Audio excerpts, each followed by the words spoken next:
Am I audible? Yes, ma'am. Yes, ma'am. Thank you.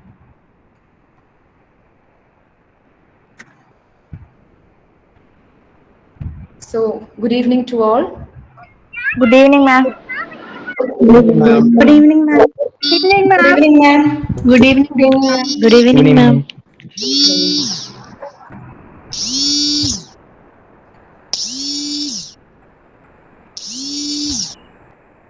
So, we'll be beginning the session in a few minutes. Some of the students haven't joined yet, so we'll begin in a few minutes.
So let's begin today's induction.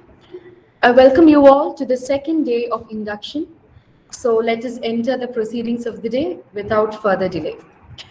At St. Joseph's College, Devagiri, every student is known and valued. It is our ambition that each student engage in enriching learning experiences that challenge and empower them to pursue and attain their personal best. This is what makes our jobs as educators so inspiring, rewarding, and motivating. Our college signed an international memorandum of understanding with Virginia Commonwealth University, Richmond, USA, on 1st November 2019. This MOU between the institution intends to enhance relations to develop academic and cultural exchange to advance the discovery of new knowledge, creative expression, innovation, also to enhance teaching and learning and to strengthen the positive impact on our communities. Currently, this provision is offered for BBA honors and a few other postgraduate programs. The eligible and selected students of BBA honors can continue their program at Virginia Commonwealth University after completing 2 years here in Devagiri. Today, dear students, we are fortunate to have a session handled by two eminent personalities, Dr. Van Wood and Dr. Shivaprakash from the Virginia Commonwealth University, Richmond, in the United States of America. They will enlighten us on the topic education in a globalized environment. Dr. Van Wood is the professor of international marketing, and he is also the Philip Morris Endo Chair in International Business at Virginia Commonwealth University. He is also the director of VCU Center for International Business Advancement. The next speaker is Dr. Shivaprakash A. Ramaswamy. He is also the professor of finance at VCU and the coordinator of VCU India programs. He has offered his service as a professor at TAPMI Manipal, Ohio University, USA. So now, Father Sunil and Antony, Director of Self-Financing Programs, will introduce the speakers. Over to you, Father. Thank you, Shweta. Am I audible? Yes, Father, you're audible. Okay.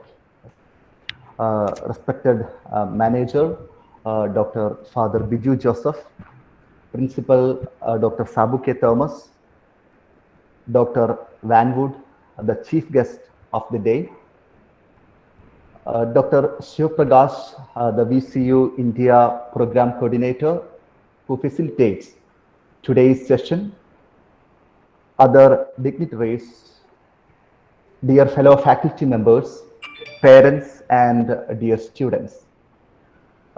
Very good evening to one and all present here, and a pleasant good morning to Dr. Van Wood, our special guest today from VCU USA.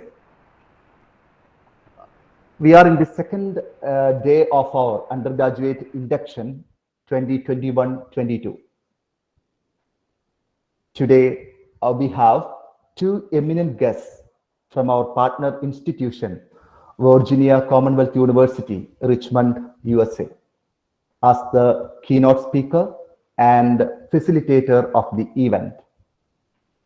Dr. Van R. Wood and Dr. Shivaprakash Ramaswamy. St. Joseph's College, Devagiri signed its first international MOU of academic collaboration with Virginia Commonwealth University, Richmond, USA on 1st November 2019. As of now, one undergraduate program, Bachelor of Business Administration Honors, and 3 postgraduate programs, Master of Science in Statistics, Master of Arts in Economics, and Master of Commerce, have twinning, that means student transfer opportunity with VCU USA. The first batch of 1+1 transfer from Devagiri have already commenced their first semester at VCU Richmond. And it's our great pleasure and privilege that we got Dr. Van Wood, representing Virginia Commonwealth University, Richmond, USA, as the chief guest of the day to address the newly joining first-year UG students and their parents. Let me take this opportunity to introduce this great personality to the guests gathered here. Dr. Wood is a specialist in international business, having spent over 35 years involved in global marketing and trade. His teaching, research, and consulting focus on globalization and the selection and development of international markets. He has traveled and worked in over 100 countries, and his experience in the field of international business is such extensive that he associated with international business in organizations headquartered in the US, Europe, Japan, Middle East, and Latin America. Dr. Wood spent 12 years at Texas Tech University, where he developed international programs, conducted international research, and guided seminars on global business strategies. He accepted the Philip Morris Endowed Chair in International Business at Virginia Commonwealth University in 1994, where today he continues his international work. He has produced and moderated 24 annual international forums during this period, each with a unique international business focus. He is the director, VCU School of Business Center for International Business Advancement, and he has consulted and presented his work in the Middle East, Europe, Asia, Africa, Australia, Russia, and North and South America. Dr. Wood has been awarded grants to develop international programs from the Ford Motor Company, General Motors Corporation, the Fulbright Commission, World Bank, the US Department of Education, the US Department of Commerce, Virginia Commonwealth University, Texas Tech University, the Virginia Economic Development Partnership, the Virginia Department of Agriculture, and other institutions. He holds leadership positions and membership in many associations like Virginia International Business Council Board of Directors, the Virginia World Trade Conference Planning Committee, the Virginia Hispanic Chamber of Commerce and Virginia Asian Chamber of Commerce Advisory Board, etc. There are many awards to his credit, which includes Virginia Commonwealth University's School of Business Award of Excellence 2000, for outstanding research, teaching and service, the school's award of distinguished teaching in 2006 for innovative and exceptional pedagogical achievement, and the school's distinguished award 2010, 2013 and 2018 for exemplary service both to the VCU and its outside communities. And there are many other awards to his credit, which goes to its many other numbers too. And Dr. Wood was nominated by the Dean of the VCU School of Business for the VCU Service Excellence Award in 2020 and 2021. And his research focuses on correlates of international business success. He has published over 100 articles in numerous scholarly and practitioner-focused journals and conferences. As mentioned earlier, he currently serves as the Professor of International Marketing, Philip Morris Endowed Chair in International Business, and the Director of VCU Center for International Business Advancement. Moreover, he's a person who has great interest in conversing with, in interacting with student community. Thus, we have a versatile genius amongst us. Dear Dr. Wood, we are blessed with your presence today, and we echo you a warm welcome to this gathering. Another familiar face with us today is Dr. Shivaprakash Ramaswamy, who is the bridge between Devagiri and VCU.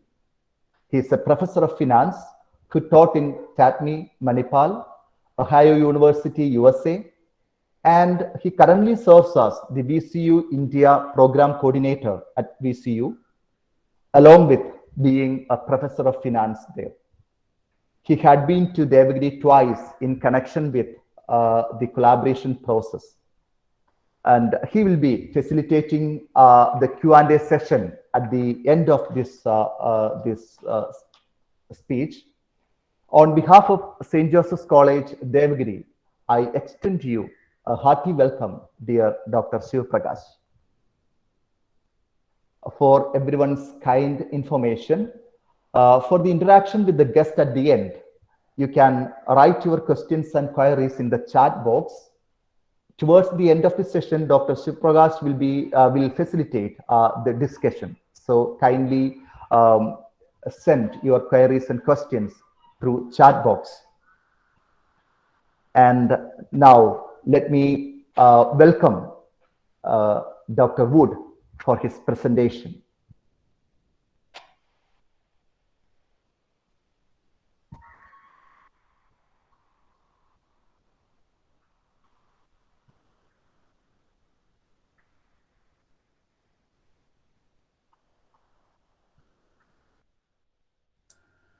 There.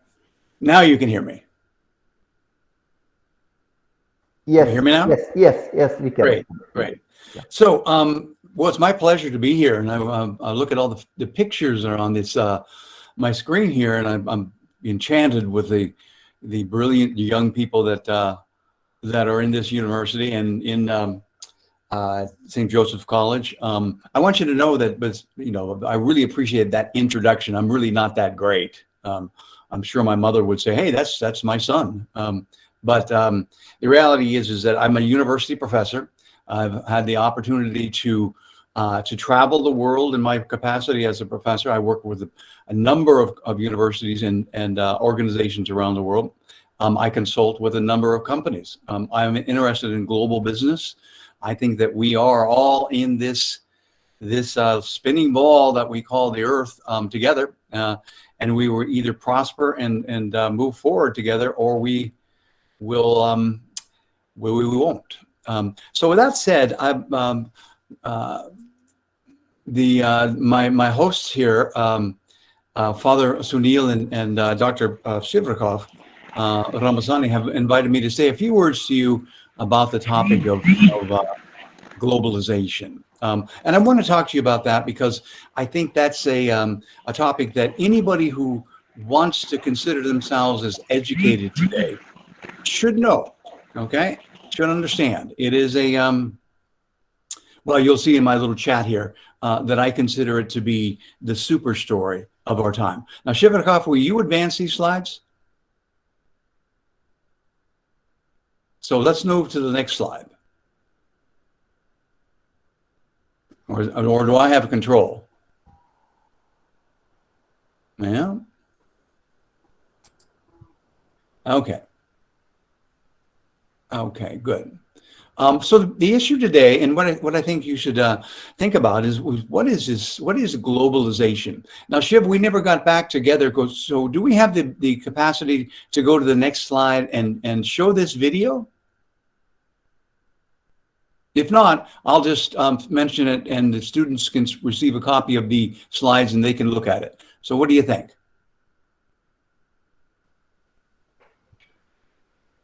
Shall we go to the next slide? Yes, sir. Shiv, can you hear? Yes, I can hear. Yeah, I can show you. Okay, so Shiv, I can hear it, but I can't see it. Can you? Data is not enough. One second. I Hold have on. to show it in ways people both enjoy and understand. I will. Now, I'm going to try something I've never done before. Animating the data in one real second. space with a bit of I think technical this might be from the crew. an issue. So here we go. one First, an axis for health, life expectancy, from One 25 years to 75 years. And down here, an axis for wealth, income per person, $400, $4,000, and $40,000. So down here is poor and sick, and up here is rich and healthy. Yeah, I will present from the beginning. You what, Shidra?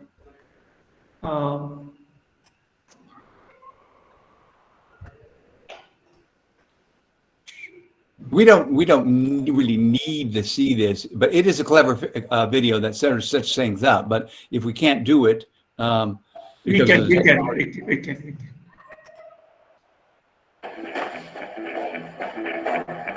Okay. Visualization is right at the heart of my own work. Can you pause it a second? I teach global health. Yeah.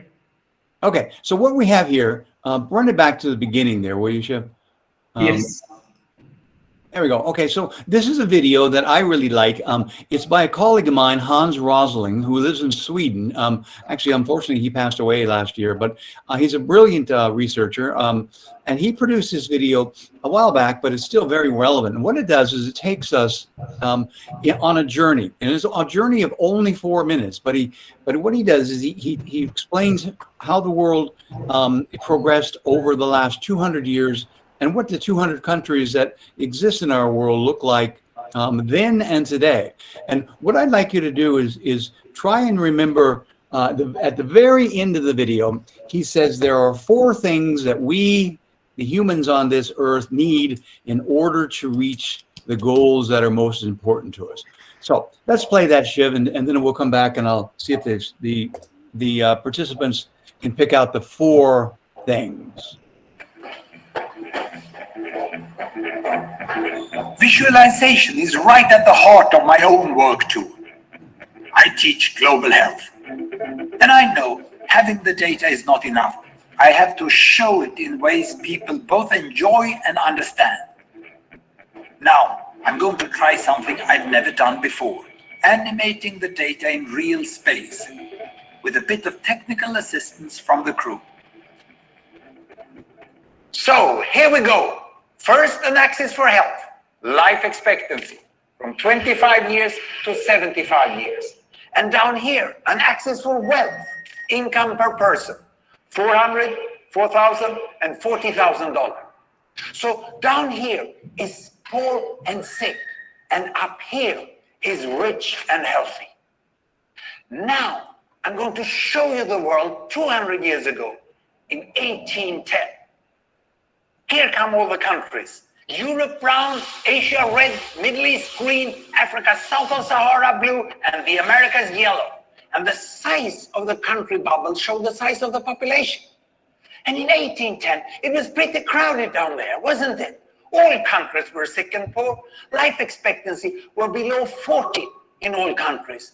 And only UK and the Netherlands were slightly better off, but not much. And now, why start the world?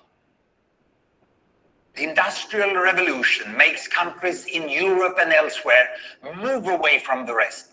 But the colonized countries in Asia and Africa, they are stuck down there. And eventually, the Western countries get healthier and healthier.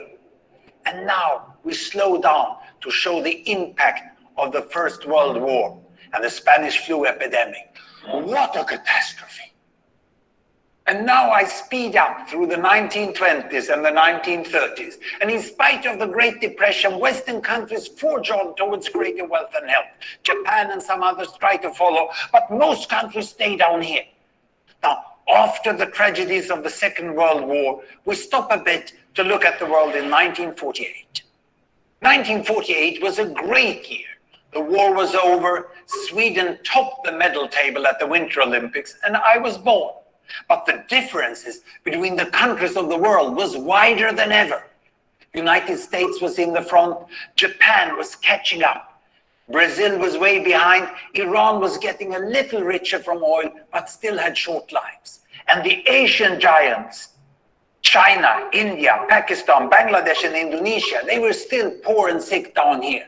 But look what is about to happen. Here we go again. In my lifetime, former colonies gained independence, and then finally they started to get healthier and healthier and healthier. And in the 1970s, then countries in Asia and Latin America started to catch up with the Western countries. They became the emerging economies. Some in Africa follows. Some Africans were stuck in civil war and others hit by HIV. And now we can see the world today in the most up-to-date statistics. Most people today live in the middle, but there are huge differences at the same time between the best of countries and the worst of countries. And there are also huge inequalities within countries. These bubbles show country averages, but I can split them. Take China, I can split it into provinces. There goes Shanghai. It has the same wealth and health as Italy today. And there is the poor inland province Guizhou. It is like Pakistan. And if I split it further, the rural parts are like Ghana in Africa. And yet, despite the enormous disparities today, we have seen 200 years of remarkable progress. That huge historical gap between the West and the rest is now closing. We have become an entirely new converging world. And I see a clear trend into the future. With aid, trade, green technology, and peace, it's fully possible that everyone can make it to the healthy, wealthy corner. Well, what you just seen in the last few minutes is a story of 200 countries shown over 200 years and beyond. It involves plotting of 120,000 numbers. Pretty neat, huh? Okay, Shiv, let's go back to the slides if we can.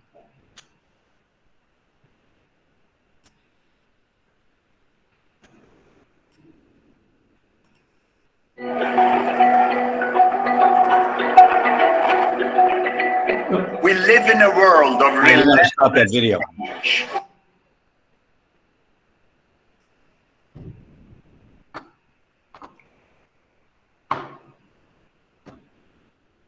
And Shiv, can you put put it on on presentation mode?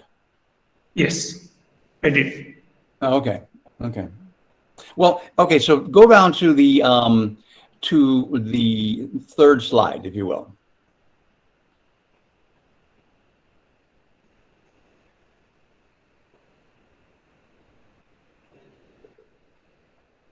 Here it is. Can you see? You know, what I've got is just the first slide. So go to the next one. Next slide, number 3. This one? I only see, in my screen, I just see the slide number 2. Okay, what is globalization? No, yeah. Shiv, this is still on the first slide. Oh, it's still on the first Not moving. Yeah, it's not moving. 1 second. No worries. I'll share again.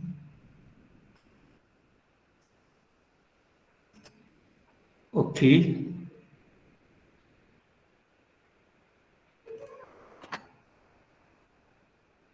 How about Okay, now? so that's it. So hang on right there for a second, Shiv. Yeah. I appreciate it. So there you had a video. It's a quick one.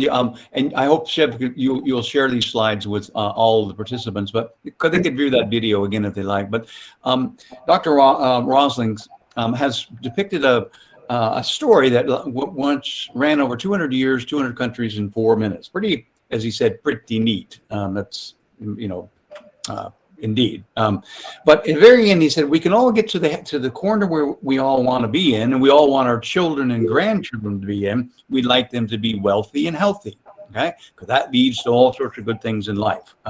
You have resources to do things good, to have purpose, to change the world, and you're healthy and you can carry on. But if you recall, there were 4 things that he mentioned we need to make that happen. Number one was aid, and that's a big one, where basically the developed countries out of Europe, United States, Canada, etc., help those developing markets, particularly in places like Southeast Asia and also in sub-Saharan Africa and other places in the world, move up that ladder of development by supplying them with the needed medicines, infrastructure, etc. Aid is very important.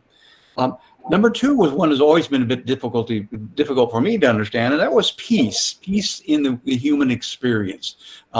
As a friend of mine who was a priest in the Christian church said, the greatest trick that the devil ever pulled was having us believe that he doesn't exist. Well, you know, the dark side is out there, and it seems to get in our way a lot. So that peace thing is something that I really I've always said, I'm not sure how we get there, but let's move on. Number three was green technology. And that's an important one because, as you know, probably the biggest challenge facing humanity, in my opinion, and the opinion of other observers, is indeed global climate change and all the implications of that.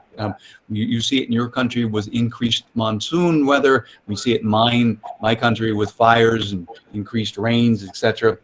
It's a serious problem. So green technology is a big deal and offers enormous opportunity. But number four is a very interesting one. When he said we need, besides aid, peace, green technology, we need trade.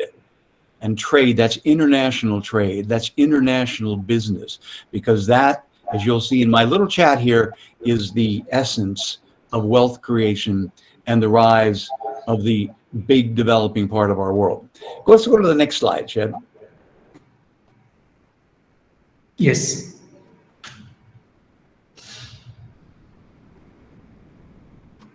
Next slide is on. No, I only see what is globalization.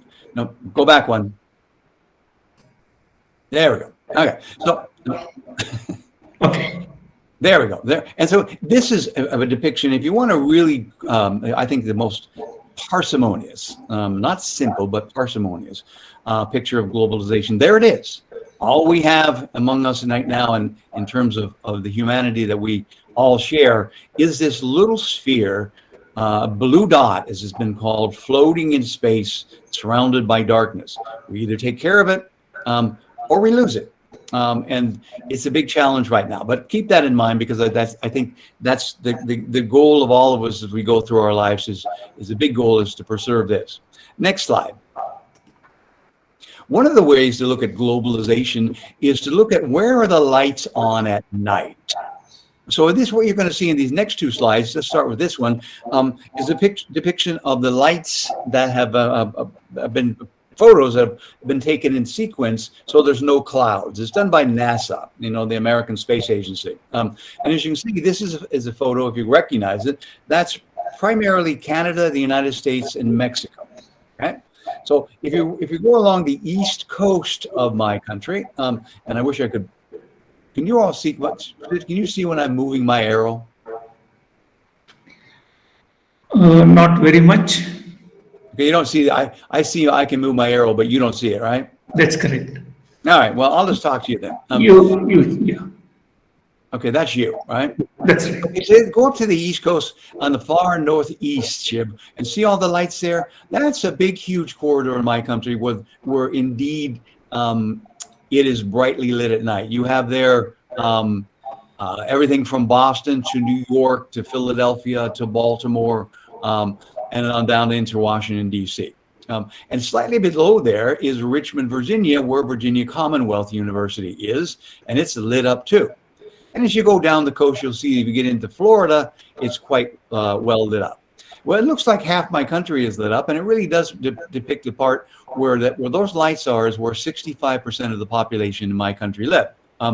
And it's really quite, you know, enormously developed there. And it looks a bit dark on the western side, but those are all our national parks.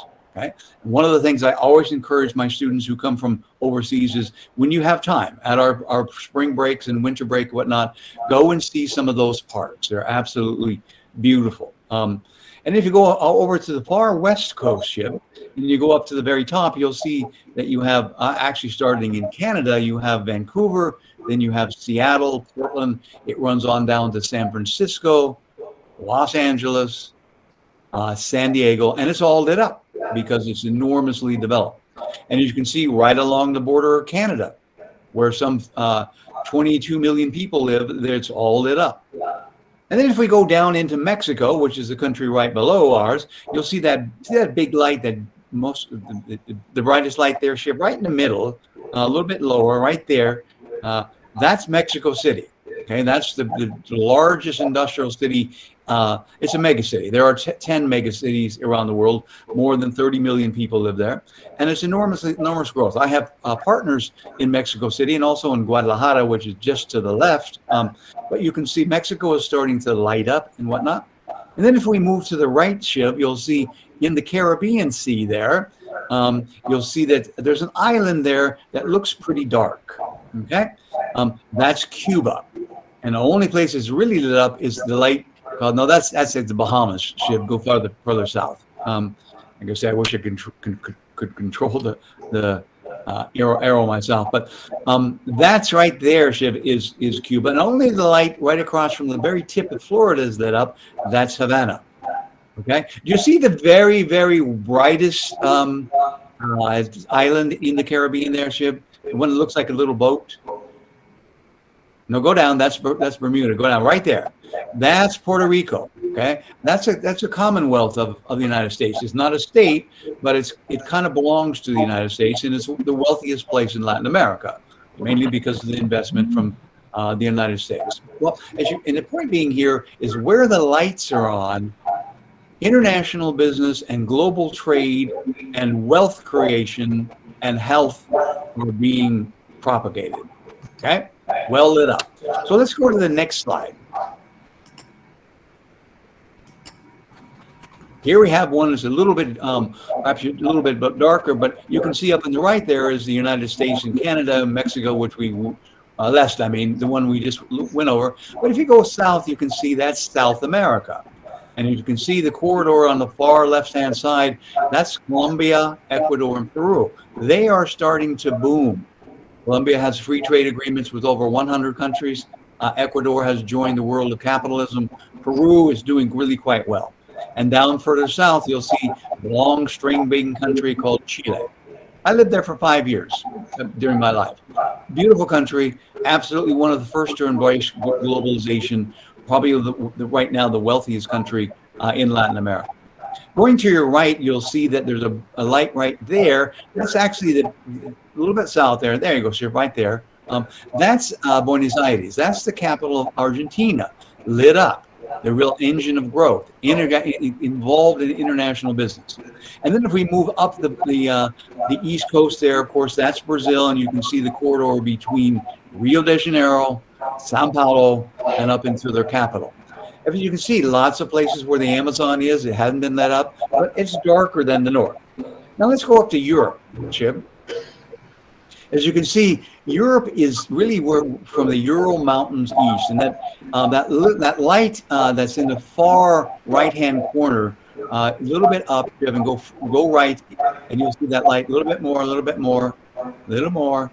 Keep going. Now go down. Now you're going up. I want you to go right. That light, keep going. Now go down.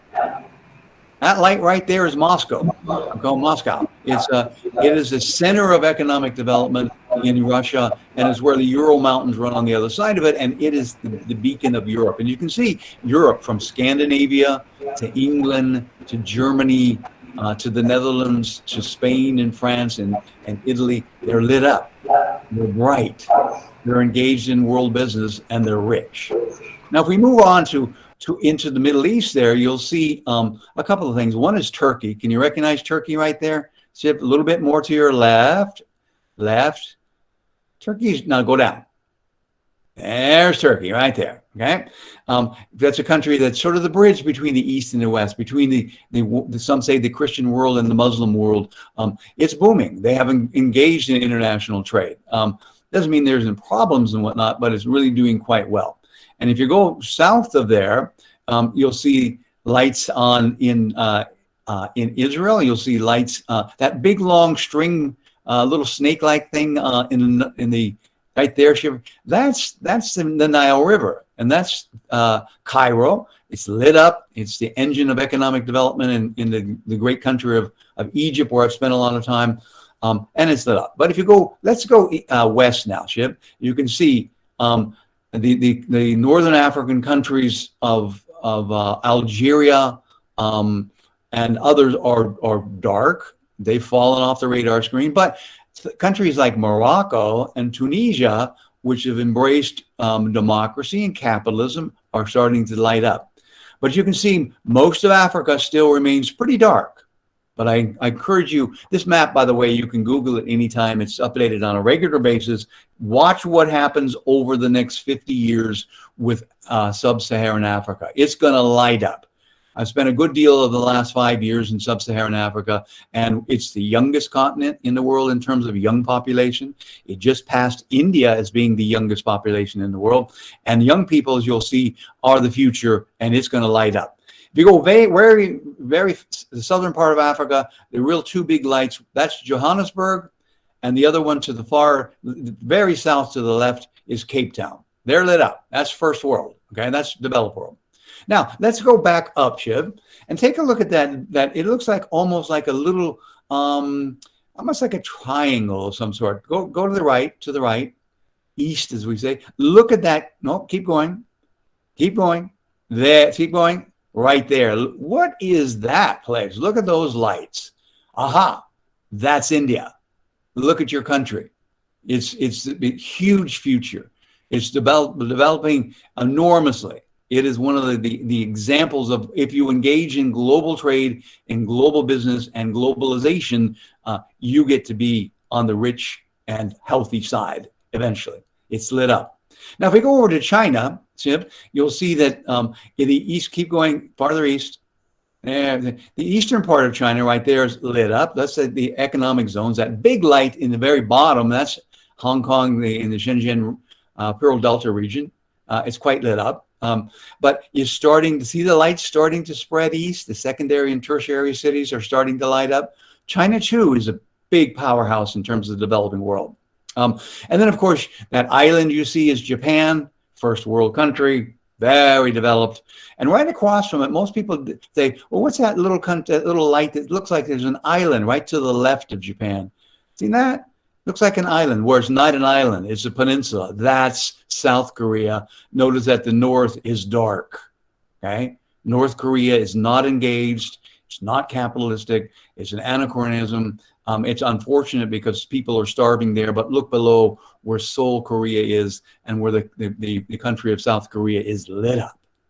Now, if we go south again, Shiv, you'll see where the lights starting to come on in Indonesia. That long string lights, that's Thailand, fully engaged in international trade. Lots of foreign direct investment. And then, of course, the big continent to the south, that's Australia. And as you can see, the east coast of Australia, where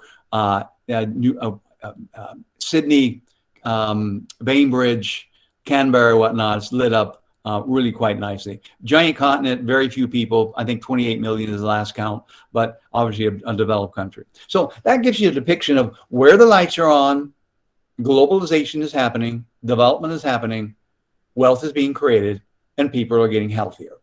Okay? So let's go to the next slide.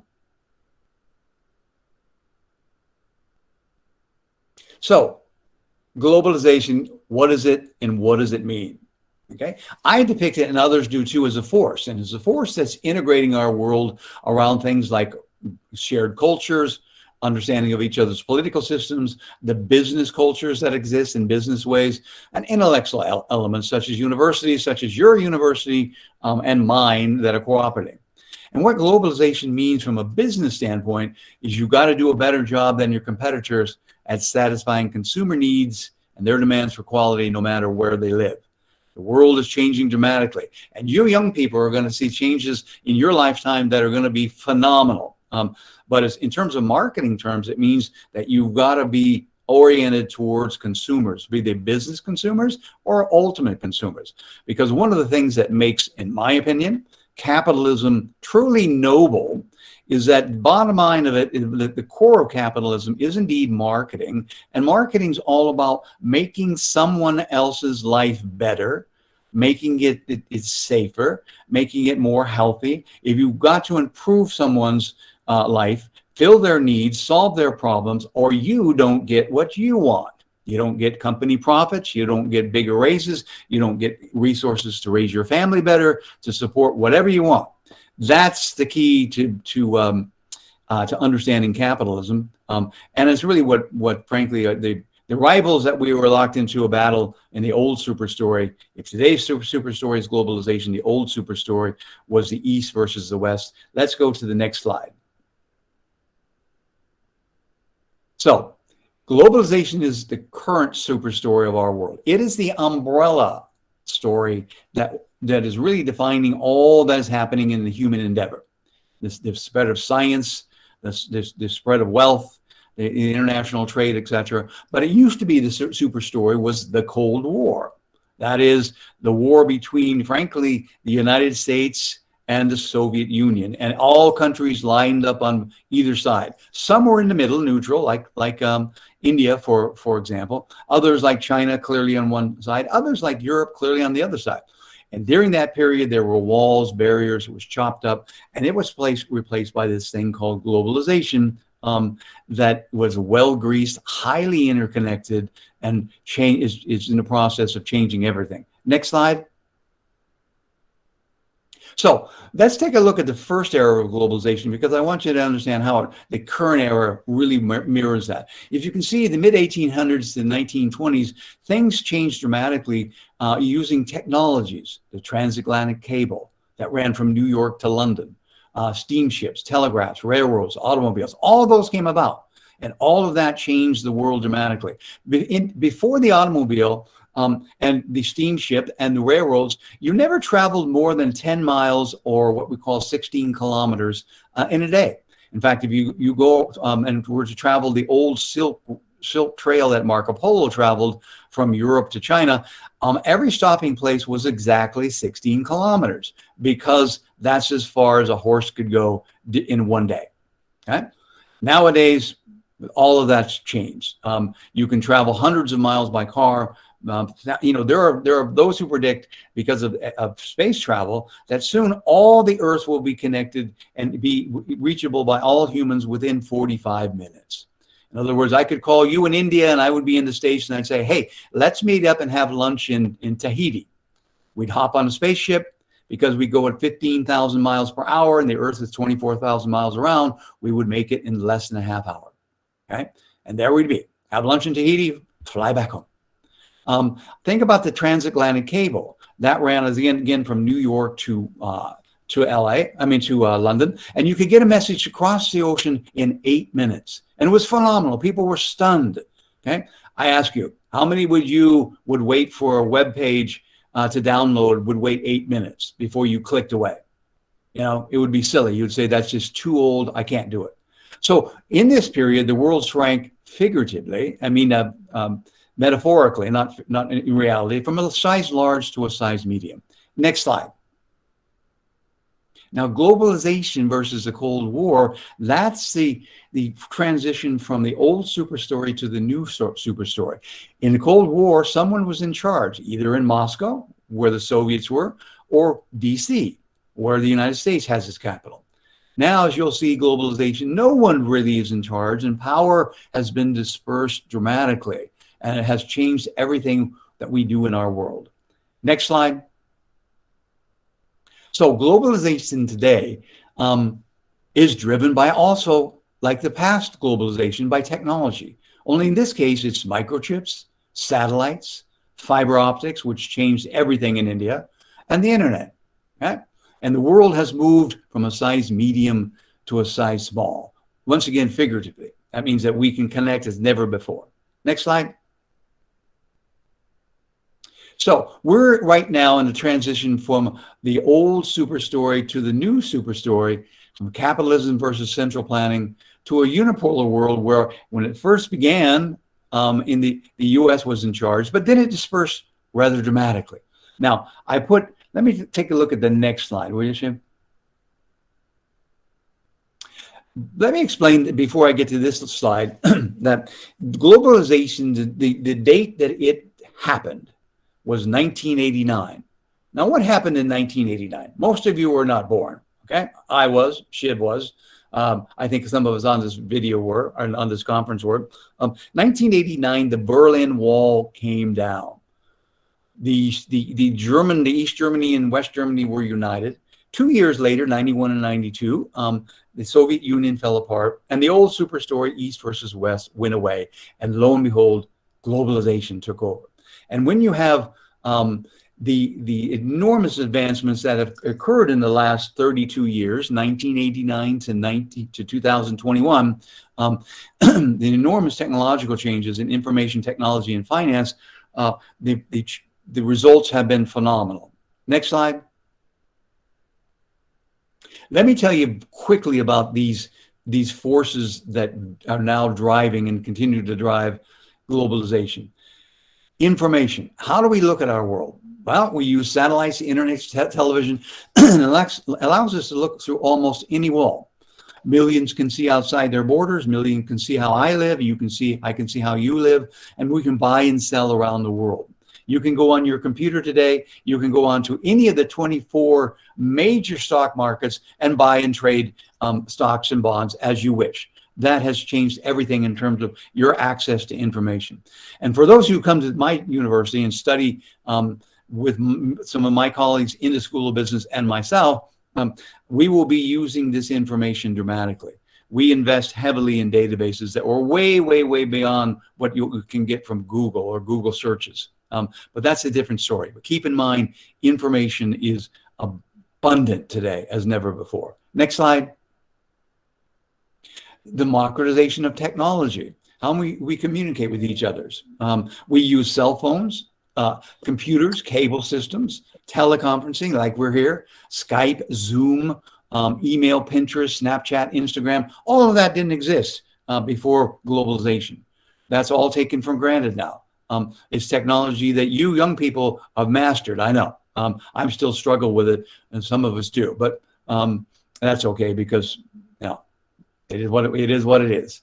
Now, millions around the world can now exchange, because of this technology, news, knowledge, money, photos, music, etc., as never before. And we're becoming a brand new converging world, as was pointed out in the video by Hans Rowling.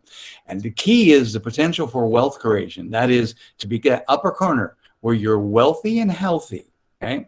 Where you're wealthy and live long because you're healthy, has never been more geographically dispersed in the history of humanity. Next slide. Democratization of finance. What this really means is that it used to be that if you wanted to have your idea or your innovation financed, you had to go to large lending institutions, to banks, and banks controlled things. Not anymore. We have the emergence of commercial paper, the secularization of home mortgages, junk bonds, crowdfunding.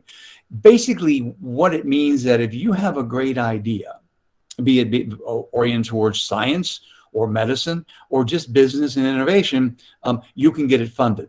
The world is awash in cash. Nobody is really is worried about where do I get the money to make my idea happen.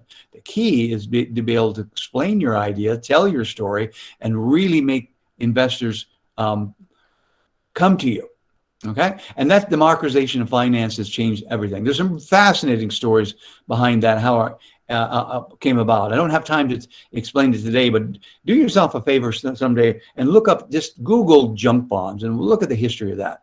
That changed everything. Next slide.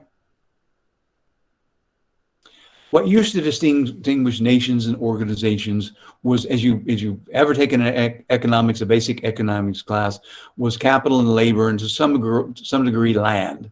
Those are all commodities now. What distinguishes economies and companies are ideas now. That's the only thing that can really separate you from your competitors, the ideas that you have. That's what globalization is really driven by. It's got those big sales and wins behind them in terms of technology, finance, and information, but the ideas that come from those. And that's critical because that's going to be the world that you young people, as you educate yourself, should be oriented towards, ideas. So partnering and learning with the rest, no matter what their morality or what their politics, is no longer a matter of competitiveness. It's a matter of long-term survival. Next slide. So take a look at what's going on in globalization today. Here's some interesting things. During the next 8 minutes, over 2,000 babies will be born. That will be 4.2 babies every second, okay? 60 babies will be born in the US, 244 babies will be born in China, and 351 babies will be born in India. The world's population is estimated to grow to about 9 billion by 2040. Today it's about 7.4, maybe 7.6. So we're going to have an expansion of the number of humans that are on this earth, and then it'll level out, okay? Well, it'll level out because of a variety of reasons. Basically, as the world gets wealthier, you have less babies. You don't need to have 9 babies. Your babies aren't your retirement policy. They're your legacy. But look at that. If indeed the currency of wealth creation is ideas, and ideas come from people, what do you think India sits in the future? They're going to have the most people and probably the most ideas. Next slide. So in today's world, the top in-demand jobs that exist today didn't exist 5 years ago.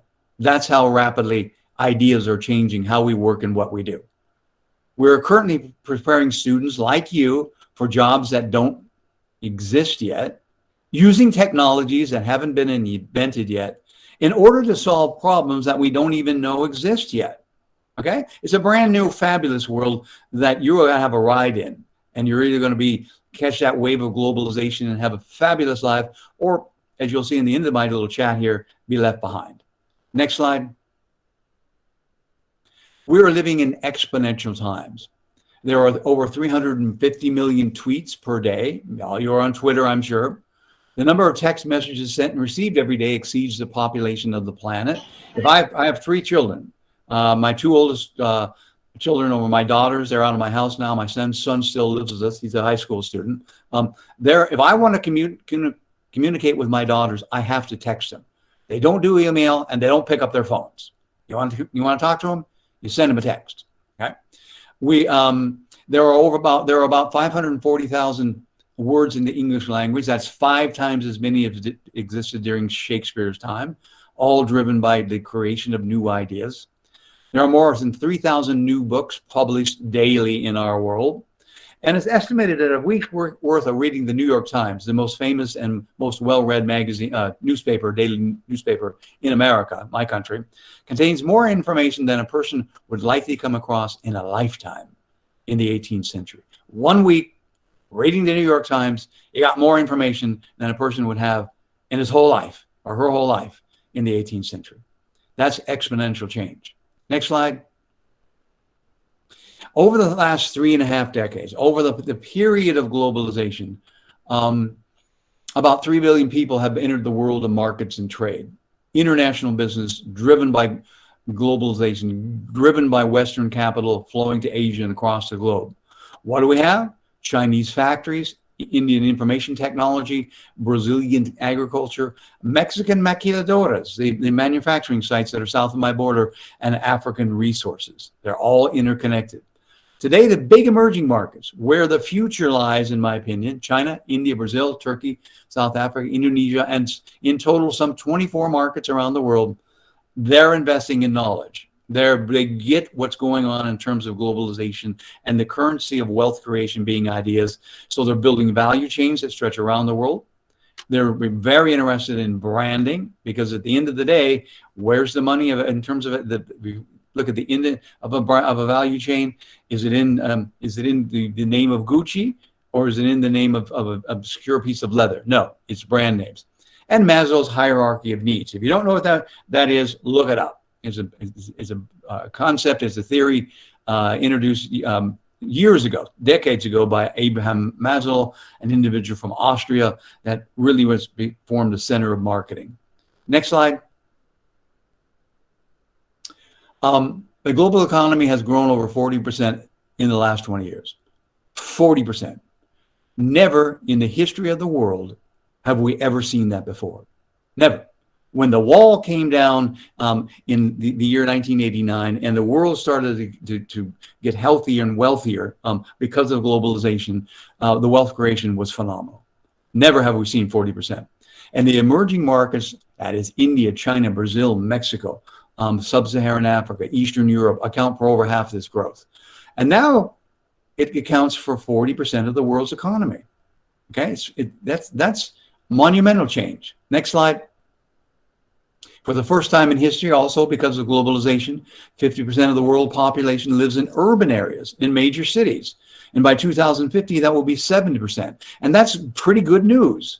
It means that we can let the land reclaim itself, be more efficient in agriculture, have better food, better education, more ideas.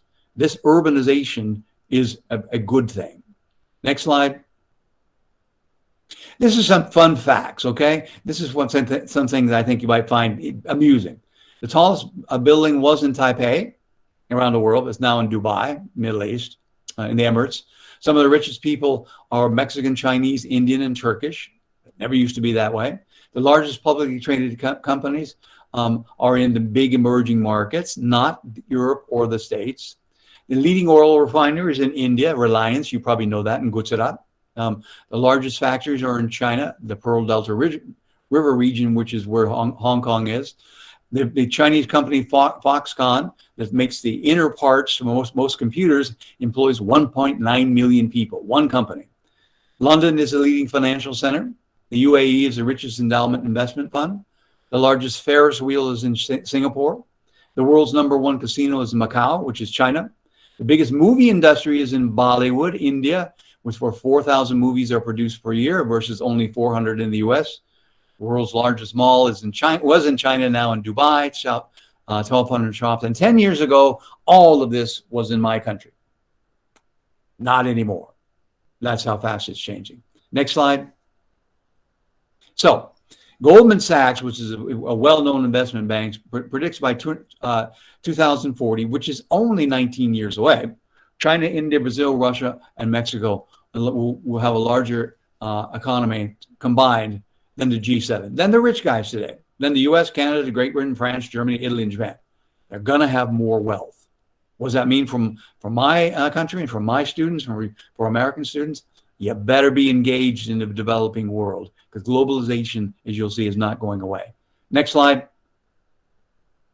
Increasingly, this wealth is powered by these big emerging markets' own internal trade, not just exports to the West. And that's this internal trade, the growth of the middle class, the growth of the wealthy consumer populations in India and China and whatnot. And that means it's not an ephemeral, it's not short-lived. It's going to continue. China and India together have 2.7 billion people. The potential wealth creation is phenomenal. Next slide. So, if you arrived in the world in the 14th century, let's say you came from the planet Mars, and you looked around and you said, which country is going to rule? I think you probably would have picked China. China had giant ships. They were sailing around all the way to India and all the way to Latin America. They had the written word. They had the gunpowder. They had a huge bureaucracy that was allowing them to coordinate their activities and really develop rapidly. But during that time, the emperor of the Ming dynasty said, all of this globalization, all of this interaction, all of this is bringing new ideas. It's threatening my realm. And so he stopped it. He burnt the ships. He put up the borders, and he said to his people, you talk to foreigners, I will kill you. And it stopped. And at the same time, shortly thereafter, something happened in Europe. There was modernization. Science, technology, commerce, agriculture, industrial revolution came to it. The Enlightenment, perhaps you've read about that in your college days. Science and the rule of law, and the Renaissance, rebirth and discovery. The idea was that you could get knowledge from someplace else besides God. Now, some would say God gave you science. I don't have any problems with reconciling that at all. But we learned that we could actually create new knowledge and new ideas. And what happened was the West started to move out, to create colonies, to sail around the world. Long story short, this little tiny place called Western Europe that was really backwards when the Chinese were strong in the 14th century, has ruled for 500 years. Next slide. There was a great expansion that occurred in world business. The first movement was money from Europe that poured into the New World. Okay. The second was money that flowed from the US after World War II into Europe and East Asia. Western Europe grew enormously, and Japan grew by 9% for 23 years. The key is that because of globalization, we're now in the third expansion of the global economy, and it's by far the largest. Next slide. 100 years ago, we had a collection of European nations that were in charge. Then came the Cold War era. Then came the American Unipolar War. That was shortly after the wall came down. That quickly faded into globalization. And now the world, wealth creation, and power is shifting to the rest. And the rest, my friends, is India, China, Brazil, Mexico, Eastern Europe, Sub-Saharan Africa, and where the young people and ideas are. Next slide. So that's globalization. Okay. Now, next slide. What does it mean? Well, it means that shift is happening. Okay. It's changing. Power is shifting, wealth is shifting. And believe me, my country and the individuals who really understand this are fully on board. Okay. Next slide. So what does it mean to nations, companies, and what does it mean for you? Well, next slide. For nations, it means what Thomas Friedman, the great American writer who wrote books like Alexis and the Olive Tree and The World is Flat, says it means that you put on this, is a metaphor, golden straitjacket, and you run your country so that it has a profile that looks like this: low inflation, small state bureaucracy, have a balanced budget, eliminate tariffs on imports because that brings in ideas, remove foreign investment restrictions. If the Indian wealthy want to come and buy into our stock market, let them. Remove domestic monopolies, privatize state-owned enterprise, deregulate capital markets, make currency convertible, and eliminate government corruption. If you have that, then your country will grow and prosper because the world will come and invest in it. That's what's happening in countries that are growing. That's really what I teach my students, is how to pinpoint these countries that have the great golden straitjacket on, because they're where the future lies. Next slide. The golden straitjacket, you look at it, some countries put it on part way. India and China. China has a state-owned enterprises. They're not a democracy. India, you've deregulated lots of your information and technology and data processing, but you still have enormous parts of your industry that aren't open to global trade. Automobiles, manufacturing, etc. Still a ways to go in India. Some put it on, take it off. Malaysia and Russia went into the way of globalization, pulled back. Some tailor it to their own cultures. Germany, Japan, and France. Germany and France, until 1916, for 35 years, had a policy that said companies that hire union workers and the government, 40% of the workforce, if you work over 35 hours a week, we will come and shut you down. 35 hours. That's nothing in terms of what the real focused, energetic companies are working today. Some resist it because it's natural wealth, Iran and Saudi Arabia. Good luck with that when we all move away from internal combustion engines and the need for fossil fuel. When we go green, they will fade. And somewhere the old straitjacket, North Korea, Sudan, to some degree Cuba, which is changing, but they were failed states. The ones that put it on, the golden straitjacket, will win as countries. Next slide. What does it mean for companies? For organizations? Well, it means what we call the fourth democratization. There's information, technology, and finance. The fourth democratization is information flow. So I encourage you, whenever you go to work for a company, either now or in the future, ask yourself, to what degree is information about markets, about competitors, about product development, about innovation, flowing from top down, bottom up, side to side? If it's not, it's an old company. Decision making is dispersed, okay? The top is going to make decisions that about where are we going, that is, which business and markets will we go into, what business are we going to be in, will we be in manufacturing or services or what, and what will be our core strategies and cultures. Will we be inclusive, welcome diversity, or will we be closed. Okay. The bottom, where most of you will start, is you're going to be empowered in great companies to make local and regional management decisions and tactical. You'll be determining what markets we will be going after in world countries or in countries around the world, who our competitors will be identified as, and what will be our controllable variables called product, place, price, and promotion. And I encourage you, if you're working for a company that isn't, let's go to the next slide. If you're working for a company that is about command and control as opposed to command and empower, that's why I'm still at Virginia Commonwealth University, because my culture here with my president and my dean is command. This is what we want to do. We want to build a global presence with our university. And I want you, Van Wood, and others like you to do it. I get out of your way, okay? Command and empower, as opposed to command and control. Do not work for a company that's command and control. It'll be a kiss of death. And the game is that those who do this create the highest quality products and services at the lowest possible price. By connecting the best and brightest in value chains that stretch around the world, they win. That's what it means for companies. Next slide. What does it mean for you? Well, there's an old saying for individuals. It says, education is like breathing. You don't want to stop. Okay. I highly recommend you don't stop breathing and don't stop being educated. Now, I'm a professor in the world of international business, global commerce, and marketing. So I focus on what does that mean for lifelong learning? Continue to educate yourself about strategy, doing the right thing for your business, given a strengths, weaknesses, opportunities, and threats analysis, and doing things right. Make sure your managers that you've empowered are actually executing an operational plan well.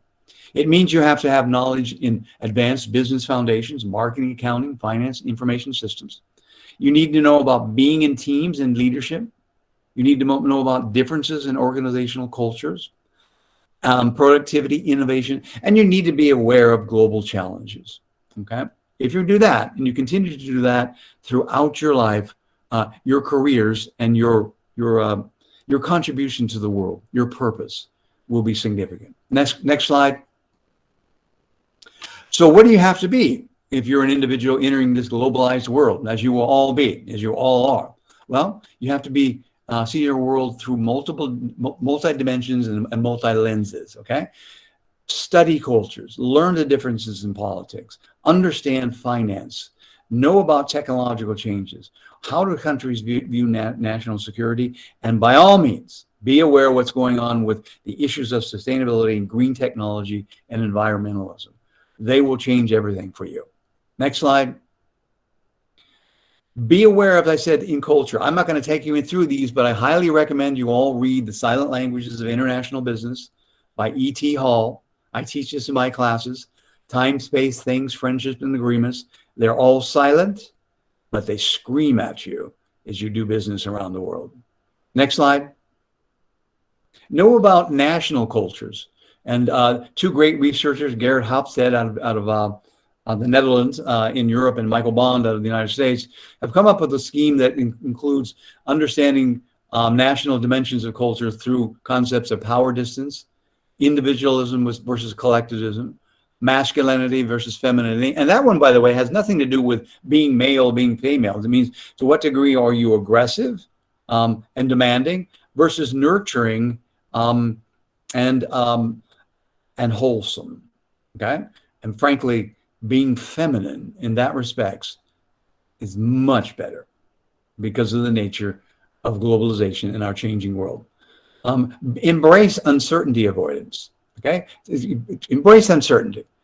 And this, I don't have time to go through this. I give you the source. Take a quick look. You can Google that. It'll be right up for you. Next slide.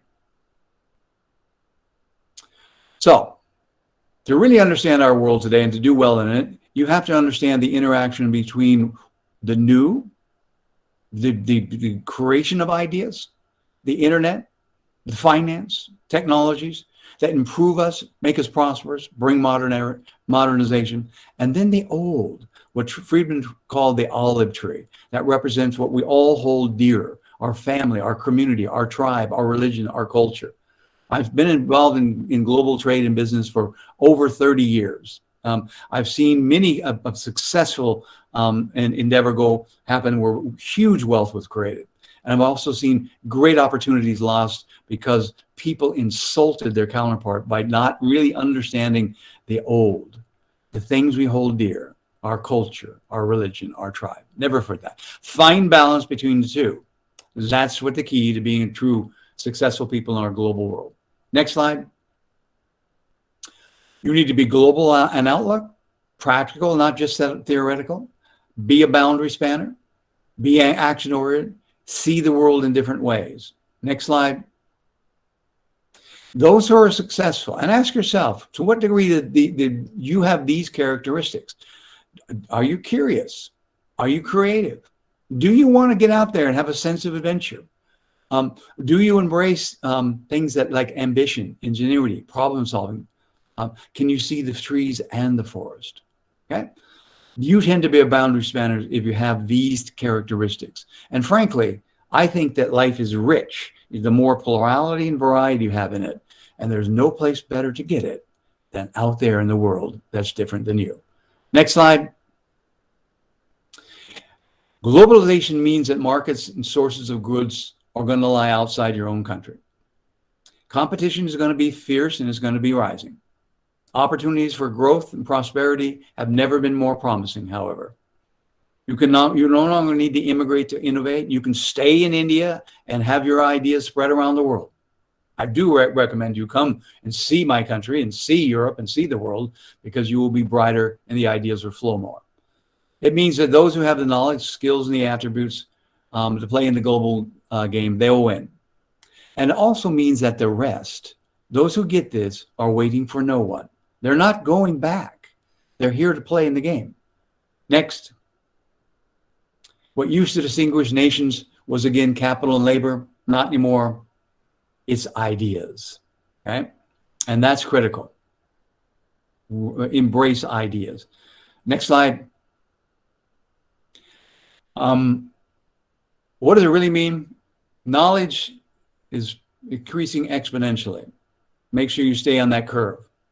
Reach out to the world. Next slide. Globalization. It's not going. No, next slide. It's not going away. No, Shiv. There you go. The countries, companies, and individuals that understand and embrace this, they'll thrive. Countries, companies, and individuals that do not, I'm sorry.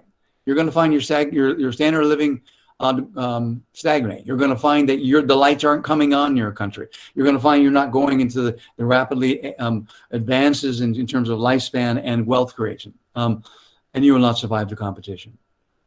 Final slide. That's globalization. That's the world you're going to exist in. And for those who come to my universities, and I'm sure in your university too, and study these concepts and study business in particular, under the guise of this globalization umbrella, it will open your eyes to ideas and possibilities, and who knows where you end up. Who knows what your journey will be and how wonderful it might be at the end of the day. With that said, if there's any questions, it's been my pleasure to be here today. I know I went through things rather rapidly, but hopefully there are some ideas and concepts and notions that will stick with you. Thank you for having me. Shiva, are there any questions that popped up? Father Sunil?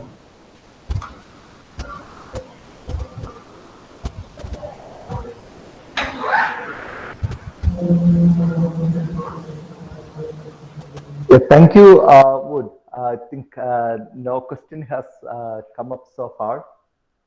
Yeah. Well, let me say that if you share these slides, which I encourage you to with the participants, slide number 1 has my contact information. It has my email. If you have, I'm always open. That's what I do. I work with businesses. I consult with organizations. I'm a scholar. I write and I publish. But the one thing that's most important to me, the one thing that anybody's going to remember me for, that really matters and gives me that sense of purpose, is what I bring to my teaching, my students. So if you got a question, you want to send me an email, I'll be here for you. Yeah. Okay?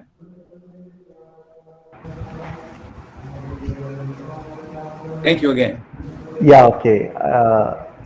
Shweta, over to Shweta. Yeah. So thank you very much, Dr. Vanwood and Dr. Shivaprakash Ramaswamy, for such a wonderful session. It actually did give us deeper insight to the various aspects of globalization. And I once again thank you for speaking to us amidst your busy schedule. Thank you. My pleasure. Yeah. Thank you. Thank you, Wood. Thank you, Steve. We will continue with the other programs here. Great. Sivikov, I will see you soon. Be well, everybody. Father Sunil, I hope to see you someday soon. Yeah, sure. My first trip to India was in 1991. I've probably been to India, I don't know, 40 times. Your country is absolutely fabulous. You have an enormous future there. And hopefully when all this, the pandemic is behind us, I'll be back. Yeah, then we are happy to host you here in Devagiri, St. Joseph's College, Devagiri. Can be here in Kerala too next time. Be well. Thank you. Thank you, sir. So next, we have an invited talk session, which will be handled by two pioneers in the realm of psychology, Dr. Varghese John and Mr. Varghese NM. Dr. Varghese John is one of the faculty of educational psychology at Government College of Teacher Education, Kozhikode.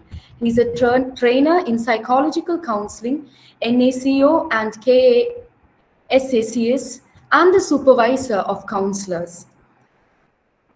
He has both national and international publications to his credit and is a research guide at the University of Kannur.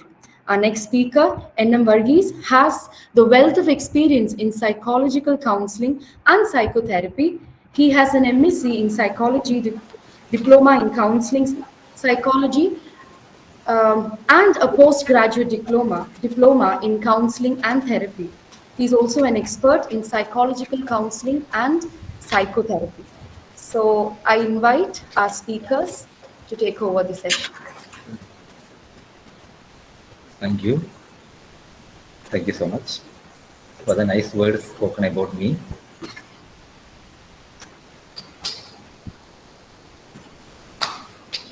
കോഴിക്കോട്ട് saint Joseph's കോളേജിലെ നമുക്ക് ഏറ്റവും പ്രിയങ്കരനായ principal Sabu Thomas sir, ഈ കോളേജിലെ തന്നെ പ്രഗത്ഭരായ അധ്യാപക ശ്രേഷ്ഠരെ, എന്നെ ശ്രവിച്ചുകൊണ്ടിരിക്കുന്ന പ്രിയപ്പെട്ട മാതാപിതാക്കന്മാരെ, ഈ വർഷം പുതുതായി പ്രവേശനം നേടിയ പ്രിയപ്പെട്ട വിദ്യാർത്ഥികളെ, തികച്ചും ശുഭകരമായ ഒരു വേളയിലാണ് നമ്മുടെ ഈ പുതിയ അധ്യയന വർഷം കൂടി ആരംഭിക്കുന്നത്. ശുഭകരമാണ് എന്ന് ഞാൻ പറയുമ്പോൾ നിങ്ങൾക്ക് ചിലർക്കൊക്കെ അത്ഭുതം തോന്നാം. ഈ സമയം, ഈ സാഹചര്യം, ചുറ്റുപാടും എല്ലാവരും പരാതികളും പരിദേവനങ്ങളും കൊണ്ട് പറഞ്ഞിരിക്കുന്ന ഒരു സമയമാണ്.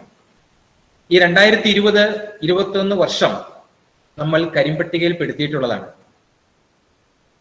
എങ്കിലും എനിക്ക് തോന്നുന്നു ഈ 2021 ശുഭകരമാണ്. നമ്മുടെ ഈ അധ്യയന വർഷം തുടങ്ങുന്ന ഈ സമയവും ഏറെ പ്രതീക്ഷയുള്ളതാണ്. കഴിഞ്ഞ ആഴ്ചയാണ് IAS-ന്റെ പ്രവേശന പരീക്ഷയുടെ ഫലം പുറത്തു വന്നത്. കേരളത്തിൽ നിന്നും 11 പേർ ആദ്യത്തെ 100 പേരുടെ ലിസ്റ്റിൽ പെട്ടിട്ടുണ്ട്. ഇതാണ് ഞാൻ പറഞ്ഞത്, നമുക്ക് ഏറെ പ്രതീക്ഷയുള്ള ഒരു സാഹചര്യമാണ് ഇത് എന്ന്.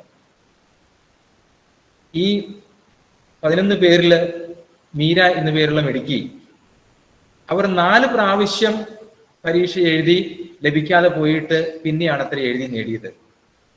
മിഥുൻ എന്ന രണ്ടാമത് വരുന്നയാള് 5 തവണ പരീക്ഷ എഴുതി കിട്ടാതെ പോയിട്ട് പിന്നെ അടുത്ത് ശ്രമിച്ചപ്പോഴാണ് വന്നത്.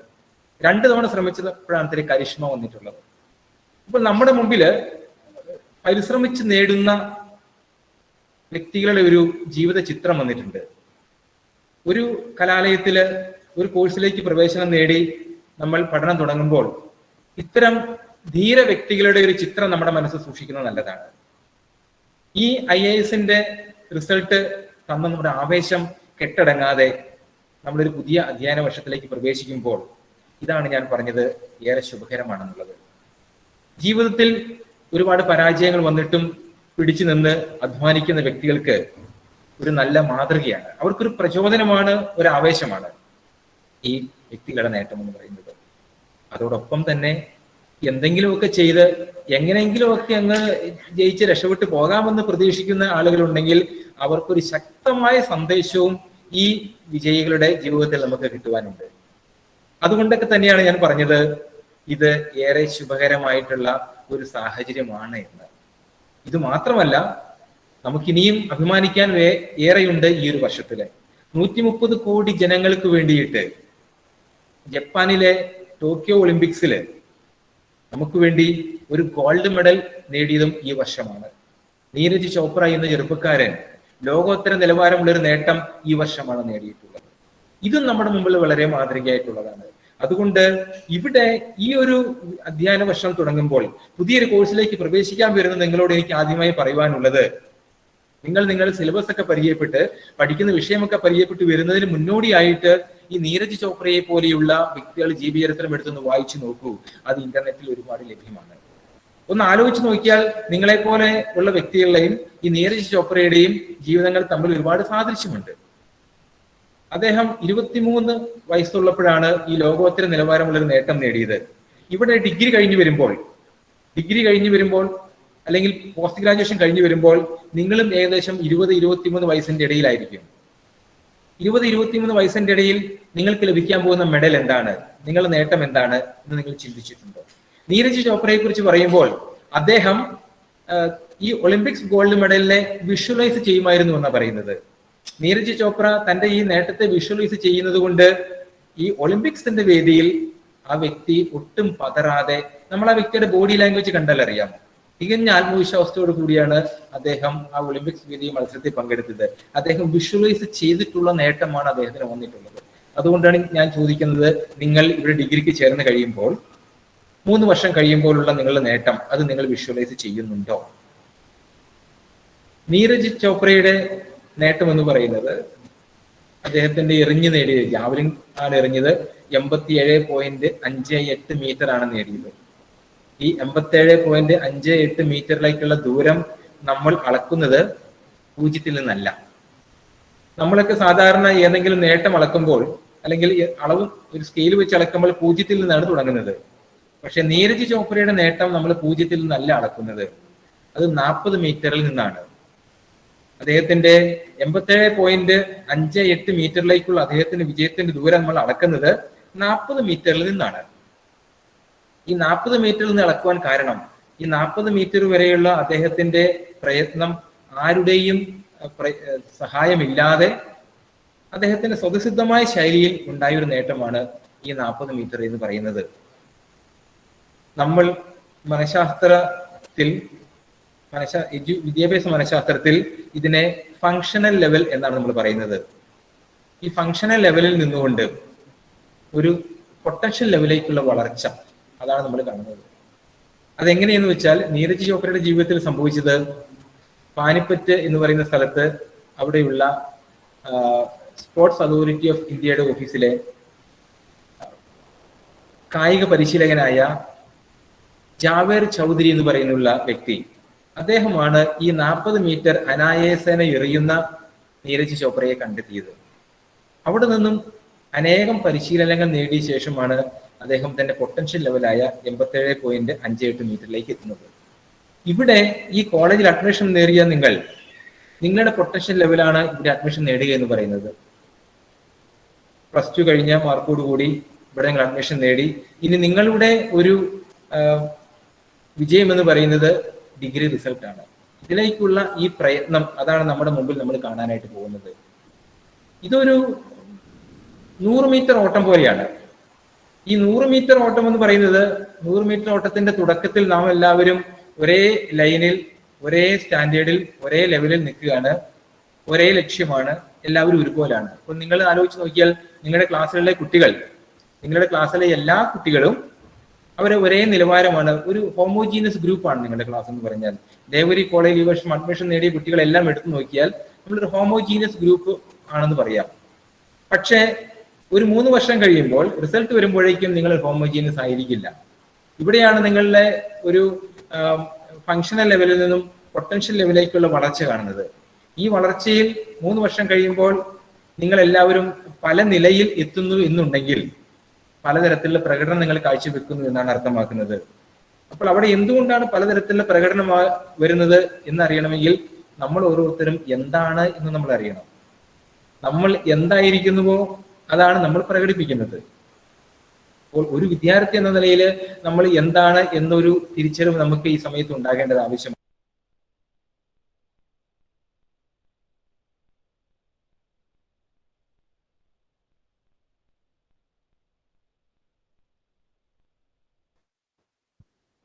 Excuse me, sir, you're not audible. Could you please check your mic?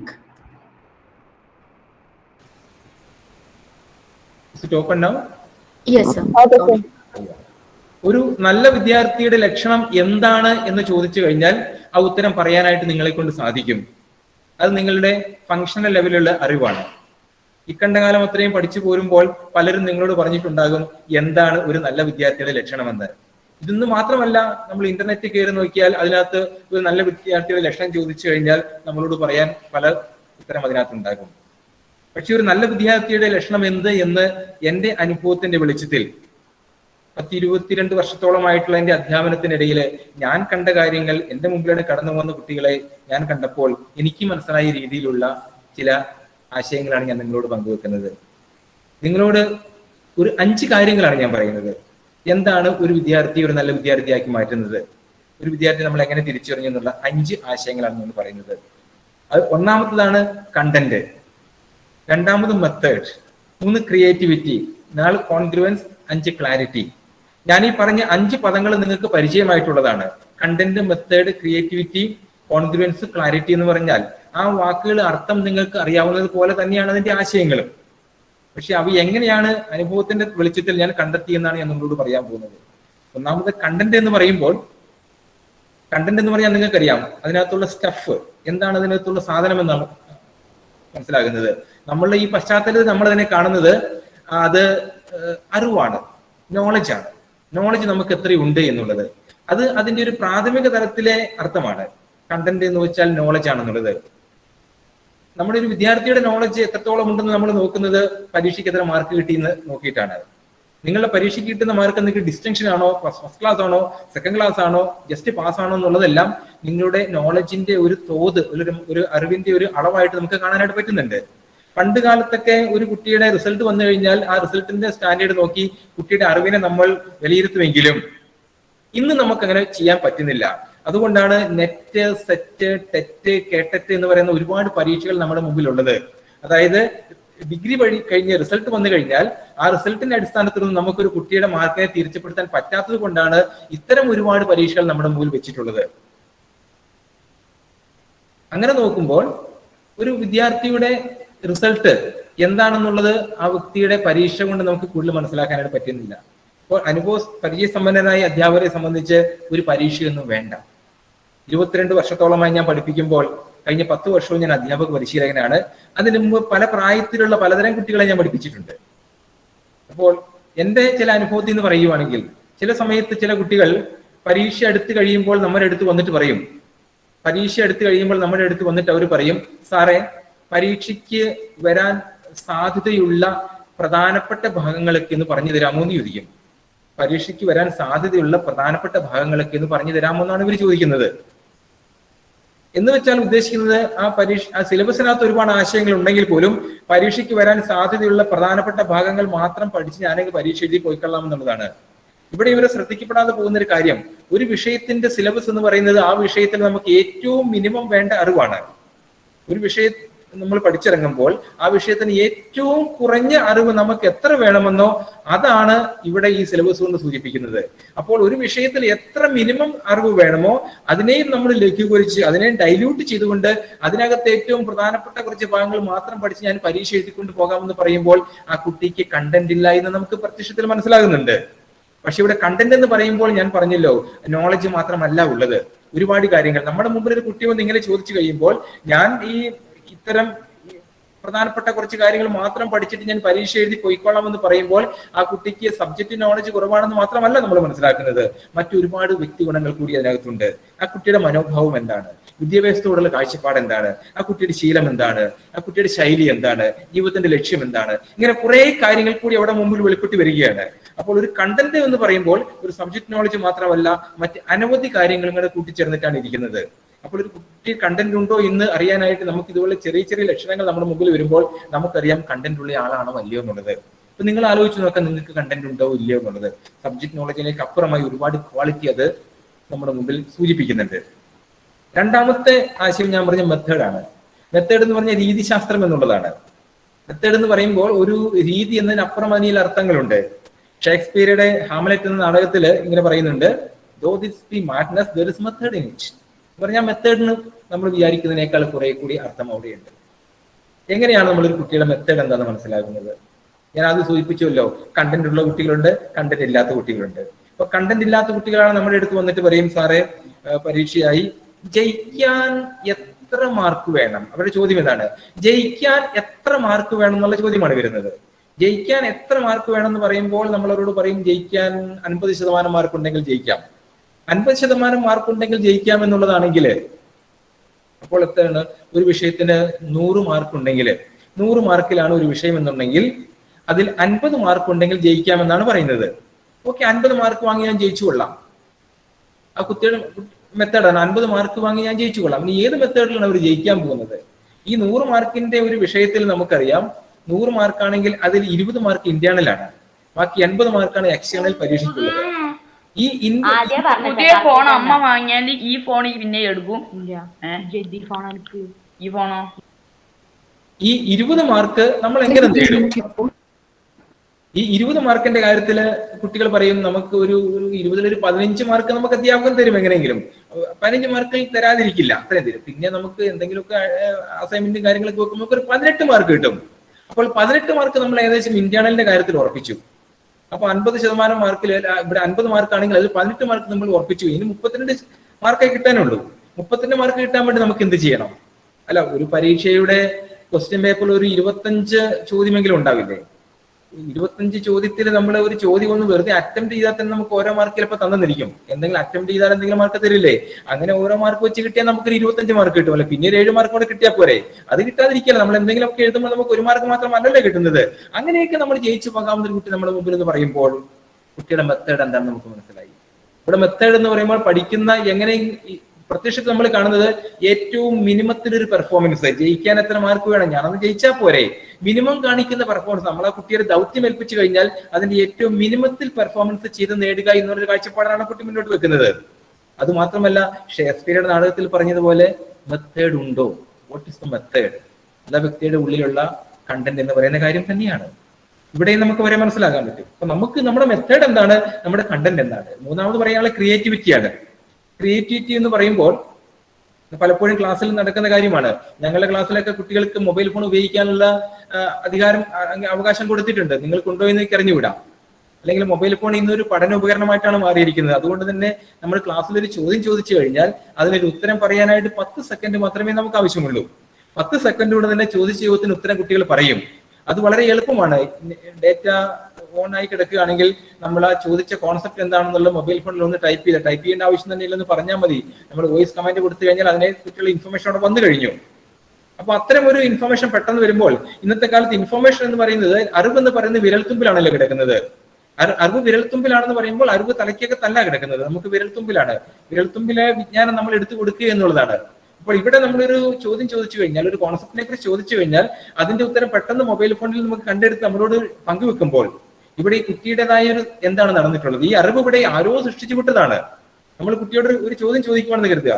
നമ്മുടെ അയൽപക്കത്തെ രാജ്യമായ അഫ്ഗാനിസ്ഥാനിൽ ഒരു ഭരണമാറ്റം നടന്നു. ഭരണമാറ്റം നടന്നപ്പോൾ ആ ഒരു അഫ്ഗാനിലുണ്ടായ ഭരണമാറ്റം നമ്മുടെ ഇന്ത്യയുടെ വിദേശ നയത്തെ എങ്ങനെയാണ് സ്വാധീനിക്കുന്നത്?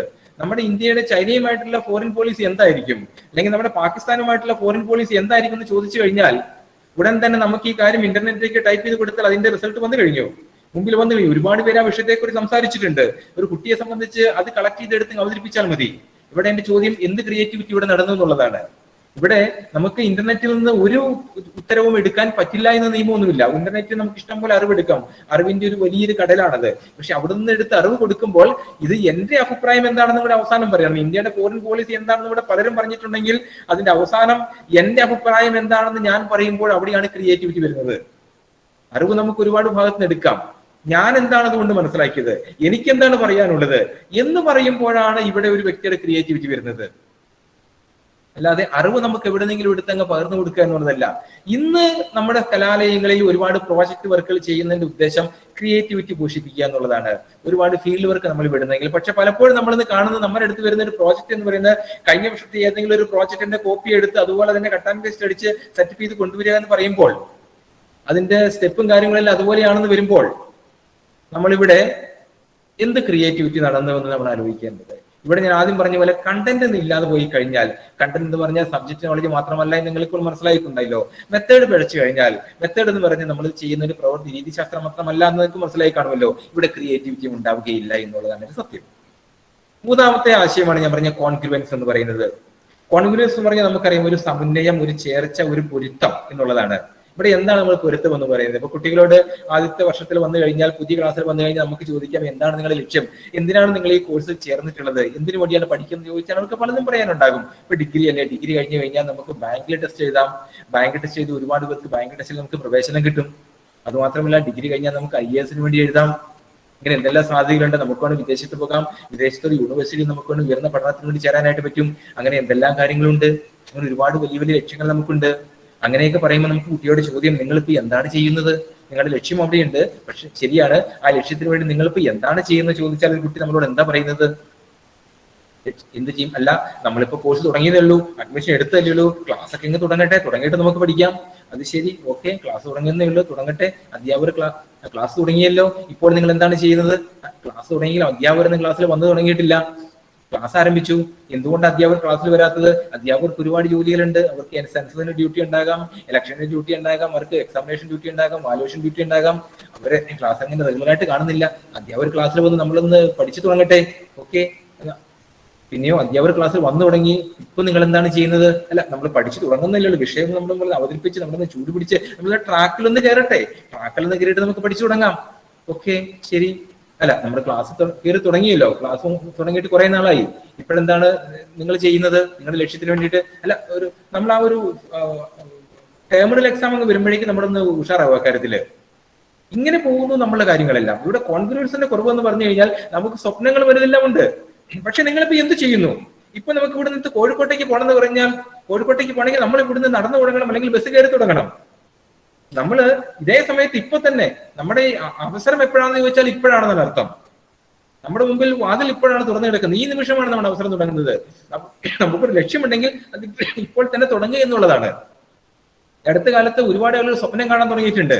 സ്വപ്നങ്ങൾ ഇങ്ങനെ ഒരുപാട് കാണുന്നുണ്ട്. പക്ഷെ അത് പ്രാവർത്തികമാക്കി വരുന്നെങ്കിൽ any idea is good, but idea should be acted upon. പ്രവർത്തനത്തിൽ കൊണ്ടുവരാത്ത ആശയം എന്ന് പറയുന്നത് നമുക്ക് പാഴായി പോകുന്നുണ്ട്. ഇവിടെയാണ് കോൺഗ്രുവൻസിന്റെ കാര്യം. ഒരുപാട് പേര് സ്വപ്നങ്ങൾ കാണുന്നുണ്ട്. അതാ എനിക്ക് വേണമെന്ന് വെച്ചാൽ ഞാൻ പുലിയെ പിടിക്കും, പക്ഷെ വേണമെന്ന് വെക്കുന്നില്ല എന്നുള്ളതാണ് പലരുടെയും കാര്യം. അവസാനത്തെ ഒരു പോയിന്റ് ആയിട്ട് ഞാൻ പറയുന്നത് ക്ലാരിറ്റിയാണ്. Clarity in perception. Clarity in perception എന്ന് പറയുമ്പോൾ നിങ്ങൾ ഇപ്പോൾ ദേവഗിരി കോളേജിൽ ചേർന്നു, ഇവിടെ ഒരുപാട് സൗകര്യങ്ങളുണ്ട്, ഇവിടെ നിങ്ങൾ എന്തിനു വേണ്ടി വന്നു എന്നൊക്കെ ചിലപ്പോൾ ഇടയ്ക്ക് തെറ്റിപ്പോകാൻ സാധ്യതയുണ്ട് കേട്ടോ. ചിലപ്പോൾ നമുക്ക് തെറ്റിപ്പോകും, നമ്മൾ എന്തിനീ കോളേജിൽ ചേർന്നെന്നൊക്കെ. അങ്ങനെ തെറ്റിപ്പോയ മറന്നുപോയ കുട്ടികളെ ഞാൻ ഒരുപാട് കണ്ടിട്ടുണ്ട്. എന്തിനാണ് നമ്മൾ കോളേജിൽ വന്നതെന്നുള്ളത്. കുറെ വർഷങ്ങൾക്ക് മുമ്പ് ഞാൻ PG പഠിക്കുന്ന സമയത്ത്, ഞാൻ പോസ്റ്റ് ഗ്രാജുവേഷൻ പഠിക്കുമ്പോൾ ഹോസ്റ്റലിൽ താമസിക്കുന്നുണ്ടായിരുന്നു. ഈ ഹോസ്റ്റലിൽ ഒരുപാട് കുട്ടികളുണ്ട്. ഡിഗ്രിക്ക് പഠിക്കുന്ന കുട്ടികളുണ്ട്, പ്രീ ഡിഗ്രിക്ക് പഠിക്കുന്ന കുട്ടികളുണ്ട്. അന്ന് പ്രീ ഡിഗ്രിയാണുള്ളത്.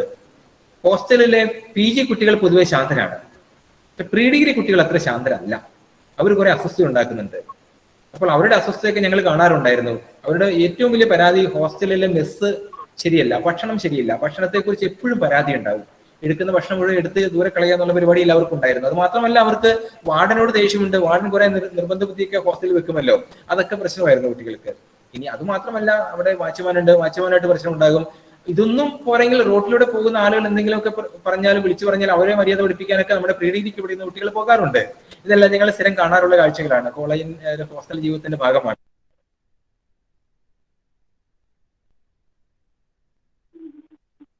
Sir, mic mute ആയി.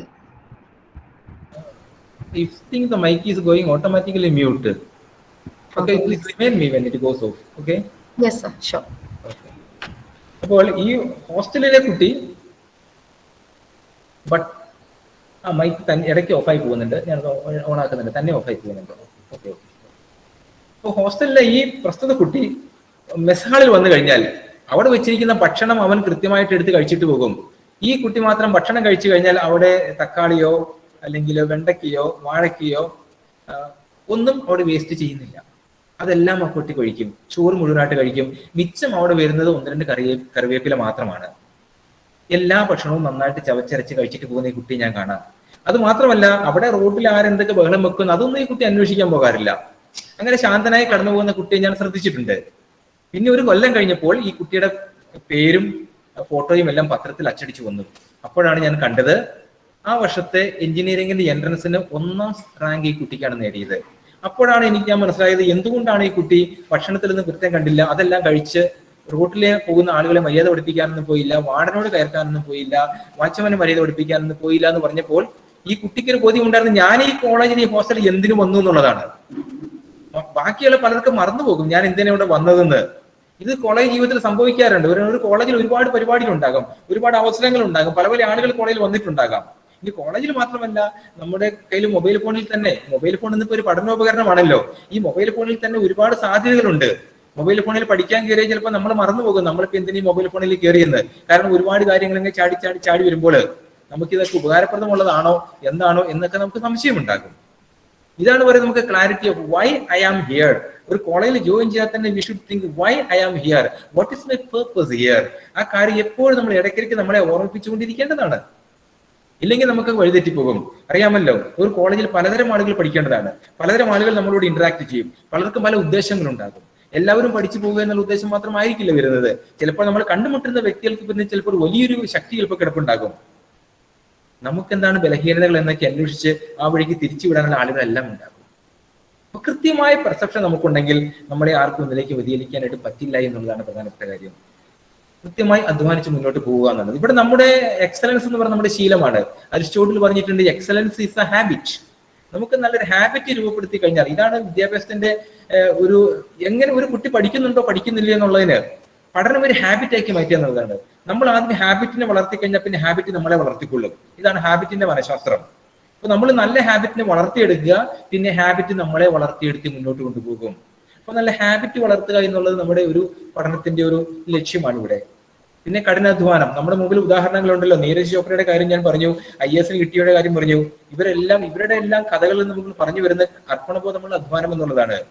ലോകത്തിലെ വലിയ ധനികനായ ബിൽഗേറ്റ്സ് പറഞ്ഞിട്ടുണ്ട്, അദ്ദേഹത്തിന്റെ 20-30 വയസ്സുകളിൽ, ഓർക്കണേ 20-30 വയസ്സെന്ന് പറഞ്ഞാൽ നമ്മൾ ഒരുപാട് തിളച്ചു മറിയുന്ന കാലമാണ്.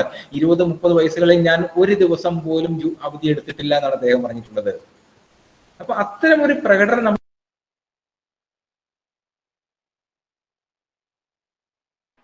സർ മൈക്ക് ഓഫ് ആയി. Okay, thank you for reminding it goes of automatically. അപ്പോൾ ഇത്തരം ഒരു വലിയ പ്രയത്നത്തിന്റെ ഫലമായിട്ടാണ് നേട്ടം നമ്മുടെ മുന്നിൽ വരുന്നത്. അതുകൊണ്ടാണ് പെലെ പറഞ്ഞത്, നേട്ടങ്ങൾ എന്ന് പറയുന്നത് ഒരു യാദൃശ്യമൊന്നുമല്ല, ഇത്രയേറെ പ്രയത്നങ്ങൾ നിങ്ങളുടെ മുമ്പിൽ അങ്ങനെ കിടപ്പുണ്ട്. ഈ ഒരു സമയം അതിനു വേണ്ടിയിട്ടുള്ളതാണ്. അപ്പോൾ നമ്മുടെ മലബാറിലെ തന്നെ ഏറ്റവും മികച്ചൊരു കലാലയത്തിലാണ് നിങ്ങൾ പ്രവേശനം നേടിയിരിക്കുന്നത്. ഇത് ഇവിടുത്തെ ഏറ്റവും മികച്ച ഒരു കലാലയമാണ്. ഇവിടെ എല്ലാ സൗകര്യങ്ങളും, ഇവിടുത്തെ അധ്യാപകരെ പലരെയും എനിക്കറിയാം, വളരെ പ്രഗത്ഭരാണ് ഇവിടെയുള്ളവര്. ഇവിടുത്തെ സൗകര്യങ്ങൾ ഉന്നത നിലവാരം ഉള്ളതാണ്. ഇവിടുത്തെ ലൈബ്രറി, ലബോറട്ടറി, ഇവിടുത്തെ കളിസ്ഥലങ്ങള്, ഗ്രൗണ്ടുകള്, ഇവിടെ നല്ലൊരു പഠിക്കാൻ പറ്റിയ നല്ലൊരു ആംബിയൻസ് ഇവിടെയുണ്ട്. ഇതെല്ലാം കൃത്യമായി ഉപയോഗിക്കുക എന്നുള്ളതാണ്. ഈ എന്റെ പഠന അനുഭവത്തില് ഞാൻ കണ്ടിട്ടുള്ളത്, ചില കുട്ടികൾക്ക് എത്ര സാഹചര്യങ്ങൾ ഒരുക്കിയിട്ടും കാര്യമില്ല. അങ്ങനെ കുട്ടികളെ ഞാൻ കണ്ടിട്ടുണ്ട്. എന്തെല്ലാം സൗകര്യങ്ങൾ വെച്ച് കൊടുത്തിട്ടുണ്ടെന്നറിയോ, പക്ഷെ അവർ പഠിക്കുന്നില്ല. അങ്ങനെയുള്ള കുട്ടികളെ കണ്ടിട്ടുണ്ട്. അങ്ങനെ ഉള്ള കുട്ടികളുടെ മാതാപിതാക്കന്മാരുടെ വിഷമവും ഞാൻ കണ്ടിട്ടുണ്ട്. അങ്ങനെ ചില കുട്ടികളുണ്ട്. എന്നാൽ ചില കുട്ടികളെ നമ്മൾ ഈ സാഹചര്യങ്ങളൊക്കെ ഒരുക്കി വെച്ച് കൊടുത്തു നിർത്തിയാല്, അതായത് പരീക്ഷ ആകുമ്പോഴേക്കും അച്ഛനും അമ്മയും ലീവ് എടുത്ത് ഇടത്തും വലത്തും ഇരുന്നിട്ട് പഠിപ്പിക്കുന്ന കുട്ടികളുണ്ട്, എന്നിട്ട് ജയിച്ചു പോരുന്നവരുണ്ട്. അങ്ങനെയുള്ള കുട്ടികളെ ഞാൻ കണ്ടിട്ടുണ്ട്. എന്നാൽ ഒരു സാഹചര്യങ്ങളും ഇല്ലാതെ ഏത് സാഹചര്യത്തിലും പഠിക്കും. നമ്മളതിനെ റെസീലിയൻസ് എന്ന് പറയുന്നത്. അങ്ങനെ ഒരു ഗുണമുള്ള കുട്ടികളുണ്ട്. അങ്ങനെയും കുട്ടികളെ ഞാൻ മുമ്പിൽ കണ്ടിട്ടുണ്ട്. പലതരം കുട്ടികൾ നമ്മുടെ മുമ്പിലൂടെ കടന്നു പോകാറുണ്ട്. അപ്പൊ മനഃശാസ്ത്രത്തിൽ നമ്മൾ പണ്ട് കാലത്തൊക്കെയുള്ള നമ്മുടെ ഒരു പഠനം എന്ന് പറയുന്നത് സാഹചര്യങ്ങൾ ഒരുക്കി കൊടുത്ത് കുട്ടികളെ വളർത്തുക എന്നുള്ളതായിരുന്നു. അതുകൊണ്ട് നമ്മുടെ മാതാപിതാക്കന്മാർ ഒരുപാട് സാഹചര്യങ്ങൾ ഒരുക്കി കൊടുത്തിട്ടുണ്ട്. നമ്മുടെ പഴയകാല കാഴ്ചപ്പാട് എങ്ങനെയാ? പഴയ കാലത്തെ മനഃശാസ്ത്രത്തിലെ സിദ്ധാന്തങ്ങളെല്ലാം പാവുലോവിന്റെ സിദ്ധാന്തം, അല്ലെങ്കിൽ തോണ്ടേക്കിന്റെ സിദ്ധാന്തം, സ്കിന്നറുടെ സിദ്ധാന്തം ഒക്കെ പറയുന്നത് സാഹചര്യങ്ങൾ ഒരു വ്യക്തിയെ രൂപപ്പെടുത്തും എന്നുള്ളതാണ്. അപ്പൊ അത്തരത്തിലുള്ള വിശ്വാസം ഉണ്ടായിരുന്നുകൊണ്ട് നമ്മൾ പല മാതാപിതാക്കന്മാരും, പണ്ടുള്ള മാതാപിതാക്കന്മാർ പറയുമായിരുന്നു, എന്റെ കുട്ടിക്ക് ഞാൻ ഒരു വിഷമവും അറിയിക്കാതെ എല്ലാം ഒരുക്കി കൊടുത്തിട്ടുണ്ടായിരുന്നു. മാതാപിതാക്കന്മാരുടെ സങ്കടമാണ്, അവൻ ഒരു വിഷമം ഒന്നും അറിയണ്ട, പഠിച്ചാൽ മതി, എല്ലാ സാഹചര്യവും ഞാൻ ഒരുക്കി കൊടുത്തിട്ടുണ്ട്, എന്നിട്ടും അവൻ പഠിച്ചില്ല എന്ന് പറയുന്ന മാതാപിതാക്കന്മാരെ കാണാറുണ്ട്. അപ്പോൾ നമ്മൾ ഈ പറയുന്ന തിയറി എന്താണ്? നല്ല സാഹചര്യങ്ങൾ ഒരുക്കി കൊടുത്താൽ കുട്ടിയെ നല്ല രീതിയിൽ വളർത്തിക്കൊണ്ടുവരുമെന്നാണ് നമ്മുടെ ഈ തിയറിയിൽ പറഞ്ഞിട്ടുള്ളത്. പക്ഷെ നമുക്ക് ആധുനിക തിയറികൾ പറയുന്നത് മറ്റൊന്നാണ്. ഓരോ വ്യക്തിയുടെ ഉള്ളിൽ ഒരു അതിജീവിക്കാൻ ഒരു അഭിവാഞ്ചയുണ്ട്. സാഹചര്യങ്ങളോട് പൊരുത്തപ്പെട്ട സാഹചര്യങ്ങൾ എത്ര മോശമാണെങ്കിലും ശരി, ഞാൻ പഠിച്ച് മുന്നേറും ഒരു കാഴ്ചപ്പാടുള്ള ആളുകളുണ്ട്. അങ്ങനെയുള്ള വ്യക്തികളെ കുറിച്ചുള്ള പഠനങ്ങളാണ് ഇവിടെ നമുക്ക് Karl Roger, Adler, Abraham Maslow എന്ന് പറയുന്നുള്ള തിയറിസ്റ്റുകൾ പഠിച്ചിട്ടുള്ളതും അങ്ങനെയുള്ളവരെ കുറിച്ചുള്ളതാണ്. ഇങ്ങനെ പലതരം തിയറികൾ ഇവിടെ ആവിർഭവിക്കാൻ കാരണം മനുഷ്യർ പലതരത്തിൽ ഉണ്ടെന്നുള്ളതാണ്. മനുഷ്യർ പലതരത്തിലുള്ളുണ്ട്. ഇപ്പോൾ ഇവിടെ പ്രവേശനം നേടുന്ന കുട്ടികളെ നിങ്ങളൊന്ന് ആലോചിച്ച് നോക്കണം, ഇതിൽ ഏത് തിയറിയാണ് നിങ്ങളെ കുറിച്ചുള്ളതാണ്? പഴയ തിയറിയുണ്ട്, സാഹചര്യങ്ങൾക്ക് അനുകൂലമായ നിങ്ങൾ പഠിക്കും എന്ന് പറയുന്ന തിയറിയാണോ നിങ്ങൾക്ക് ബാധകമായിട്ടുള്ളത്? അല്ല, ഏത് സാഹചര്യങ്ങൾ എത്ര മോശമാണെങ്കിലും നിങ്ങൾ പഠിക്കുമെന്ന് പറയുന്ന ആധുനിക തിയറികളാണോ നിങ്ങളെ പറ്റി പറഞ്ഞിട്ടുള്ളത്? അല്ലെങ്കിൽ സിഗ്നൽ ഫ്രോയിഡിനെ പറ്റിയുള്ളത് പറഞ്ഞിട്ടുണ്ട്. നമ്മുടെ ഉള്ളിൽ ചില ഇൻസ്റ്റിങ്ക്റ്റ് ഉണ്ട്, പലപ്പോഴും അരഗൻസും അങ്ങനെയുള്ള ചില ഇൻസ്റ്റിങ്ക്റ്റ് നമ്മുടെ ഉള്ളിലുണ്ട്. നമുക്ക് സുഖവും സന്തോഷവും തേടി മാത്രമേ നമ്മൾ പോവുകയുള്ളൂ, അല്ലെങ്കിൽ നമ്മൾ പഠിക്കില്ല. ക്ലാസ്സിൽ കുട്ടികൾ പറയാറില്ലേ, എനിക്ക് ക്ലാസ് ഒക്കെ ബോറിംഗ് ആണ്, എനിക്ക് ക്ലാസ് ഒന്ന് രസമാക്കി തരണം, എല്ലാം വളരെ രസമാക്കി തമാശയാക്കി തന്നാലേ എനിക്ക് പഠിക്കാൻ പറ്റുള്ളൂ എന്ന് പറഞ്ഞ കുട്ടികളുണ്ട്. അങ്ങനെയുള്ളവരെ പറ്റിയും തിയറി പറഞ്ഞിട്ടുണ്ട്. സുഖം തേടി സുഖം സ്വസ്ഥത ഉണ്ടെങ്കിൽ നിങ്ങൾക്ക് പഠിക്കാൻ പറ്റുള്ളൂ എന്ന്. ഇതിൽ ഏത് തിയറിയാണ് നിങ്ങളെ പറ്റി ബാധകമെന്നുള്ളത് നിങ്ങൾ ഇരുന്ന് ആലോചിക്കേണ്ടതുണ്ട്. ഏതു തരം വിദ്യാർത്ഥിയാണ് നിങ്ങളെന്ന് വിഷ്വലൈസ് ചെയ്യേണ്ടതുണ്ട്. ഞാൻ പറഞ്ഞുവല്ലോ, നമ്മളുടെ ഹാബിറ്റാണ് നമ്മളെ മുന്നോട്ട് കൊണ്ടുപോകുന്നത്, നമ്മളുടെ കാഴ്ചപ്പാടുകളാണ് നമ്മളെ മുന്നോട്ട് കൊണ്ടുപോകുന്നത്. എന്താണ് നമ്മുടെ കാഴ്ചപ്പാടുകൾ? ഒരുപക്ഷെ പലതരത്തിലുള്ള കാഴ്ചപ്പാടുകൾ ഉണ്ടാകാം, പലതരത്തിലുള്ള ഹാബിറ്റുകൾ നിങ്ങളെ പിടിമുറുക്കിയിട്ടുണ്ടാകാം. പക്ഷെ നിങ്ങളെന്ന് ഓർത്തുകൊള്ളൂ, ഏത് ഹാബിറ്റിൽ നമുക്ക് പുറത്തിറങ്ങാനായിട്ട് കഴിയും? നമ്മുടെ മനോഭാവം മാറ്റിയ നമ്മൾ ആള് മാറി. വില്യം ജെയിംസ് പറഞ്ഞത്, ഈ 20-ാം നൂറ്റാണ്ടിലെ ഏറ്റവും വലിയ കണ്ടുപിടുത്തം എന്ന് പറയുന്നത് മനസ്സ് മാറ്റി വെച്ചാൽ മനുഷ്യൻ മാറ്റി, മനോഭാവം മാറിക്കഴിഞ്ഞാൽ ആള് മാറി എന്നുള്ളതാണ്. നിങ്ങൾക്കൊക്കെ നേട്ടങ്ങൾ ഉണ്ടാകാൻ, ജീവിതത്തിൽ ചേഞ്ച് ഉണ്ടാകാൻ മനോഭാവം ഒന്ന് മാറിയാൽ മതി. പറയുന്നത് എളുപ്പമാണ് കേട്ടോ, മനോഭാവം മാറാൻ ബുദ്ധിമുട്ടുണ്ട്. പക്ഷെ നമുക്ക് അതിനുള്ള മനഃശാസ്ത്രത്തിൽ അതിനുള്ള സംവിധാനങ്ങളുണ്ട്. നമ്മുടെ കോളേജിൽ അതിനുള്ള സംവിധാനങ്ങളുണ്ട്. നമ്മുടെ കോളേജിൽ അതിനുവേണ്ടി പ്രഗത്ഭനായ ഒരു സൈക്കോളജിനെ നമ്മൾ നിയമിച്ചിട്ടുണ്ട്. അദ്ദേഹമാണ് NM വർഗീസ്, അല്ലെങ്കിൽ വർഗീസ് നീർവേലിൽ എന്ന് പറയുന്നത്. എനിക്ക് ശേഷം അദ്ദേഹമാണ് നിങ്ങളോട് സംസാരിക്കുന്നത്. നമ്മുടെ കോളേജിൽ അങ്ങനെ ആരുടെ സേവനം കഴിഞ്ഞ വർഷം മുതലുണ്ട്. നിങ്ങൾക്ക് എന്ത് പ്രശ്നം ഉണ്ടായിക്കൊള്ളട്ടെ, എന്താണ് നിങ്ങളെ പഠനത്തിൽ നിന്ന് പിന്നോട്ട് വലിക്കുന്നത്? നമ്മളൊരു പഠന പ്രശ്നം കണ്ടു കഴിഞ്ഞാൽ പഠന പ്രശ്നത്തിലൂടെ പോകുമ്പോൾ മറ്റു പല ജീവിത പ്രശ്നങ്ങളിലേക്ക് എത്തിപ്പെടാറുണ്ട്. അപ്പൊ നിങ്ങളുടെ പ്രശ്നങ്ങൾ എന്തുമായിക്കൊള്ളട്ടെ, അത് ഇവിടെ വന്ന് ഞങ്ങളുടെ അടുത്ത് പറഞ്ഞുകൊള്ളൂ. ഞങ്ങൾ ഇവിടെ ഉണ്ട്, വർഗീസ് സാറുമുണ്ട്, അദ്ദേഹത്തിന്റെ കൂടെ ഞാനുമുണ്ട്. നിങ്ങളുടെ എന്ത് നിങ്ങളെ പിന്നോക്കം വലിക്കുന്ന, നിങ്ങളുടെ സാഹചര്യങ്ങളെ പ്രതികൂലമാക്കുന്ന എന്ത് ഉണ്ടെങ്കിലും അതിന് പരിഹാരം ഇവിടെ ഉണ്ട്. ഏത് സാഹചര്യങ്ങൾ നിങ്ങൾക്ക് ഉണ്ടായാലും അതിനെല്ലാം പരിഹാരം ഉണ്ട് എന്ന് നമ്മൾ മനസ്സിലാക്കണം. അതാണ് തിരിച്ചറിയേണ്ടത്. ഈ ലോകം മുഴുവൻ തകർന്നുപോയി, നമ്മുടെ ഭൂമി വളർന്ന് താഴേക്ക് പോകുന്നോ, ഇനി ഞാൻ എന്ത് ചെയ്യുമെന്നോ നിലവിളിക്കുന്ന സമയത്ത് നിങ്ങൾ ആലോചിച്ച് നോക്കുക, ഇതിനെല്ലാത്തിനും ഒരു പരിഹാരം ഇവിടെ ഉണ്ട്. പക്ഷേ പരിഹാരം നിർദ്ദേശിക്കുന്ന ആളുകളെ കണ്ടെത്തുക എന്നുള്ളതാണ്. നിങ്ങളുടെ കോളേജിലുള്ള സൗകര്യങ്ങൾ ഒരുക്കിയിട്ടുണ്ട്, അതിനുള്ള സൗകര്യങ്ങളുണ്ട്. എനിക്ക് ശേഷം നിങ്ങളോട് സംസാരിക്കുന്ന അദ്ദേഹമാണ്.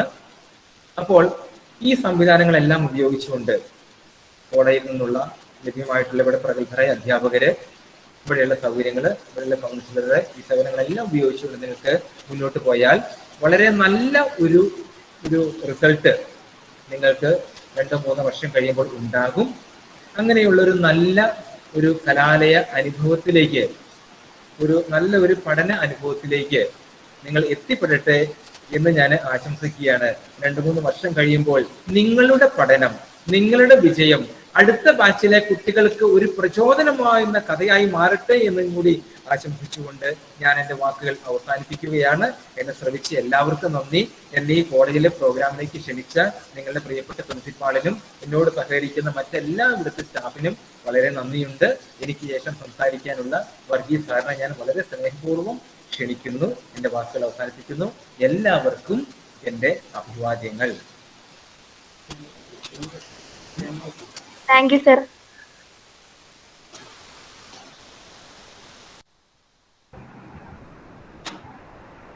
Thank you very much, sir. Next, we have a session by N.M. Varghese, sir. So, over to you, sir.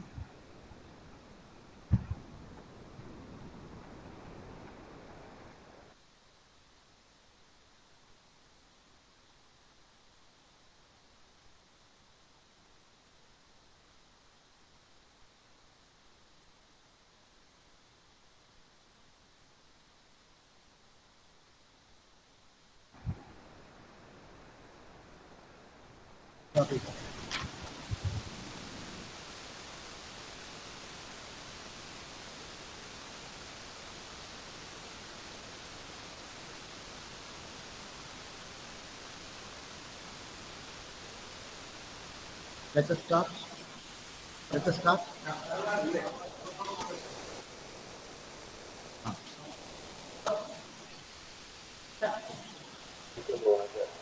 ഏറെ ബഹുമാനപ്പെട്ട കോളേജ് പ്രിൻസിപ്പൽ,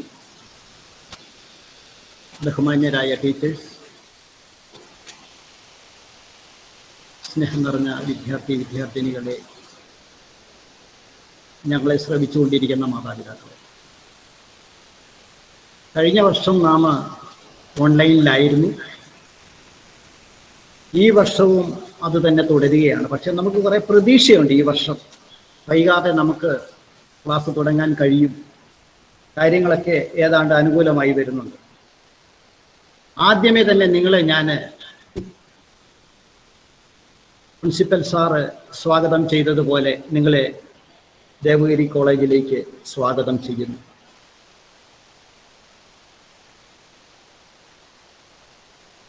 നിങ്ങളെ ഞാൻ അനുമോദിക്കുകയാണ് ആദ്യമേ തന്നെ. കാരണം എന്താണെന്ന് ചോദിച്ചാൽ, നിങ്ങൾ തുടർ പഠനത്തിനുള്ള യോഗ്യത നേടി ഇന്ന് കേരളത്തിലെ തന്നെ ഏറ്റവും പ്രസിദ്ധമായ ഒരു കോളേജിൽ അഡ്മിഷൻ നേടിയിരിക്കുന്ന വിദ്യാർത്ഥിനികൾ. പഠന മനഃശാസ്ത്രം സംസാരിക്കുമ്പോൾ ആദ്യം ബുദ്ധിയെക്കുറിച്ച് സംസാരിക്കുന്നത്. ബുദ്ധിയെക്കുറിച്ച് സംസാരിക്കുമ്പോൾ ആ കഴിവ് തെളിയിച്ച് നിങ്ങൾ ഈ കോളേജിൽ അഡ്മിഷൻ നേടിയിട്ടുള്ള മിടുമിടുക്കന്മാരും മിടുക്കികളുമായ വിദ്യാർത്ഥിനികളാണ്.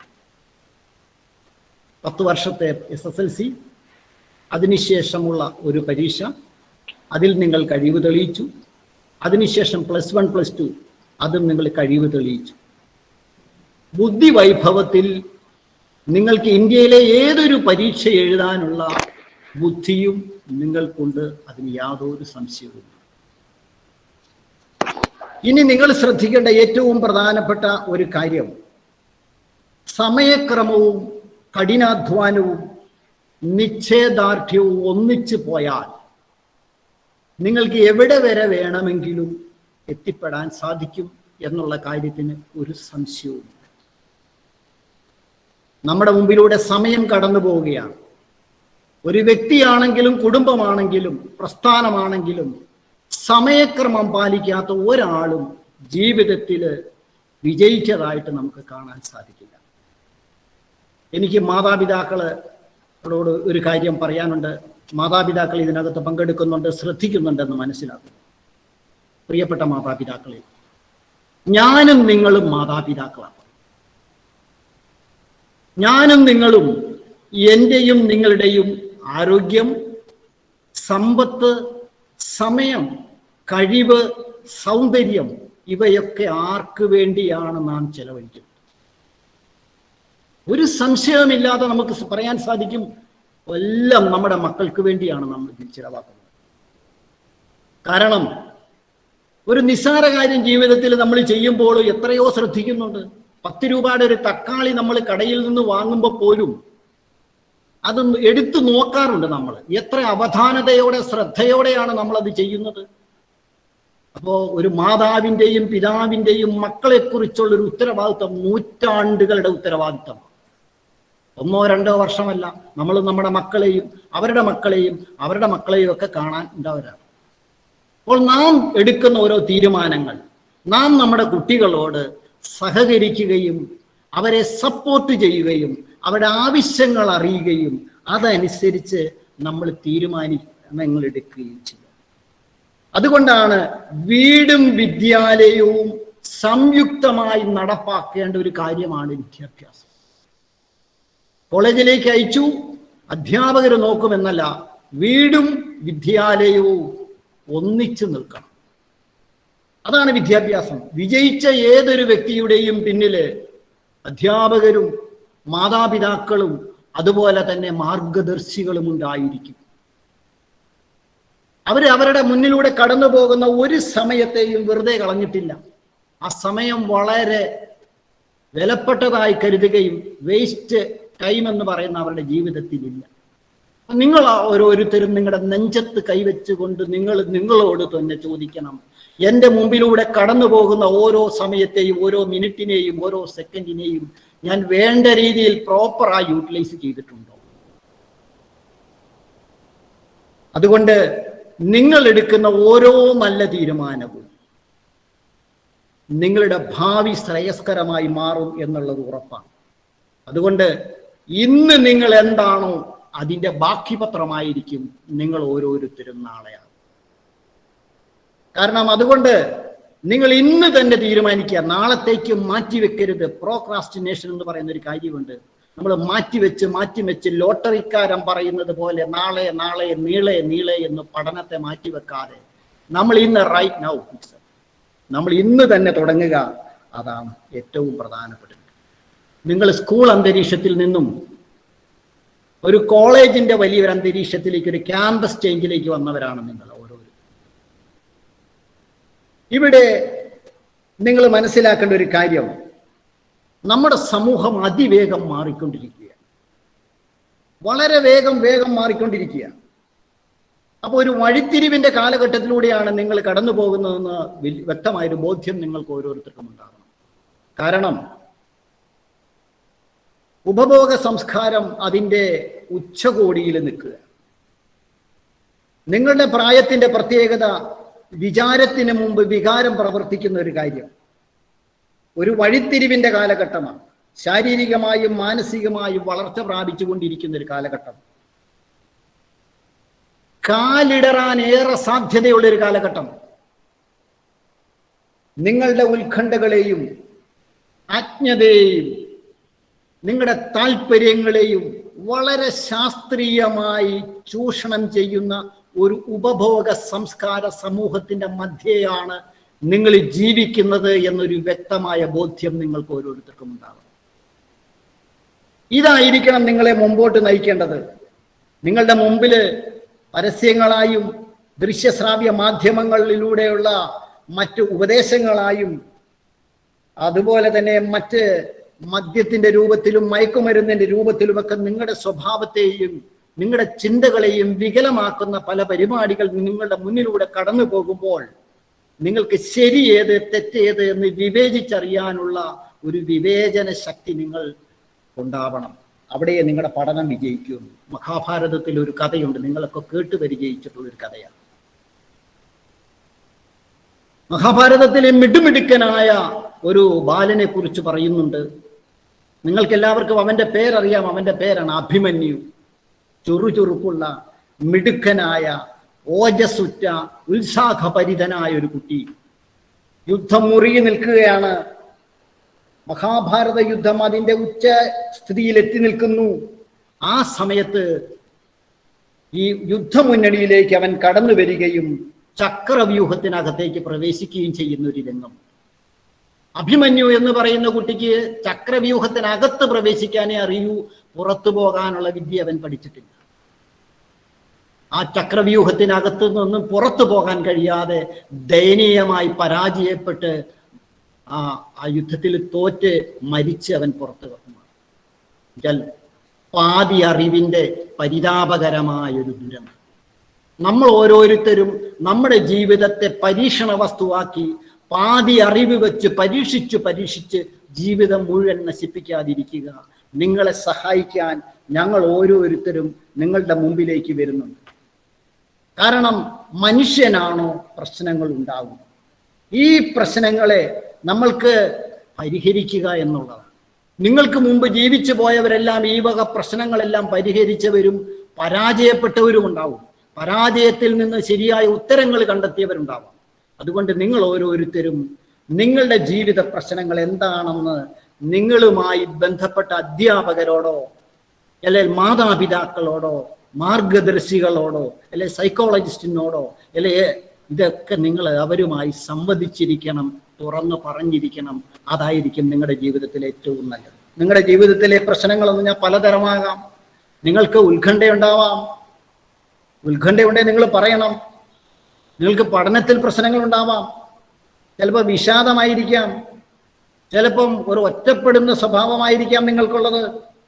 നിങ്ങൾക്ക് ലോ സെൽഫ് എസ്റ്റീം അല്ലേ, സ്വയം മതിപ്പില്ലായ്മയാവാം. ചിലപ്പോൾ ഈറ്റിംഗ് പ്രോബ്ലംസ് ആയിരിക്കാം, ബോഡി ഇമേജ് ഇഷ്യൂസ്, ഇല്ലോസ് ഇഷ്യൂസ്.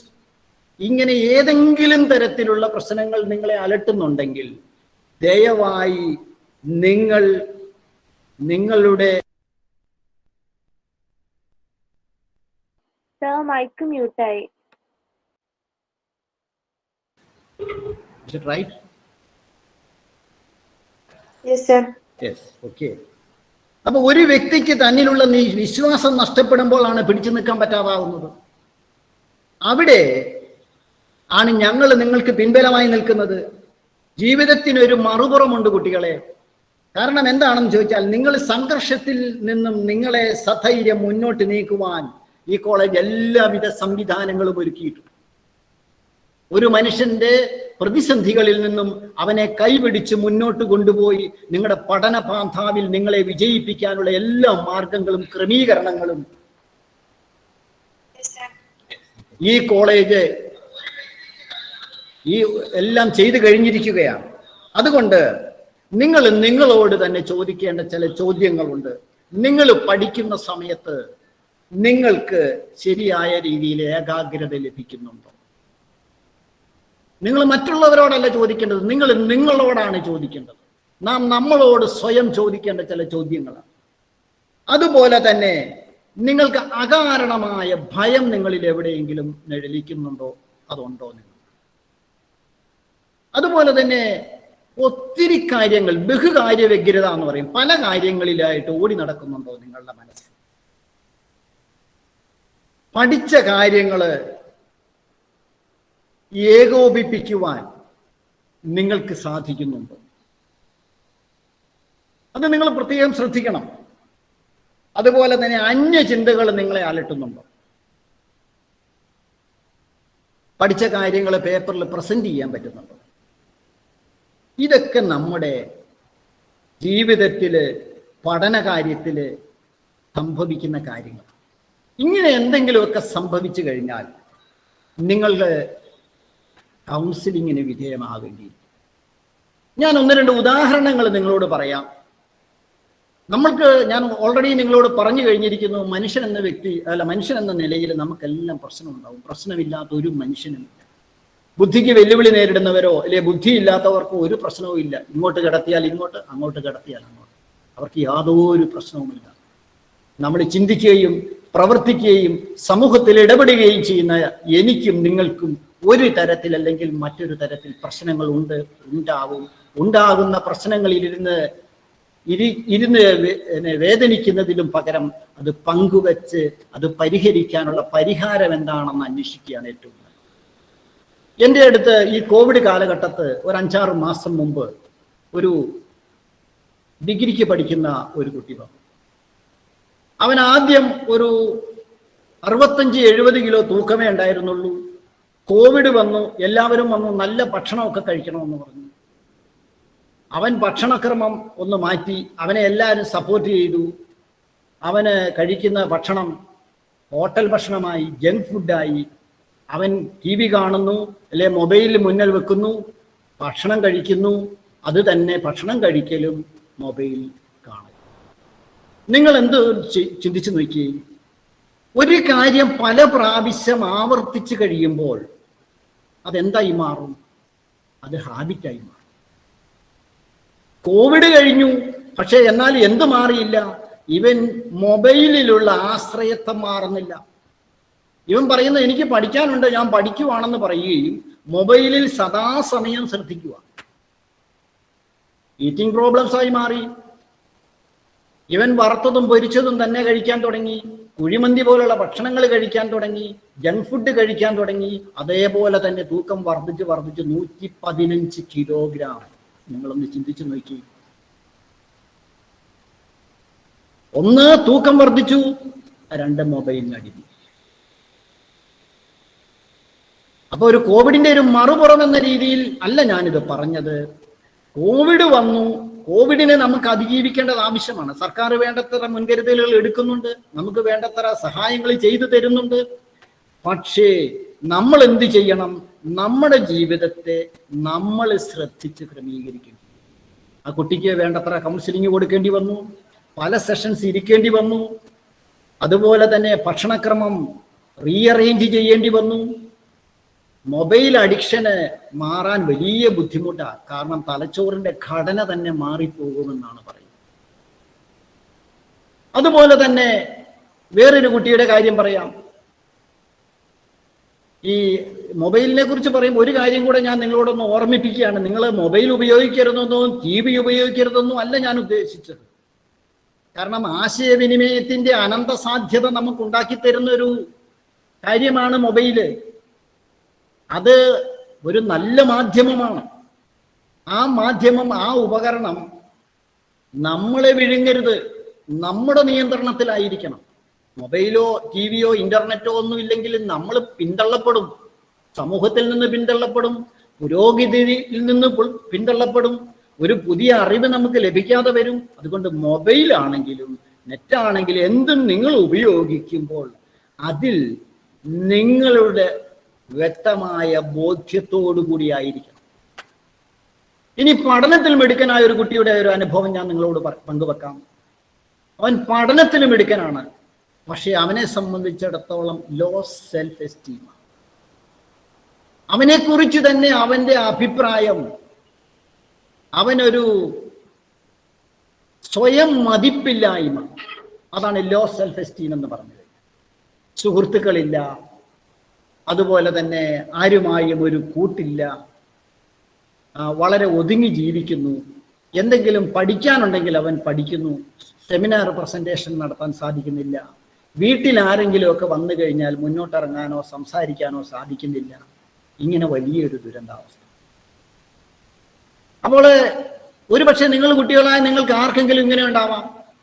അവന്റെ ഏറ്റവും വലിയൊരു പ്രശ്നം അവന്റെ ഉയരം കുറവാണെന്നുള്ളതാണ്.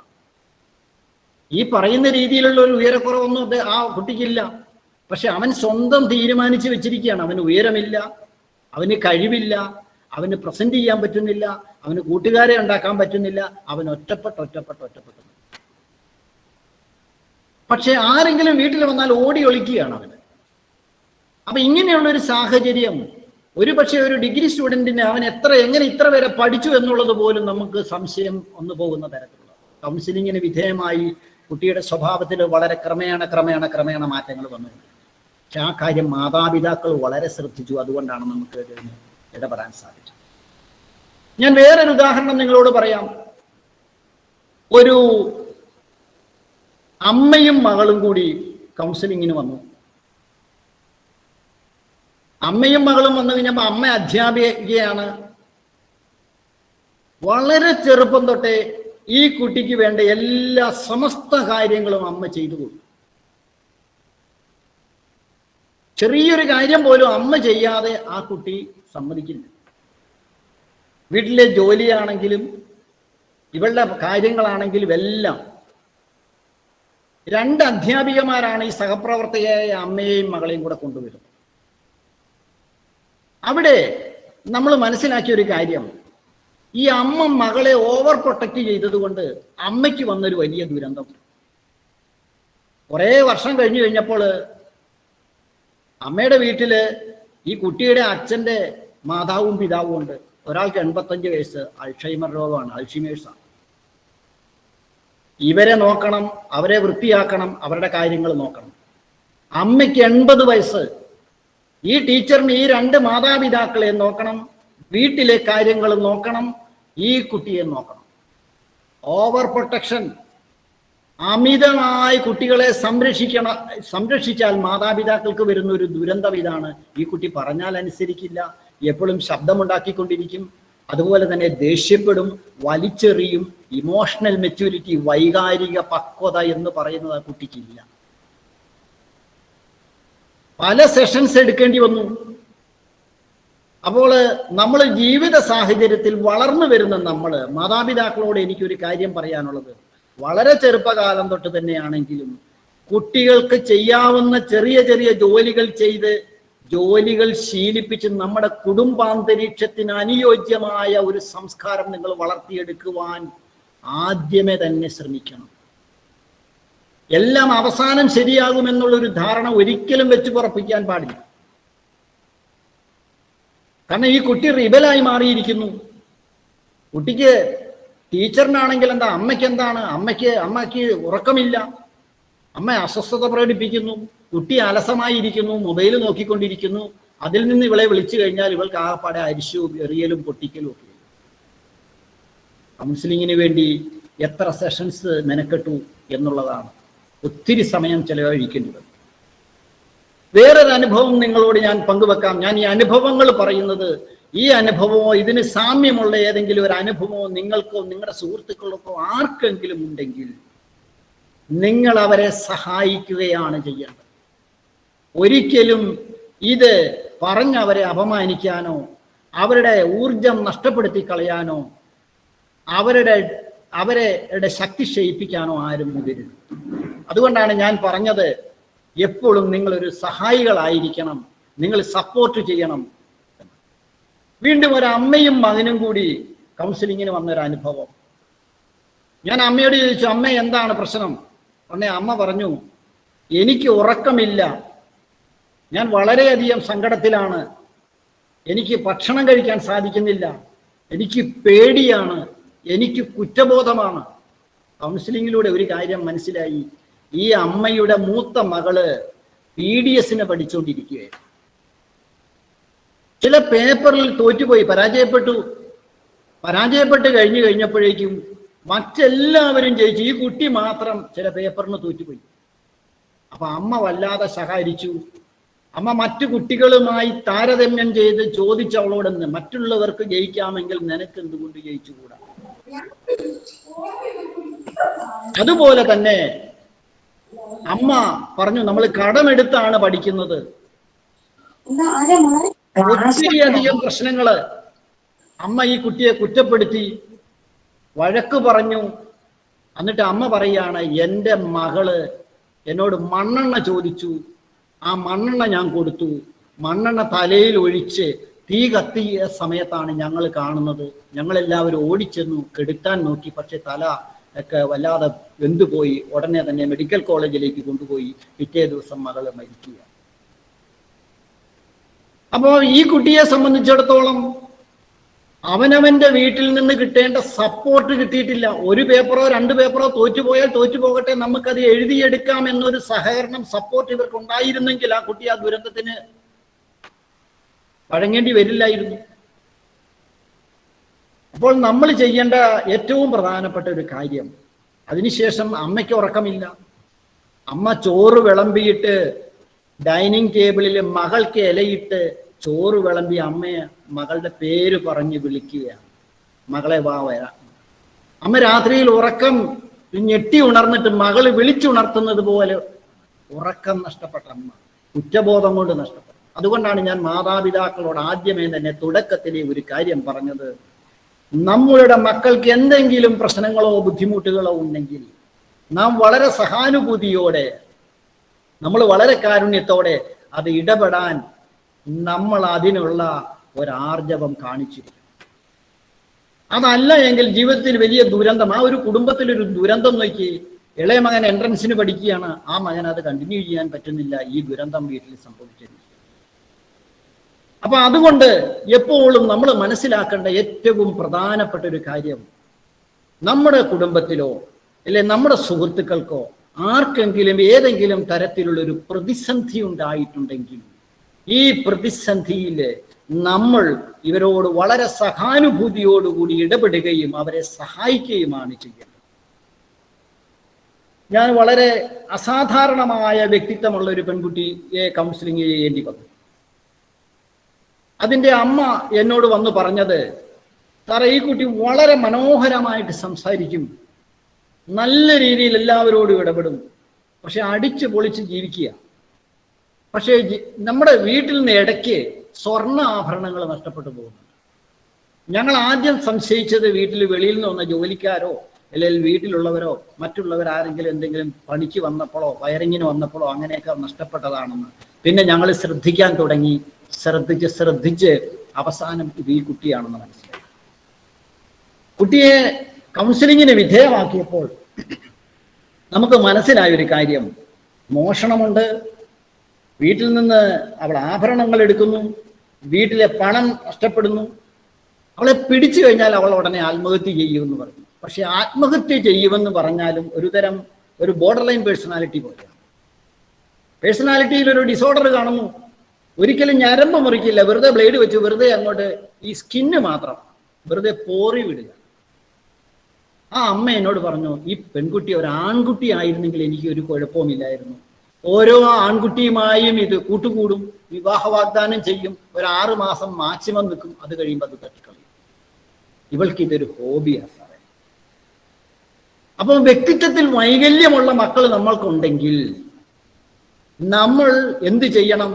അതിന് ചികിത്സയ്ക്ക് വിധേയമാക്കണം. നമ്മളിത് ഒളിച്ചും പാത്തും വെക്കേണ്ട കാര്യമല്ല. ഇത് പിൻകാലത്ത് വലിയ കുറ്റകൃത്യങ്ങളിലേക്കും വലിയ പ്രതിസന്ധികളിലേക്കും കുടുംബങ്ങളെയും വ്യക്തികളെയും നയിക്കും. ഈ ഉദാഹരണങ്ങൾ പറഞ്ഞത് നമ്മുടെ ജീവിതത്തിൽ പ്രശ്നങ്ങളില്ല എന്ന് നമ്മൾ തീർത്ത് പറയരുത്. പലതരത്തിലുള്ള പ്രശ്നങ്ങളിലൂടെയാണ് കടന്നു പോകുന്നത്.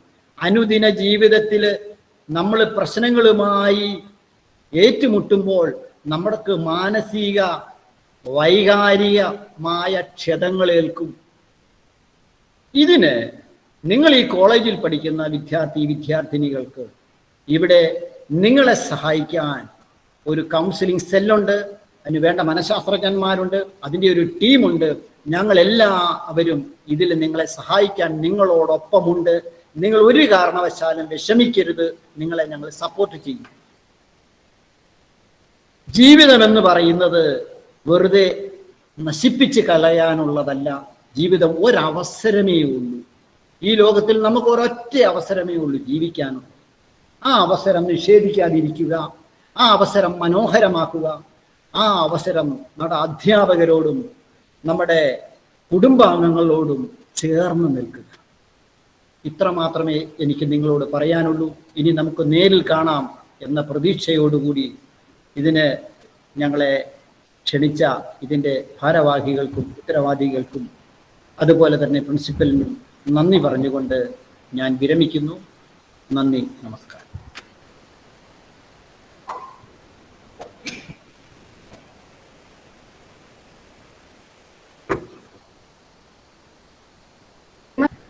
The session lightning, so I thank both and the words of wisdom. The student requested. Ma'am, sound is not clear. For tomorrow's. Am I audible now? Ma'am, sound clear alla. Ma'am, sound is not clear.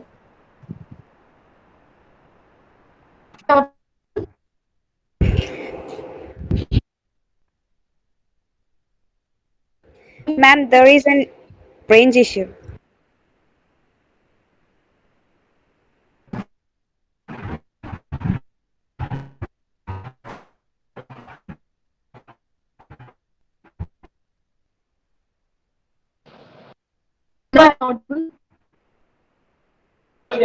Ma'am, I can't hear anything.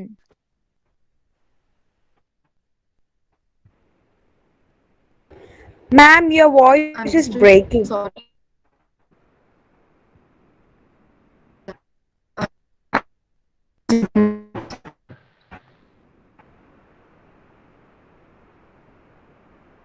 Ma'am, you are not audible. Can you hear me? Yes, ma'am. I believe something is wrong with the network. So I just wanted to tell you all that tomorrow's induction link will be posted in your WhatsApp group. So the program begins in the morning. So please check your WhatsApp. The Fine Arts Committee aims at an overall development of the potential of students in the field of art and literature. The committee provides ample support to the students for participating in fine arts competition. Dr. Wilson Rocky is the former staff coordinator of Fine Arts Committee, and he's also the staff editor of College Magazine. He's the assistant professor of English and also a member of the governing body of the college. He's a much sought after research guide and has been the advisor of fine arts for 18 years.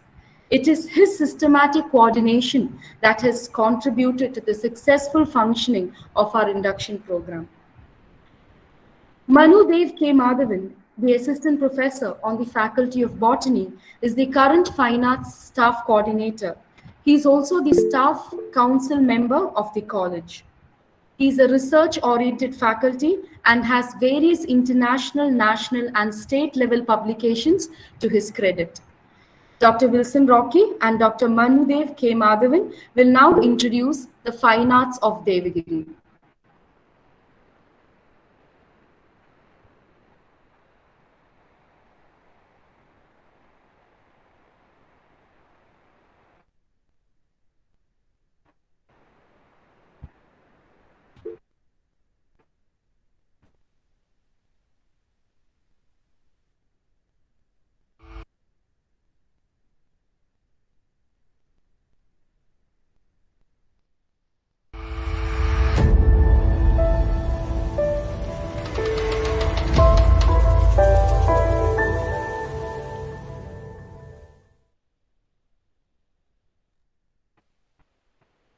നമസ്കാരം, ഞാൻ Wilson Rocky, Devagiri college English ഡിപ്പാർട്ട്മെന്റിലെ അധ്യാപകനാണ്. നമസ്കാരം, ഞാൻ Manudev K M, botany ഡിപ്പാർട്ട്മെന്റിലെ അധ്യാപകനാണ്. ദേവഗിരി കോളേജിൽ ഈ വർഷം 1ാം വർഷം ചേർന്ന എല്ലാ വിദ്യാർത്ഥികളെയും ഫൈൻ ആർട്സ് ക്ലബിലേക്ക് സ്വാഗതം ചെയ്യുക എന്നുള്ളതാണ് ഞങ്ങളുടെ കടമ. 1956 സെയിന്റ് ജോസഫ്സ് കോളേജ് ദേവഗിരി സ്ഥാപിതമായത്. തുടക്കത്തിൽ ഒട്ടേറെ പ്രഗത്ഭരായിട്ടുള്ള അധ്യാപകർ ഇവിടെ ജോലി ചെയ്തിരുന്നു. Professor Sumar Azhikode, professor CA Shepherd തുടങ്ങിയ അധ്യാപകർ. കോഴിക്കോട്ടെ മാത്രമല്ല, മലബാറിൽ തന്നെ ഏറ്റവും ശക്തമായ ഒരു സാന്നിധ്യമായിട്ട് നമ്മുടെ അധ്യാപകർ മാറിയിരുന്നു. തുടർച്ചയായിട്ട് കലാപരിപാടികളും സാംസ്കാരിക സമ്മേളനങ്ങളും ഇവിടെ അരങ്ങേറിയിരുന്നു. ഷെപ്പേർഡ് സാറിന്റെ നേതൃത്വത്തിൽ തുടർച്ചയായിട്ട് എല്ലാ വർഷവും തന്നെ ഷേക്സ്പിയർ നാടകങ്ങൾ നമ്മുടെ കുട്ടികൾ അധ്യാപകരുമായി ചേർന്ന് ഈ കോളേജിൽ അവതരിപ്പിച്ചിരിക്കുന്നു. തുടർന്ന് ടൗൺ ഹാളിലും ടാഗോർ ഹാളിലും പൊതുജനങ്ങൾക്ക് വേണ്ടിയും ഈ നാടകങ്ങൾ അവതരിപ്പിച്ചിരുന്നു. ഇത് പഴയ കഥ. പുതിയ കാലത്ത് ബേസോൺ ഇന്റർസോൺ മത്സരങ്ങളിൽ തുടർച്ചയായിട്ട് ദേവഗിരി ചാമ്പ്യൻഷിപ്പ് നേടിവരുന്നു. കഴിഞ്ഞ 25 വർഷങ്ങൾ 1ാം സ്ഥാനത്തോ 2ാം സ്ഥാനത്തോ ദേവഗിരി ഉണ്ട്. ഈ വർഷം പുതുതായി ചേർന്ന എല്ലാ വിദ്യാർത്ഥികളെയും ഏറ്റവും സ്നേഹപൂർവ്വം ഈ പരിപാടികളിലേക്ക് സ്വാഗതം ചെയ്യുകയാണ്. നിങ്ങളും ഈ ക്ലബിൽ ചേരണം, ഇവിടെ നടക്കുന്ന എല്ലാ പരിപാടികളും പങ്കെടുക്കണം. അങ്ങനെ ദേവഗിരിയുടെ പാരമ്പര്യം മുന്നോട്ട് കൊണ്ടുപോകാൻ നിങ്ങൾക്കും കഴിയട്ടെ എന്ന് ഞാൻ ആശംസിക്കുന്നു. ദേവഗിരിയിലൂടെ കഴിവുകൾ തെളിയിച്ച് വിവിധ വേദികളിൽ തങ്ങളുടെ മുദ്ര പതിപ്പിച്ച ഒരുപാട് പൂർവ്വ വിദ്യാർത്ഥികൾ നമുക്കുണ്ട്. മലയാള ചലച്ചിത്ര വേദിയിലൂടെ പ്രശസ്തരായ ശ്രീ സുധീഷ്, നർത്തകനും കൂടിയായ ശ്രീ വിനീത്, ടെലിവിഷൻ സീരിയലുകളിലൂടെ സുപരിചിതയായ സാരംഗി എന്ന പേരിൽ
No sound.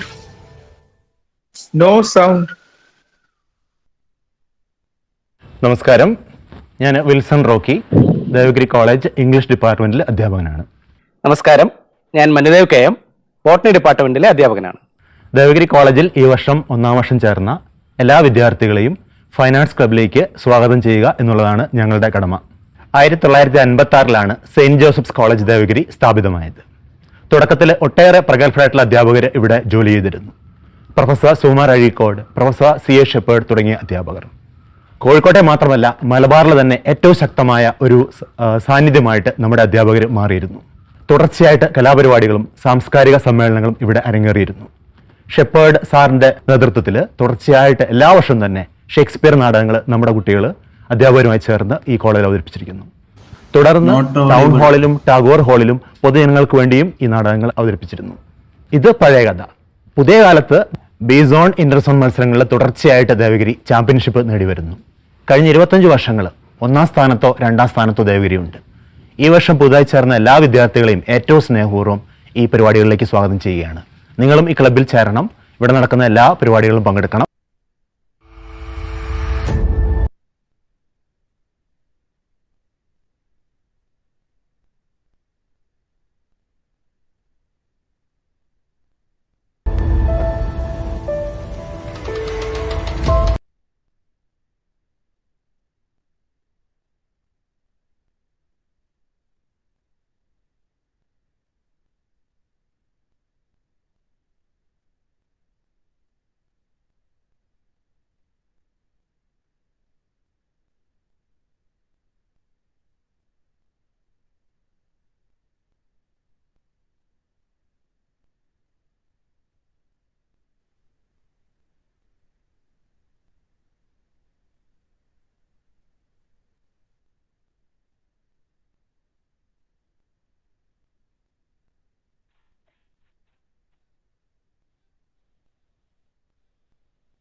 നമസ്കാരം, ഞാൻ വിൽസൺ റോക്കി, ദേവഗിരി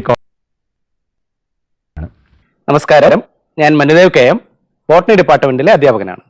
ദേവഗിരി കോളേജിൽ ഈ വർഷം 1-ാം വർഷം ചേർന്ന എല്ലാ വിദ്യാർത്ഥികളെയും ഫൈൻ ആർട്സ് ക്ലബിലേക്ക് സ്വാഗതം ചെയ്യുക എന്നുള്ളതാണ് ഞങ്ങളുടെ കടമ. 1956 സെയിന്റ് ജോസഫ്സ് കോളേജ് ദേവഗിരി സ്ഥാപിതമായത്. തുടക്കത്തിൽ ഒട്ടേറെ പ്രഗത്ഭരായിട്ടുള്ള അധ്യാപകർ ഇവിടെ ജോലി ചെയ്തിരുന്നു. Professor Sukumar Azhikode, professor CA Shepherd തുടങ്ങിയ അധ്യാപകർ. കോഴിക്കോട്ടെ മാത്രമല്ല, മലബാറിൽ തന്നെ ഏറ്റവും ശക്തമായ ഒരു സാന്നിധ്യമായിട്ട് നമ്മുടെ അധ്യാപകർ മാറിയിരുന്നു. തുടർച്ചയായിട്ട് കലാപരിപാടികളും സാംസ്കാരിക സമ്മേളനങ്ങളും ഇവിടെ അരങ്ങേറിയിരുന്നു. ഷെപ്പേർഡ് സാറിൻ്റെ നേതൃത്വത്തിൽ തുടർച്ചയായിട്ട് എല്ലാ വർഷവും തന്നെ ഷേക്സ്പിയർ നാടകങ്ങൾ നമ്മുടെ കുട്ടികൾ അധ്യാപകരുമായി ചേർന്ന് ഈ കോളേജിൽ അവതരിപ്പിച്ചിരിക്കുന്നു. തുടർന്ന് ടൗൺ ഹാളിലും ടാഗോർ ഹാളിലും പൊതുജനങ്ങൾക്ക് വേണ്ടിയും ഈ നാടകങ്ങൾ അവതരിപ്പിച്ചിരുന്നു. ഇത് പഴയ കഥ. പുതിയ കാലത്ത് ബേസോൺ ഇന്റർസോൺ മത്സരങ്ങളിൽ തുടർച്ചയായിട്ട് ദേവഗിരി ചാമ്പ്യൻഷിപ്പ് നേടിവരുന്നു. കഴിഞ്ഞ 25 വർഷങ്ങൾ 1-ാം സ്ഥാനത്തോ 2-ആം സ്ഥാനത്തോ ദേവഗിരിയുണ്ട്. ഈ വർഷം പുതുതായി ചേർന്ന എല്ലാ വിദ്യാർത്ഥികളെയും ഏറ്റവും സ്നേഹപൂർവ്വം ഈ പരിപാടികളിലേക്ക് സ്വാഗതം ചെയ്യുകയാണ്. നിങ്ങളും ഈ ക്ലബ്ബിൽ ചേരണം. ഇവിടെ നടക്കുന്ന എല്ലാ പരിപാടികളും പങ്കെടുക്കണം. അങ്ങനെ ദേവഗിരിയുടെ പാരമ്പര്യം മുന്നോട്ട് കൊണ്ടുപോകാൻ നിങ്ങൾക്കും കഴിയട്ടെ എന്ന് ഞാൻ ആശംസിക്കുന്നു. ദേവഗിരിയിലൂടെ കഴിവുകൾ തെളിയിച്ച് വിവിധ വേദികളിൽ തങ്ങളുടെ മുദ്ര പതിപ്പിച്ച ഒരുപാട് പൂർവ്വ വിദ്യാർത്ഥികൾ നമുക്കുണ്ട്. മലയാള ചലച്ചിത്ര വേദിയിലൂടെ പ്രശസ്തരായ ശ്രീ സുധീഷ്, നർത്തകനും കൂടിയായ ശ്രീ വിനീത്, ടെലിവിഷൻ സീരിയലുകളിലൂടെ സുപരിചിതയായ സാരംഗി എന്ന പേരിൽ അറിയപ്പെടുന്ന സ്റ്റെഫി ലിയോൺ, ഇവരെല്ലാം ദേവഗിരിയുടെ പൂർവ്വ വിദ്യാർത്ഥികളാണ്. ദേവഗിരിയിൽ വിദ്യാർത്ഥിനിയായിരുന്ന കീർത്തന SK സി കേരളം ചാനലിലെ സരിഗമപ്പ റിയാലിറ്റി ഷോ ഫൈനലിസ്റ്റാണ്. അതിനു മുമ്പ് തന്നെ ജൂനിയർ സ്റ്റാർ സിംഗർ പ്രോഗ്രാമിലൂടെ ശ്രദ്ധ നേടിയ ആൾ കൂടിയാണ് കീർത്തന. BSc സുവോളജി വിദ്യാർത്ഥിനിയായിരുന്ന പുണ്യ പ്രദീപ് സി കേരളം ചാനലിലെ സരിഗമപ്പ റിയാലിറ്റി ഷോ കണ്ടസ്റ്റൻ്റാണ്. ദേവഗിരിയിലെ BSc ഫിസിക്സ് വിദ്യാർത്ഥിയായിരുന്ന അരുൺ മോഹൻ, BBA വിദ്യാർത്ഥിയായിരുന്ന അമൽ സി അജിത്ത് എന്നിവർ മനോരമ ചാനലിലെ സൂപ്പർ 4 മത്സരാർത്ഥികളാണ്. മാസ് കമ്മ്യൂണിക്കേഷൻ വിദ്യാർത്ഥിയായിരുന്ന വൈകാശ് വരവീണ മീഡിയ 1 ചാനലിലെ 14ാം രാവ് റിയാലിറ്റി ഷോയിലൂടെ സുപരിചിതനാണ്. ദേവഗിരിയിൽ BSc സുവോളജി MSW വിദ്യാർത്ഥിയായിരുന്ന ആതിര കൃഷ്ണൻ ഏഷ്യാനെറ്റ് ചാനലിൻ്റെ സ്റ്റാർ സിംഗർ റിയാലിറ്റി ഷോയിലൂടെ പരിചിതയാണ്. മലയാള സിനിമാ പിന്നണി ഗായകൻ നിഷാദിൻ്റെ സഹോദരി കൂടിയാണ് ആതിര. നിഷാദും ദേവഗിരിയുടെ തന്നെ പൂർവ്വ വിദ്യാർത്ഥിയാണ്. ഏഷ്യാനെറ്റിലെ സ്റ്റാർ സിംഗർ സീസൺ 4 മലയാളികൾക്ക് പരിചിതനായ രാഹുൽ സത്യനാഥ് ദേവഗിരിയിലെ BSc ഫിസിക്സ് MSW വിദ്യാർത്ഥിയായിരുന്നു. നിലവിൽ കോളേജിൽ അധ്യാപകർ അടങ്ങുന്ന ഫൈൻ ആർട്സ് കമ്മിറ്റിയും കൂടാതെ college union fine arts secretary എന്നിവരടക്കമുള്ള കമ്മിറ്റിയാണ് പരിപാടികളെല്ലാം തന്നെ കോർഡിനേറ്റ് ചെയ്യുന്നത്. ഇതിനായി ഒരു ഫൈൻ ആർട്സ് ക്ലബ്ബും നമുക്കുണ്ട്. വിദ്യാർത്ഥികൾക്ക് തങ്ങളുടെ പാഠ്യേതര കഴിവുകൾ പ്രദർശിപ്പിക്കാനുള്ള നിരവധി അവസരങ്ങൾ ഓരോ വർഷവും ദേവഗിരിയിൽ ഫൈൻ ആർട്സ് ക്ലബ്ബ് ഒരുക്കാറുണ്ട്. ഇപ്പോൾ നടന്നുകൊണ്ടിരിക്കുന്ന ഈ ഇൻഡക്ഷൻ പ്രോഗ്രാമിൻ്റെ അവസാന ഭാഗത്തായിട്ട് ദേവഗിരിയിൽ പഠിച്ചുകൊണ്ടിരിക്കുന്ന വിദ്യാർത്ഥികളുടെ വിവിധങ്ങളായിട്ടുള്ള കലാപരിപാടികൾ കൂട്ടിച്ചേർത്തുകൊണ്ടുള്ള ഒരു സാംസ്കാരിക സന്ധ്യ ഞങ്ങൾ നിങ്ങൾക്കായിട്ട് ഒരുക്കിയിട്ടുണ്ട്. ഈ കലാവിരുന്നിലേക്ക് ഈ കോളേജിലെ എല്ലാ 1ാം വർഷ വിദ്യാർത്ഥികളെയും രക്ഷിതാക്കളെയും ഏറ്റവും സ്നേഹപൂർവ്വം ഞങ്ങൾ സ്വാഗതം ചെയ്യുന്നു.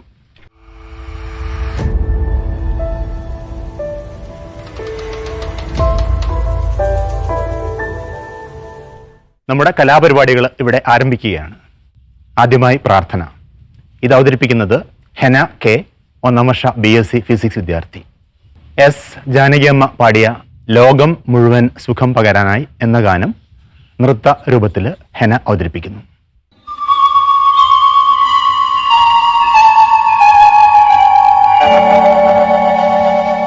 ലോകം മുഴുവൻ സുഖം പകരാനായി സ്നേഹദീപമേ മിഴി തുറക്കൂ.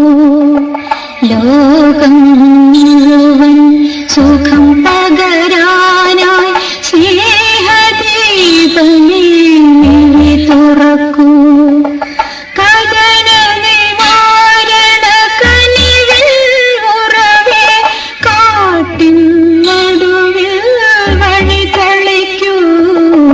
ലോകം മുഴുവൻ സുഖം പകരാനായി സ്നേഹദീപമേ മിഴി തുറക്കൂ.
തുറക്കൂ കവന നിവാരണ കനിവിൽ ഉറവേ കാട്ടിൻ നടുവിൽ വഴി തെളിക്കൂ ലോകം മുഴുവൻ സുഖം പകരാനായി സ്നേഹദീപമേ മിഴി തുറക്കൂ. ഒരു ഇംഗ്ലീഷ് ഗാനവുമായി നിങ്ങളുടെ മുമ്പിലേക്ക് വരുന്നത് സോളജി 5th സെമസ്റ്റർ വിദ്യാർത്ഥിയായ George Joseph.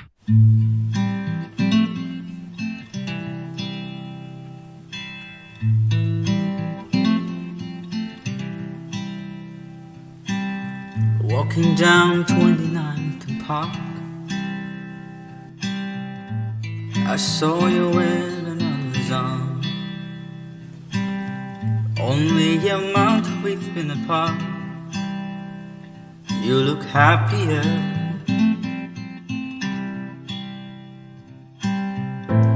Saw you walk inside a bar. He said something to make you laugh.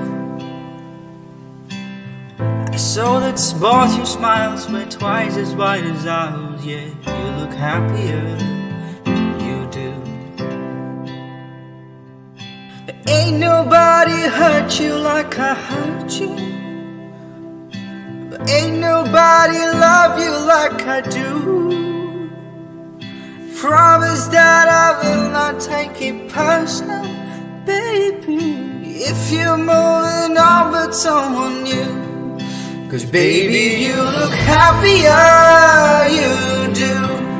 My friends told me one day I'll feel it too. Until then I smiled to hide the truth, but I know I was happier with you. Hey yeah, hey yeah, hey yeah. Sat in the corner of the room. Everything's reminding me of you. Nursing an empty bottle and telling myself you're happier, aren't you? Oh, ain't nobody hurt you like I hurt you. But ain't nobody need you like I do. I know that there's others that deserve you, but my darling, I am still in love with you. And I guess you look happier, you do. My friends told me one day I feel it too. I could try to hide the smile, but I know I was happier with you. Hey yeah, hey yeah, hey yeah. Hey yeah, hey yeah, hey yeah. Hey yeah, hey yeah, hey yeah. Hey yeah, hey yeah, hey yeah. 'Cause baby, you look happier, you do. I knew one day you'd fall for someone new. But if he breaks your heart like lovers do, just know that I'll be waiting here for you. Shyambhavi Suresh നമ്മുടെ 3rd semester BA English വിദ്യാർത്ഥിനിയാണ്. അറിയപ്പെടുന്ന കൊറിയോഗ്രാഫറും cinema ആർട്ടിസ്റ്റുമാണ് Shyambhavi. ശ്യാംഭവിയുടെ ഒരു നൃത്തമാണ് അടുത്ത ഇനം.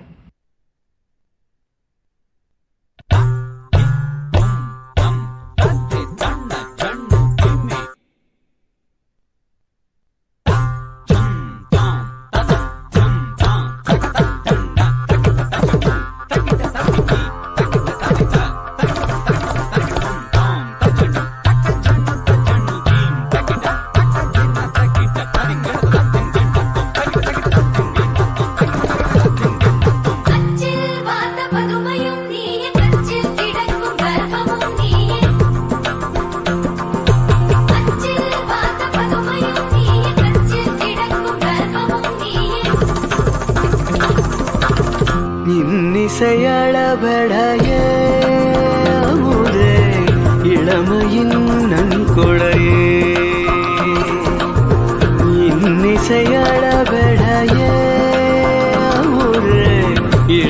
இளமையின் நன்கொடையே இருக்கையை விடுத்து இறக்கையும் சேர்த்து இரு கையில் வாமுது சலங்கைகள் ஒலிக்க சந்தங்கள் பிறக்க சதுரிடுவாமுதே அமுதே சதுரிடவாமுதே பதுமையும் நீயே நச்சில் கிழக்கும் கர்ப்பமும் நீயே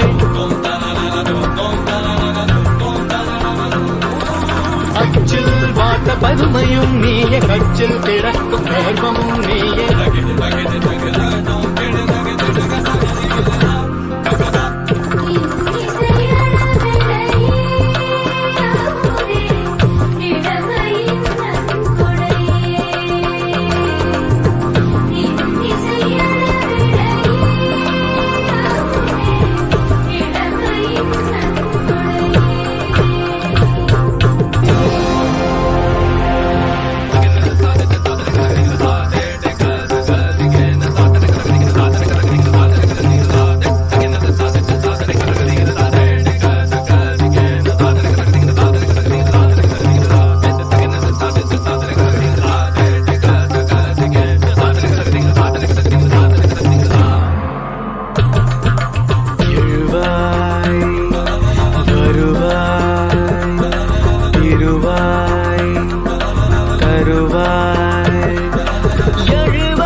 PSC 5th സെമസ്റ്റർ സുവോളജി വിദ്യാർത്ഥി അശ്വന്തിന്റെ മനോഹരമായ ഗാനം.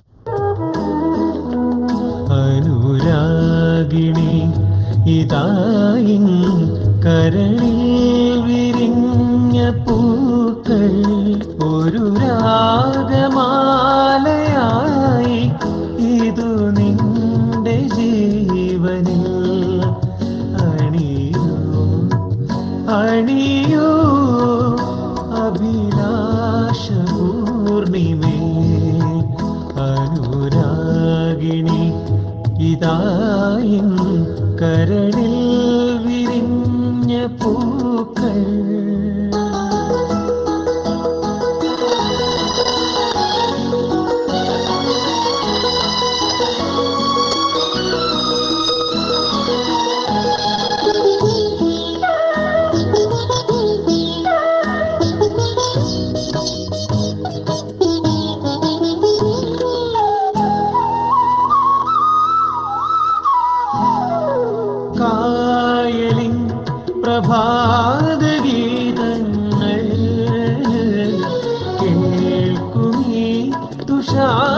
തുഷാരമേഘങ്ങൾ കായലിൻ പ്രഭാതഗീതങ്ങൾ കേൾക്കുമീ തുഷാരമേഘങ്ങൾ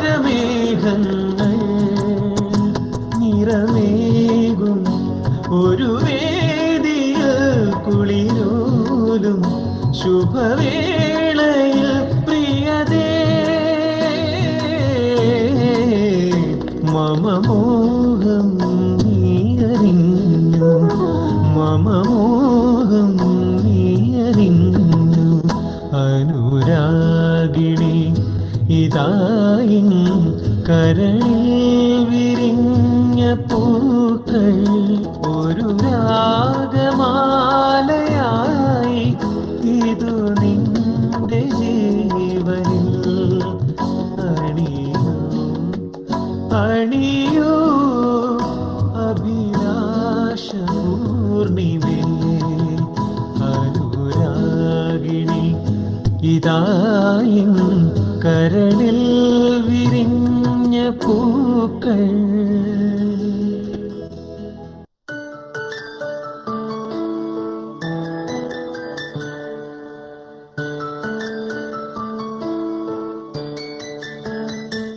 മൗനം സ്വരമായി എൻ പൊൻവീണയിൽ സ്വപ്നം മലരായി ഈ കൈക്കുമ്പിളിൽ ഉണരും സ്മൃതിയലയിൽ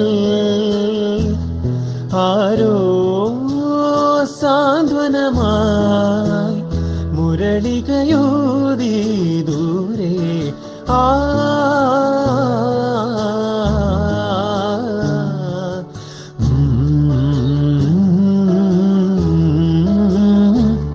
ജന്മം സഫലം ഈ ശ്രീരേഖയിൽ സ്വപ്നം മലരായി ഈ കൈക്കുമ്പിളിൽ.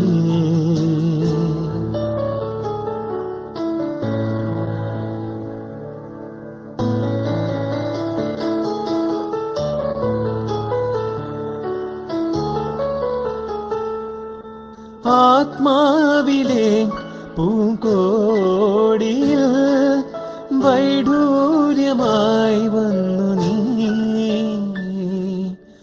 ആത്മാവിലെ പൂങ്കോടിയിൽ വൈഡൂര്യമായി വന്നു നീ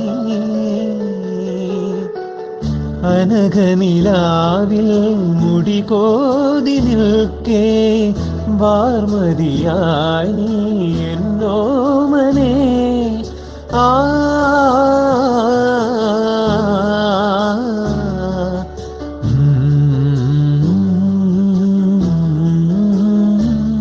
മൗനം സ്വരമായി എൻ പൊൻവീണയിൽ സ്വപ്നം മലരായി ഈ കൈക്കുമ്പിളിൽ ഉണരും സ്മൃതിയലയിൽ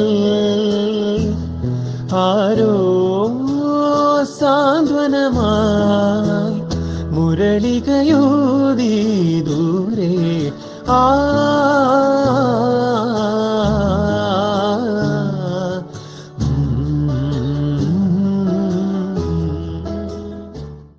Meenakshi PE of 3rd BA Function English is here with an English song.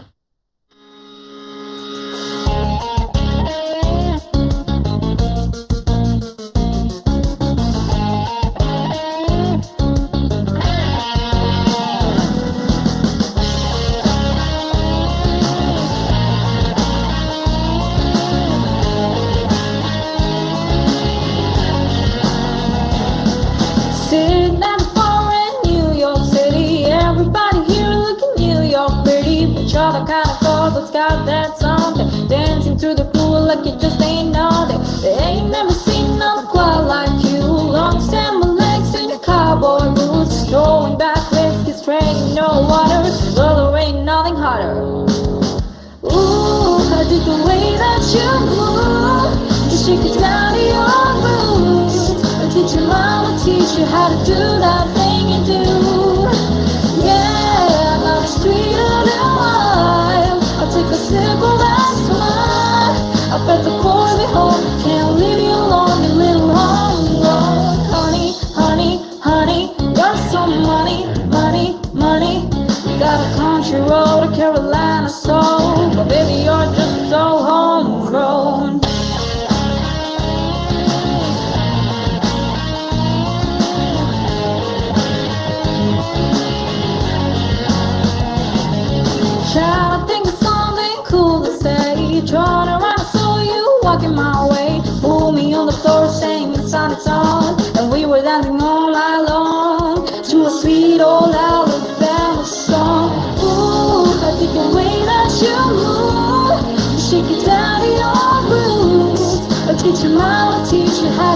that thing you do. Yeah, and I'll be sweeter now. I'll take a sip of that tonight. I'll put the boys at home, can't leave you alone, you little home now. Honey, honey, honey, lost some money, money, money. Got a country road to Carolina, so, but baby, you're just so old.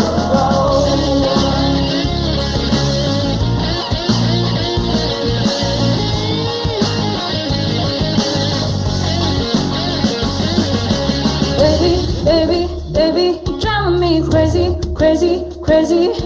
I'm a long way away from where I'm from, but baby, you feel like home.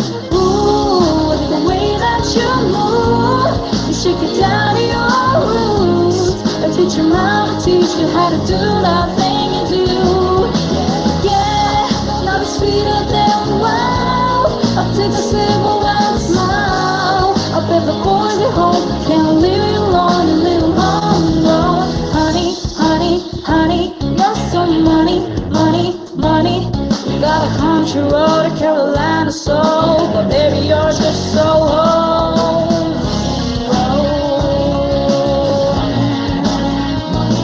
You got a country road to Carolina, so, but baby, you're just so home.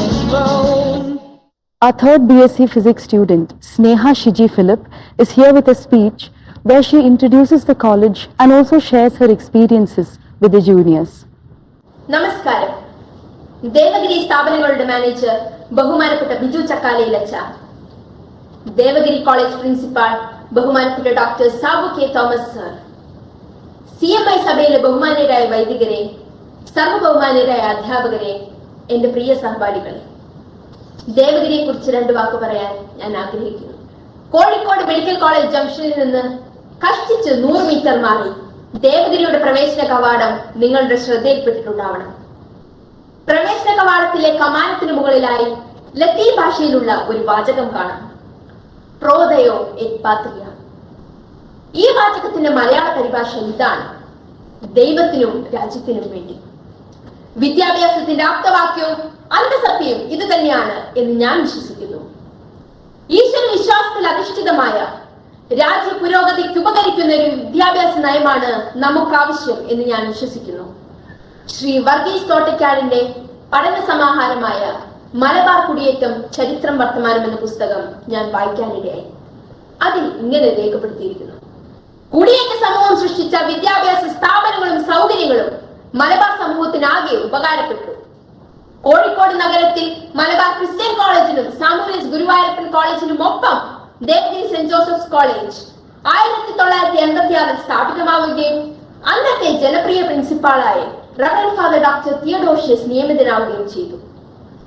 ഞാൻ ഇപ്പോൾ പഠിക്കുന്ന എന്റെ വിദ്യാലയമായ Devagiri saint Joseph's കോളേജിനെ കുറിച്ച് അഭിമാനത്തോടെ ചില വാക്കുകൾ പറയാൻ ഞാൻ ആഗ്രഹിക്കുന്നു. മലബാറിലെ ആദ്യത്തെ ഓട്ടോണമസ് കോളേജായി ദേവഗിരി കോളേജ് 2014 ഉയർത്തപ്പെട്ടു. കോളേജുകളുടെ നിലവാരം വിലയിരുത്തുന്ന national assessment and accreditation council 2016 4 പോയിന്റിൽ 3.76 പോയിന്റുകൾ നൽകി ദേവഗിരിയെ ഇന്ത്യയിലെ നമ്പർ 1 കോളേജായി ഉയർത്തി. ഡിപ്പാർട്ട്മെന്റ് ഓഫ് സയൻസ് ആൻഡ് ടെക്നോളജിയുടെ സ്റ്റാർ കോളേജ് പദവിയും ഒപ്പം പൊട്ടൻഷ്യൽ ഫോർ എക്സലൻസ് അവാർഡും ദേവഗിരിക്ക് ലഭിച്ചു. അഭിമാന നിമിഷങ്ങൾ ഇവിടെ അവസാനിക്കുന്നില്ല. ഇന്റർസോൺ മത്സരങ്ങളിലെ നിരന്തര വിജയ സാന്നിധ്യമാണ് നമ്മുടെ കോളേജ്. യശശരീരനായ പ്രശസ്ത ചിന്തകനും വാഗ്മിയുമായ ഡോക്ടർ സുകുമാർ അഴീക്കോടിന് ദേവഗിരിയുമായുള്ള ബന്ധം വളരെ വലുതായിരുന്നു. നമ്മെ അകാലത്തിൽ വിട്ടുപിരിഞ്ഞ ഇന്ത്യ കണ്ട ഏറ്റവും മികച്ച വോളിബോൾ താരം ശ്രീ ജിമ്മി ജോർജ് നമ്മുടെ കോളേജിലെ പൂർവ്വ വിദ്യാർത്ഥിയാണെന്ന് ഓർക്കുമ്പോൾ അറിയാതെ അഭിമാന പുളകിതരാകും നമ്മുടെ വിദ്യാർത്ഥികൾ. ഏറ്റവും ഒടുവിൽ 2021 ടോക്കിയോ ഒളിമ്പിക്സിലെ ഒളിമ്പ്യന്മാരായ KT Irfan, Noah Nirmal Tom എന്നിവരും നമ്മുടെ പൂർവ്വ വിദ്യാർത്ഥി സമ്പത്തിന് മാറ്റുകൂട്ടുന്നു. കൂടാതെ നമ്മുടെ മുൻ sub collector Sreedhanya Suresh IAS, ചലച്ചിത്ര നടനും ഈ കഴിഞ്ഞ ദിവസം പ്രഖ്യാപിച്ച ഫിലിം ക്രിട്ടിക്സ് അവാർഡിൽ എന്നിവർ എന്ന സിനിമയിലെ മികച്ച സഹനടൻ കൂടിയായ ശ്രീ സുധീഷ് നമ്മുടെ പൂർവ്വ വിദ്യാർത്ഥികളാണ്. വിദ്യാഭ്യാസത്തിനായി ജീവിതം മാറ്റിവെച്ച നമ്മുടെ മുൻ രാഷ്ട്രപതി ഡോക്ടർ APJ അബ്ദുൽ കലാമിനെ നാം ഈ നിമിഷം നന്ദിയോടെ ഓർക്കേണ്ടതുണ്ട്. അദ്ദേഹത്തിന്റെ അഗ്നിച്ചിറകുകൾ വായിക്കാത്തവരായി ആരും ഉണ്ടാവില്ല എന്നാണ് എന്റെ വിശ്വാസം. ഒരുപാട് യാതനകൾക്കിടയിൽ ജനിച്ചു വളർന്ന കീഴ്ച്ചേരി രാമന്റെ മകൻ കുട്ടൻ എന്ന് വിളിപ്പേരുള്ള കുട്ടി പിന്നീട് പഠിച്ചു വളർന്ന് തന്റെ പ്രതിസന്ധികളെ എല്ലാം അതിജീവിച്ച് ഭാരതത്തിലെ ആദ്യത്തെ ദളിതനായ കർത്തവനായ മലയാളി പ്രസിഡന്റായി എന്നത് നാം ഒരല്പം അഹങ്കാരത്തോടെ ഓർക്കേണ്ടതുണ്ട്. അന്ന് അദ്ദേഹത്തെ ലോകം വിളിച്ചത് ഭാരതത്തിന്റെ രാഷ്ട്രപതി KR നാരായണൻ എന്നാണ്. പിന്നെ ഇൻസ്പയർഡ് ആവാനും മോട്ടിവേറ്റഡ് ആവാനും വലിയ സിദ്ധാന്തങ്ങളൊന്നും വേണ്ട. നമുക്ക് മുന്നേ കടന്നുപോയവരുടെ കയ്യൊപ്പുകൾ, അവരുടെ കാൽപ്പാടുകൾ മതി. അതൊക്കെ ഒന്ന് ഓർത്തെടുത്താൽ മതി നമുക്ക് ഇൻസ്പയർഡ് ആവാൻ. കൺമുന്നിൽ കാണുന്ന ഉദാഹരണങ്ങളെക്കാൾ വലിയ ഇൻസ്പിറേഷൻ ഒന്നും ഒരു പാഠപുസ്തകത്തിലെ താളുകളിൽ നിന്നും നമുക്ക് ലഭിക്കില്ല. തോമസ് ഹാരിസന്റെ I am okay, you are okay എന്നൊരു സിദ്ധാന്തമുണ്ട്. 4 തരത്തിലാണത്രേ മനുഷ്യർ. ചിലർ പറയും ഞാൻ ശരിയല്ല, നീയാണ് ശരി. മറ്റു ചിലർ പറയും നീ ശരിയല്ല, ഞാനാണ് ശരി. മൂന്നാമത്തെ കൂട്ടർ പറയും ഞാനും ശരിയല്ല, നീയും ശരിയല്ല, ഈ ലോകമേ ശരിയല്ല. എന്നാൽ നാലാമതൊരു കൂട്ടരുണ്ട് സുഹൃത്തുക്കളെ, who could make the signatures on the real face of the globe. അവർ പറയുന്നത് ഞാനും ശരിയാണ്, നീയും ശരിയാണ് എന്നാണ്. ഇവിടെ ഉണ്ടെന്നറിയിക്കുവാൻ മധുരമായ ശബ്ദമുണ്ടാക്കുമ്പോൾ, ഇവിടെ ഉണ്ടായിരുന്നുവെന്ന് ഓർമ്മപ്പെടുത്തുവാൻ ഒരു ചെറിയ തൂവലെങ്കിലും താഴെയിടാൻ നമുക്ക് കഴിയുമ്പോൾ, ഇനിയും ഇവിടെ ഉണ്ടാവുമെന്നതിന് സാക്ഷ്യമായി നമ്മുടെ ചിന്തകളുടെയും വാക്കുകളുടെ മേൽ അടയിരിക്കാൻ നമുക്ക് കഴിയുമ്പോൾ, അതിനേക്കാൾ ലളിതമായി ആവിഷ്കരിക്കാനുള്ളതൊന്നുമല്ല നമ്മുടെ ഈ കലാലയ ജീവിതം. പള്ളിയുള്ളിടത്ത് പള്ളിക്കൂടങ്ങൾ വേർതിച്ച ഒരു മഹാരഥനുണ്ട്. കുടുംബമാണ് ആദ്യ വിദ്യാലയമെന്നും വിദ്യ ആരംഭിക്കേണ്ടത് കുടുംബത്തിൽ നിന്നാണെന്ന് പറയുകയും അത് പ്രാവർത്തികമാക്കുകയും ചെയ്ത വിശുദ്ധ ചാവറ കുര്യാക്കോസ് ഏലിയാസിന് മുൻപിൽ ആദരവോടെ ഭയഭക്തി ബഹുമാനങ്ങളോടെ ഞാൻ എന്റെ വാക്കുകൾ അവസാനിപ്പിക്കട്ടെ. പ്രോദയോ എറ്റ് പാത്രിയ, ദൈവത്തിനും രാജ്യത്തിനും വേണ്ടി. പുതുതായി വന്ന എല്ലാ വിദ്യാർത്ഥികൾക്കും എന്റെ ഹൃദയം നിറഞ്ഞ സ്വാഗതം ഞാൻ ആശംസിക്കുന്നു. ഒപ്പം എന്റെ പ്രിയ സഹപാഠികളോട് ഒരിക്കൽ കൂടി, സ്നേഹിതരെ സുഖമായിരിക്കൂ. മനുഷ്യന് സുഖമുണ്ടെങ്കിലേ ദൈവത്തിനും സുഖമുള്ളൂ. നന്ദി, നമസ്കാരം. അടുത്തതായി BSc 5th സെമസ്റ്റർ ഫിസിക്സ് വിദ്യാർത്ഥിനി തീർത്ഥ റോഷൻ അവതരിപ്പിക്കുന്ന മനോഹര നൃത്തം.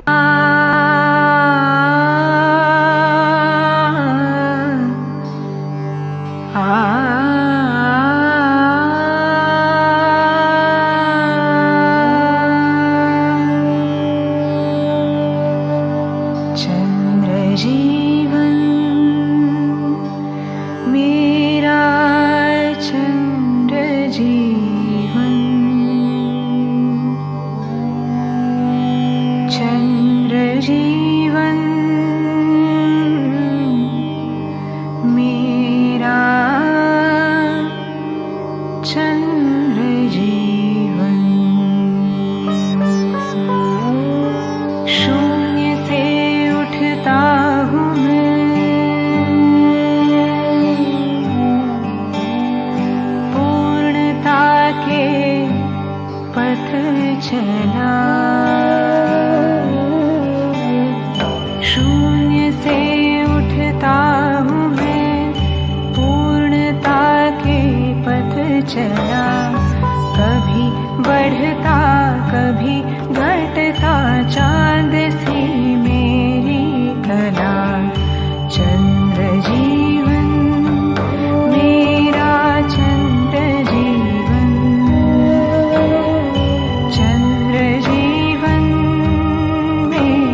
ഒരു മനോഹര ഗാനവുമായി നിങ്ങളുടെ മുമ്പിലേക്ക് എത്തുന്നത് 5th സെമസ്റ്റർ കെമിസ്ട്രി വിദ്യാർത്ഥി സിദ്ധാർത്ഥ്.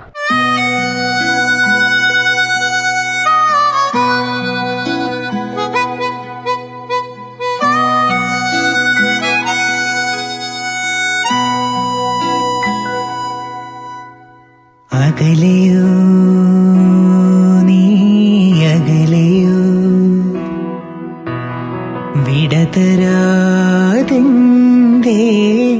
പോയി നീ ഒരു വാക്കിനും അകലെ നീയെങ്കിലും അരികിൽ ഞാനിന്നും മറുവാക്കിനു കൊതിയുമായി നിൽക്കയാണ് പിരിയാതെ അഴകേ വാ അരികേ വാ മലരേ വാ തിരികെ വാ അകലെയോ നീ അകലെയോ വിടതരാതെന്തേ പോയി നീ.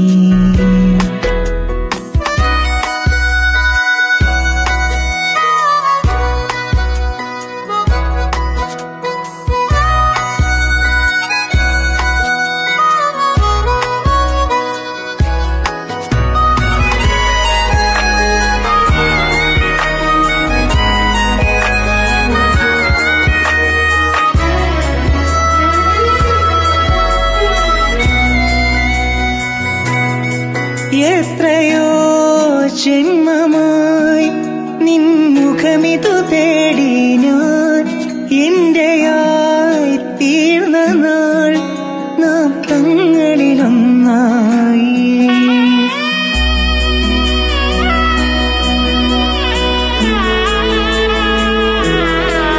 എന്നുമെൻ കൂടെയായി എൻ നിഴലതുപോലെ നീങ്ങവേ നേടി ഞാൻ എൻ ജീവിത സായുജ്യം. സഖി നിൻ മൊഴിയൊരു വരി പാടി പ്രണയിത ഗാനം. ഇനി എന്തിനു വേറൊരു മഴയുടെ സംഗീതം. അഴകേ വാ അരികേ വാ മലരേ വാ തിരികെ വാ.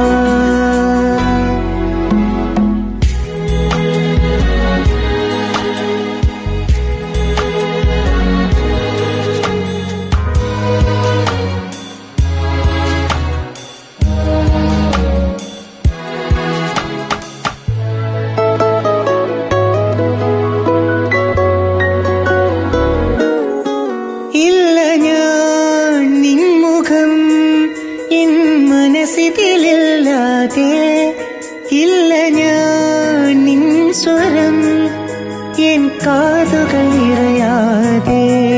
എന്തിനോ പോയി നീ അന്നൊരു മൊഴി മിണ്ടാതെ.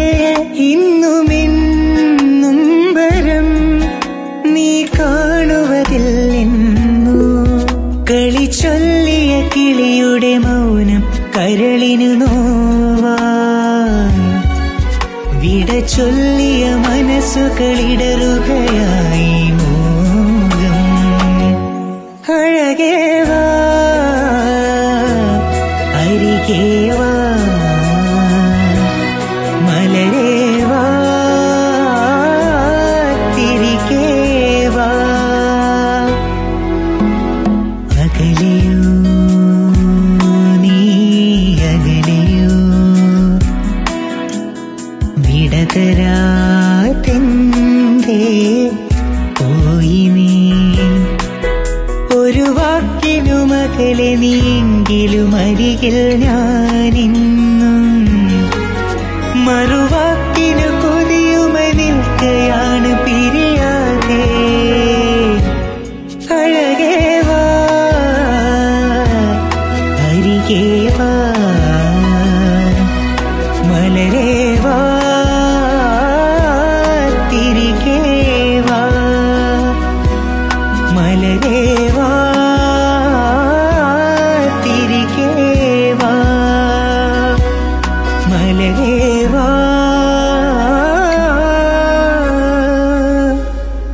തിരികേവാ.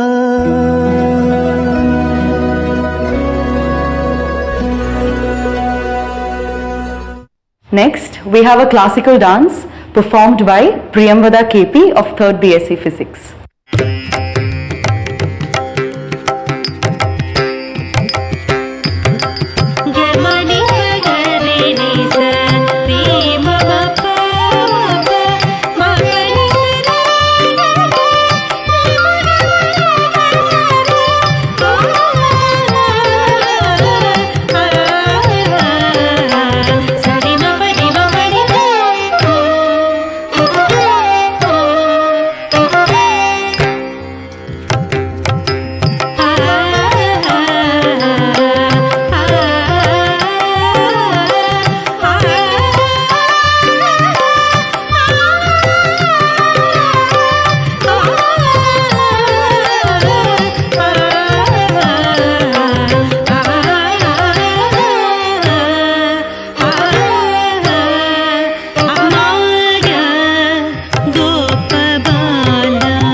ഡോണ സോണി ഈ കോളേജിൽ BSc കെമിസ്ട്രി പൂർത്തിയാക്കിയ വിദ്യാർത്ഥിനിയാണ്.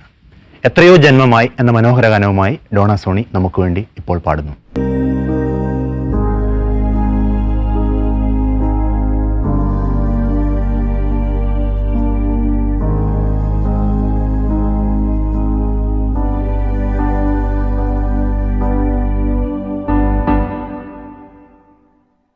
എത്രയോ ജന്മമായി നിന്നെ ഞാൻ തേടുന്നു.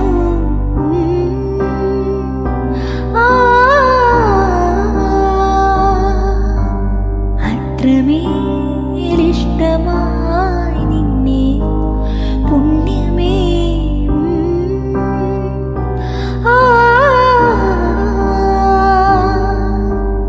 ദൂരതീരങ്ങളും മോഹതാരങ്ങളും സാക്ഷികൾ.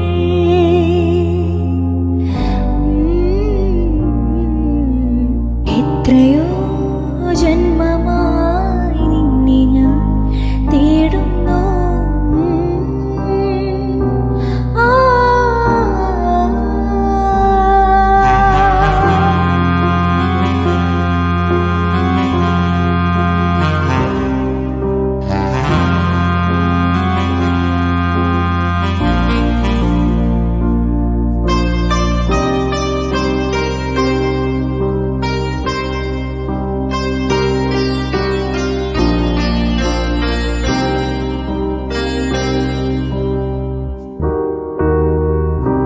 പൂവിന്റെ നെഞ്ചിൽ തിന്നൽ നെയ്യും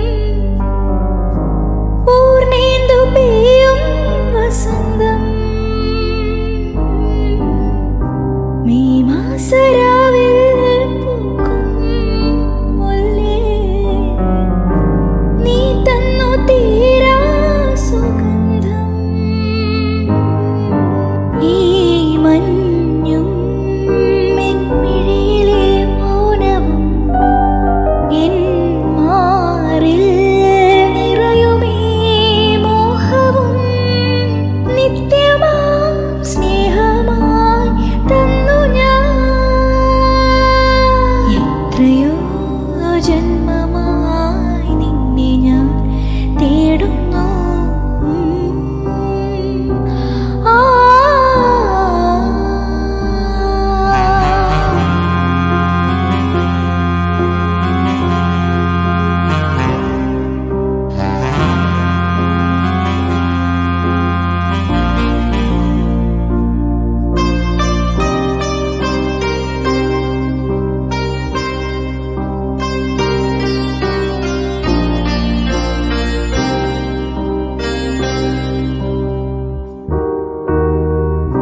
കാറ്റോട് മേഘം മെല്ലെ ചൊല്ലി സ്നേഹാർദ്രമേതോ സ്വകാര്യം. മായുന്ന സന്ധ്യേ നിന്നെ തേടി ഈറൻ നിലാവിൻ പരാഗം. എന്നെന്നും നിൻ മടിയിലെ പൈതലാ നീ മൂടും പാട്ടിലെ പ്രണയമാ. നിന്നെയും കാത്തു ഞാൻ നിൽക്കവേ. എത്രയോ ജന്മമായി നിന്നെ ഞാൻ തേടുന്നു.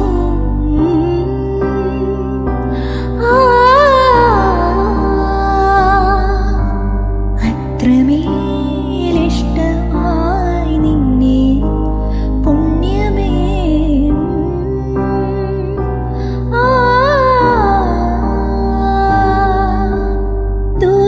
ദൂരതീരങ്ങളും മോഹതാരങ്ങളും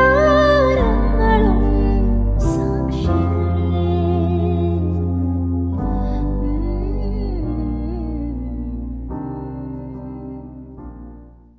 So next we have a beautiful dance cover by Uma Bhattathiripada.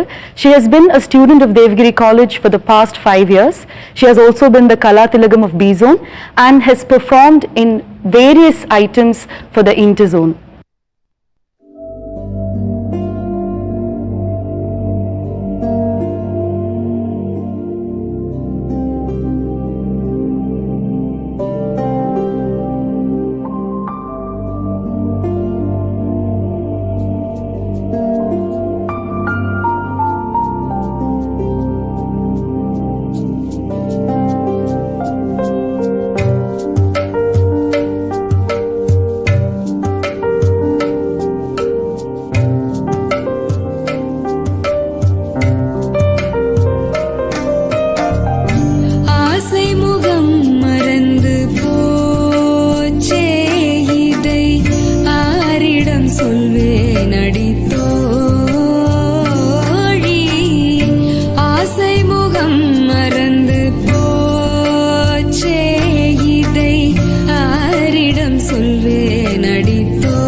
முகம் மறந்து போச்சே இதை ஆரிடம் சொல்வேன் அடித்தோழி.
പ്രകൃതിയിലെ മനോഹര ശബ്ദങ്ങളെ അനുകരണ കലയിലൂടെ നിങ്ങൾക്ക് മുമ്പിൽ അവതരിപ്പിക്കുവാനായി എത്തുന്നു തേർഡ് സെമസ്റ്റർ ബികോം ഫിനാൻസ് വിദ്യാർത്ഥി സാവിയോ സിബി.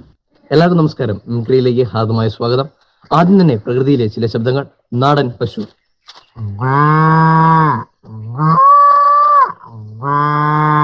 മറിച്ച് ഇതൊരു പോത്താണെങ്കിൽ അതിന്റെ ശബ്ദം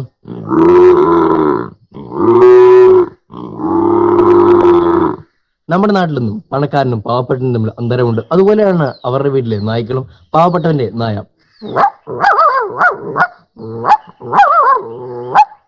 പണക്കാരന്റെ നായ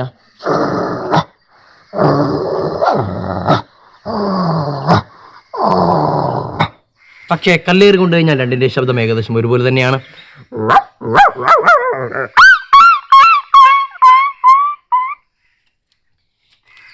ഇനി നമ്മുടെ മുമ്പിൽ കൂടെ ഒരു full window open DJ tourist കടന്നു പോവുകയാണ്.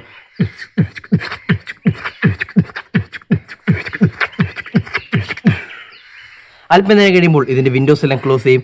അപ്പോൾ ഉള്ളിയിരിക്കുന്നവർക്ക് മാത്രമേ ശബ്ദം കേൾക്കൂ. പുറത്തിരിക്കുന്നവർക്ക് എപ്രകാരമാണ് കേൾക്കുന്നത് നോക്കാം.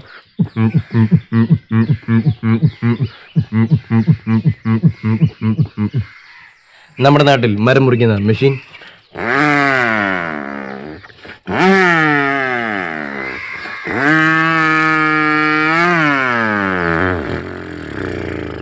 പക്ഷെ പണ്ട് കാലത്ത് ഇത് വാളായിരുന്നു.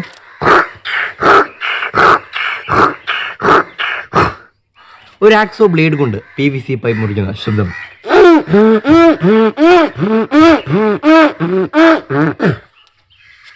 ഇനി നിങ്ങളെല്ലാവരെയും ഞാൻ റെയിൽവേ സ്റ്റേഷനിലേക്ക് ക്ഷണിക്കുകയാണ്. നമുക്ക് പോകേണ്ട ട്രെയിൻ സ്റ്റാർട്ട് ആയി കഴിഞ്ഞു.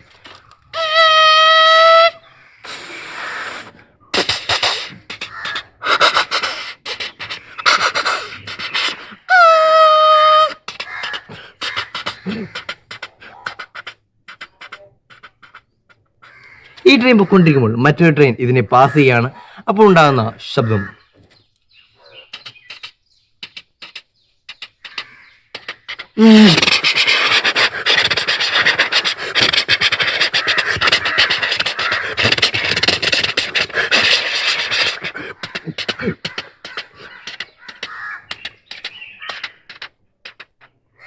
ഇനി അടുത്തതായി കുറച്ച് മലയാള നടന്മാരുടെ ശബ്ദമാണ്. ഏറ്റവും പ്രിയപ്പെട്ട ജനാർദ്ദൻ ചേട്ടന്റെ ശബ്ദം.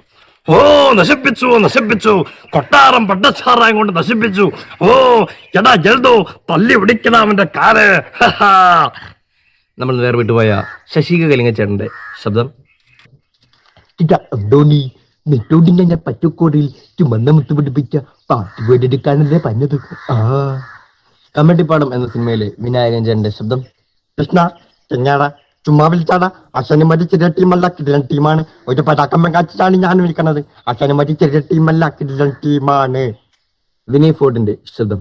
സിമ്പിൾ, ഭയങ്കര സിമ്പിളാണ്, ബട്ട് പവർഫുൾ, ഭയങ്കര പവർഫുള്ളാണ്. അഞ്ചലിക്ക് മനസ്സിലാവുന്നുണ്ടല്ലോ, മനസ്സിലായാലും പറയണം.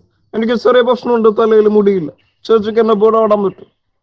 അടുത്തതായി ഏറ്റവും പ്രിയപ്പെട്ട മമ്മൂക്കയുടെ പഴയകാല സിനിമയായ സൂര്യമാനസം എന്ന സിനിമയിലെ പുട്ടുർമീസ് എന്ന കഥാപാത്രത്തിന്റെ ശബ്ദം.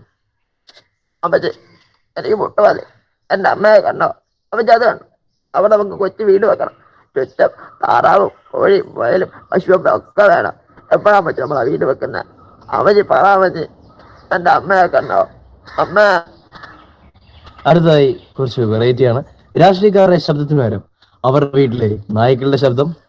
ഏറ്റവും ഗാംഭീര്യം നിറഞ്ഞ കെ മാണി സാറിന്റെ നായ.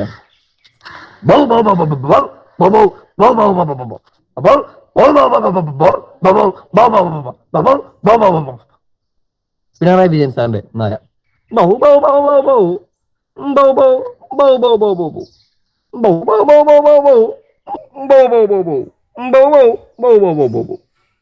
അച്ചുമാമന്റെ നായ.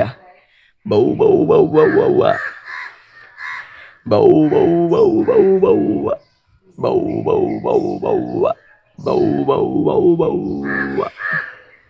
ഉമ്മൻചാണ്ടി സാറിന്റെ നായ.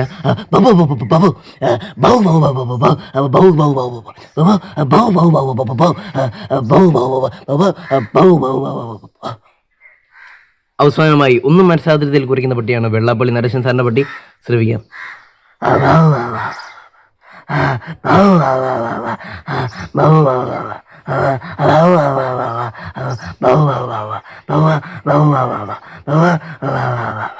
നന്ദി, നമസ്കാരം. 1958 പുറത്തിറങ്ങിയ ഹൗറ ബ്രിഡ്ജ് എന്ന സിനിമയിൽ ഹെലൻ പാടി അഭിനയിച്ച മേരാ നാം ചുൻ ചുൻ എന്ന ഗാനവുമായി ശ്യാംഭവി സുരേഷ് വീണ്ടും നിങ്ങളുടെ മുന്നിലെത്തുന്നു.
मेरा नाम चिंचिंचू चिंचिंचू बाबा चिंचिंचू रात चांदनी में और तू hello mister how do you do मेरा नाम चिंचिंचू चिंचिंचू बाबा चिंचिंचू रात चांदनी में और तू hello mister how do you do. Now let's listen to a beautiful song by Navneet Krishna of 3rd semester BCom.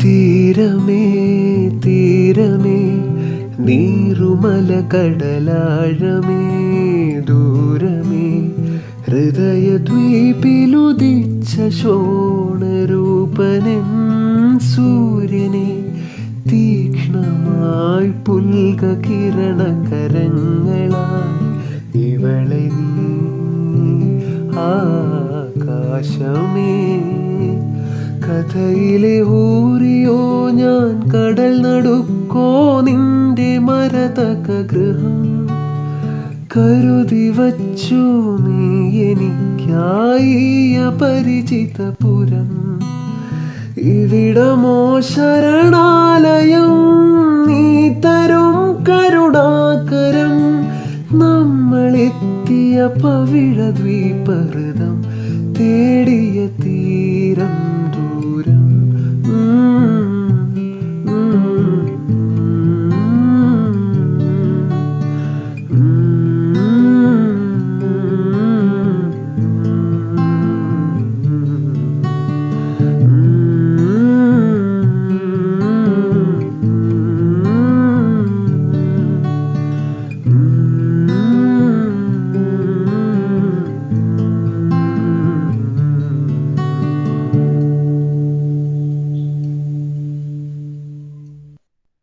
തബലവാദ്യത്തിന്റെ ചടുല താളവുമായി നിങ്ങൾക്ക് മുന്നിലേക്ക് എത്തുന്നത് 3rd സെമസ്റ്റർ BSc ബോട്ടണി വിദ്യാർത്ഥി തോംസൺ പി തോമസ്. നമസ്കാരം. ഞാൻ ഇന്നിവിടെ അവതരിപ്പിക്കാൻ പോകുന്നത് തീന്താൾ 16 മാത്രയിൽ നിന്നാണ്. ഇതിൽ ദില്ലി കൈത, അജരാട കൈത, തീന്താൾ, മുക്കട, ചക്രതാൾ, ധൃതിലയ തീന്താൾ എന്നിവയാണ് ഉൾപ്പെടുത്തിയിരിക്കുന്നത്. ആദ്യമായി തീന്താൾ 16 മാത്രം. ദാ ദിൻ ദിൻ ദാ ദാ ദിൻ ദിൻ ദാ ദാ ദിൻ ദിൻ ദാ ദാ ദിൻ ദിൻ ദാ ദാ ദിൻ ദിൻ ദാ ദാ ദിൻ ദിൻ ദാ ദിൻ ദിൻ ദാ ദാ ദിൻ ദിൻ ദാ തർക്ക് ദിനകിന ദാഗതർക്ക് ദിനകിന ദാഗിന ദാതർക്ക് ദിന ദാഗതർക്ക് ദിന താതർക്ക് ദിനകിന ദാഗതർക്ക് ദിനകിന ദാഗിന ദാതർക്ക് ദിന ദാഗതർക്ക് ദിനകിന.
സിദ്ധാർത്ഥം നമ്മൾക്ക് ഏറ്റവും പ്രിയപ്പെട്ട ഒരു വിദ്യാർത്ഥിയാണ്. അഴലിന്റെ ആഴങ്ങളിൽ അവൾ മാഞ്ഞുപോയി എന്ന മനോഹര ഗാനവുമായി സിദ്ധാർത്ഥ് നമുക്ക് വേണ്ടി പാടുന്നു.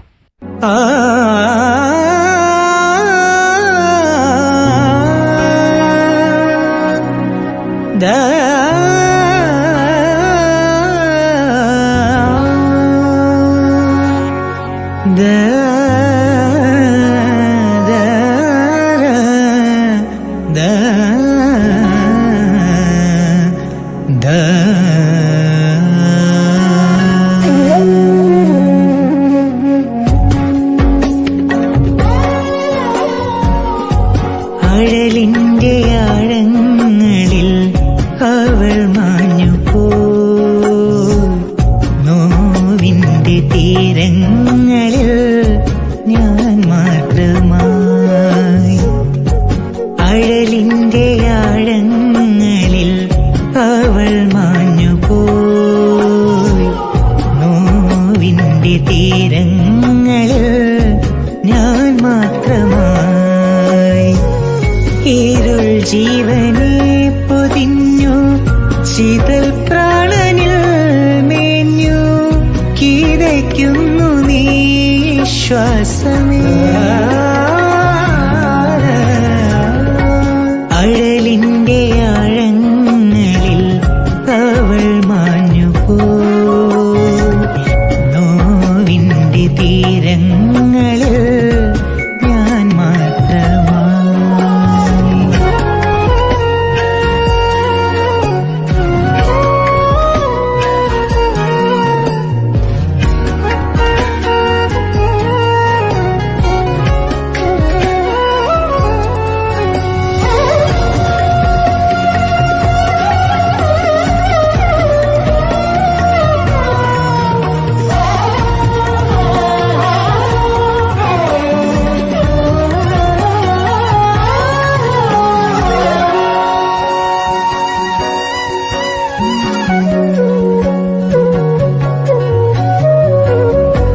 പിന്നോട്ട് നോക്കാതെ പോകുന്നു നീ, മറയുന്നു ജീവന്റെ പിറയായ നീ. അന്നെന്റെ ഉൾച്ചുണ്ടിൽ തേൻ തുള്ളി നീ, ഇനി എന്റെ ഉൾപ്പൂവിൽ മിഴിനീരു നീ. എന്തിനു വിതുമ്പലായി ചേരുന്നു നീ, പോകൂ വിഷാദരാവേ എന്നിന്ദ്രയിൽ ഉണരാതെ നീ.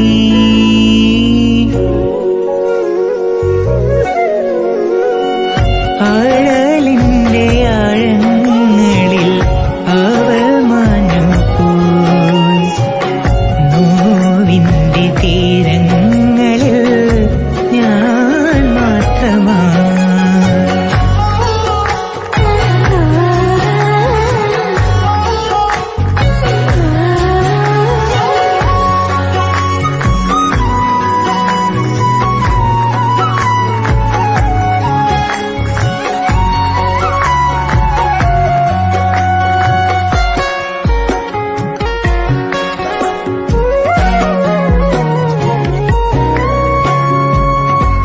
പണ്ടെന്റെ ഈണം നീ മൗനങ്ങളിൽ പതറുന്ന രാഗം നീ എരിവേനലിൽ അത്തറായി നീ പേയും നാൾ ദൂരെയായി നിലവിട്ട കാറ്റായി ഞാൻ മരുഭൂമിയിൽ പൊൻകൊലുസു കൊഞ്ചുമാ നിമിഷങ്ങളിൽ ഉള്ളിൽ ഇലുങ്ങിടാതെ ഇനി വരാതെ നീ എങ്ങോ പോ.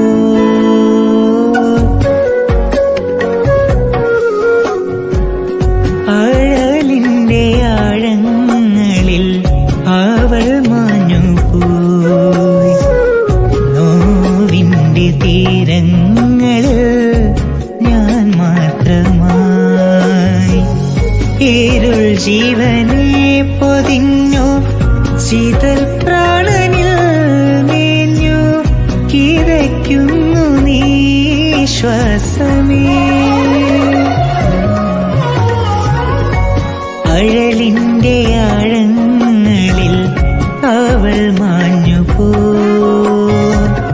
നോവിന്റെ തീരങ്ങളിൽ ഞാൻ മാത്രമായി.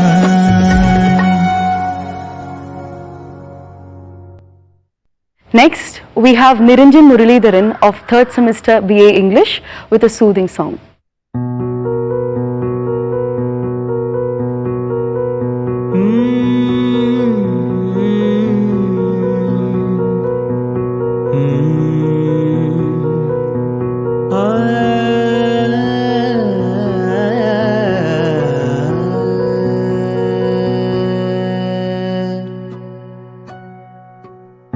மறுவார்த்தை வார்த்தை பேசாது மடி மீது நீ தூங்கிட. இமை போல நான் காதல் கனவாய் நீ மாறிட. மயில் தோகை போலே விரலும் நெய் வருடும். மனம் பாடமாயுரையாடல் நிகழும். விழிநீரும் வீணாக இமைத்தான கூடாதன துளியாக நான் சேர்த்தேன். கடலாக கண்ணானதே மறந்தாலும் நான் உன்னை நினைக்காத நான் இல்லையே. பிரிந்தாலும் என் அன்பு ஒருபோதும் பொய்யில்லையே.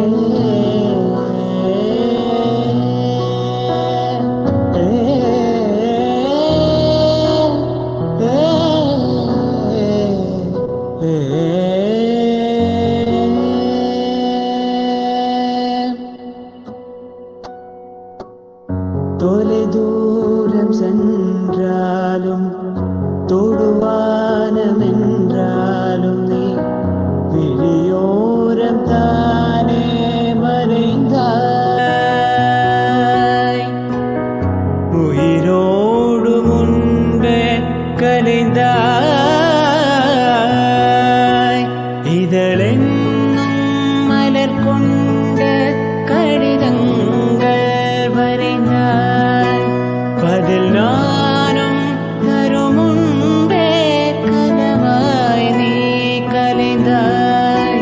பிடிவாதம் பிடி சினம் தீரும் அடி. இறந்தோ எழில் கோலம்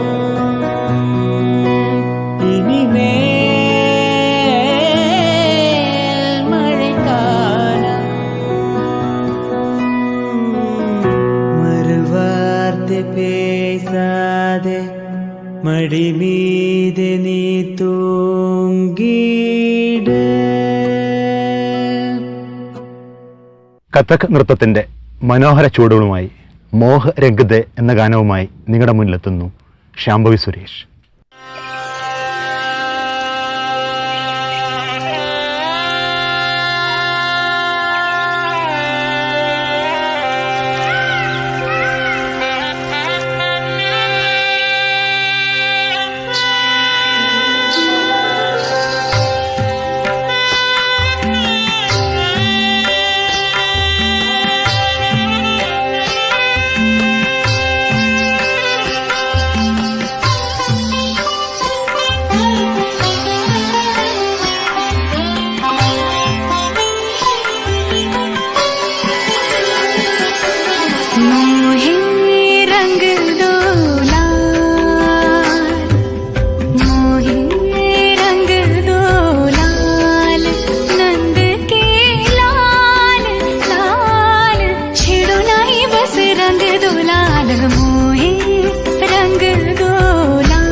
मरोड़ी कलाई मोरी, मरोड़ी कलाई मोरी, हाँ कलाई मोरी, हाँ कलाई, मरोड़ी कलाई मोरी, चूड़ी चटकाई इतराई तो चोरी से गरबा लगाई, हरी चुनरिया जो झटके से छीनी,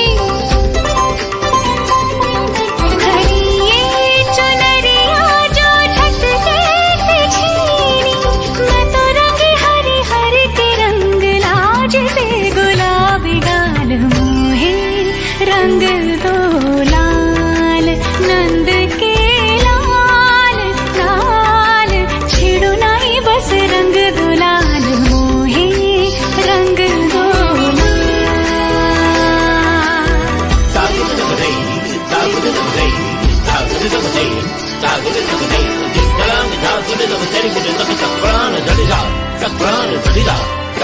मोहे रंग दो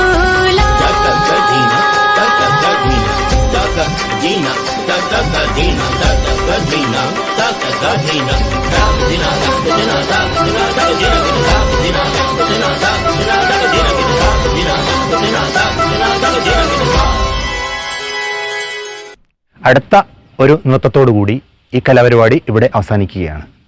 SP ബാലസുബ്രഹ്മണ്യം സാർ ആലപിച്ച ഒരുമിച്ച് നിൽക്കേണ്ട സമയം എന്ന ഗാനത്തിന് തീർത്ത റോഷിൻ നൃത്താവിഷ്കാരം നൽകുന്നു.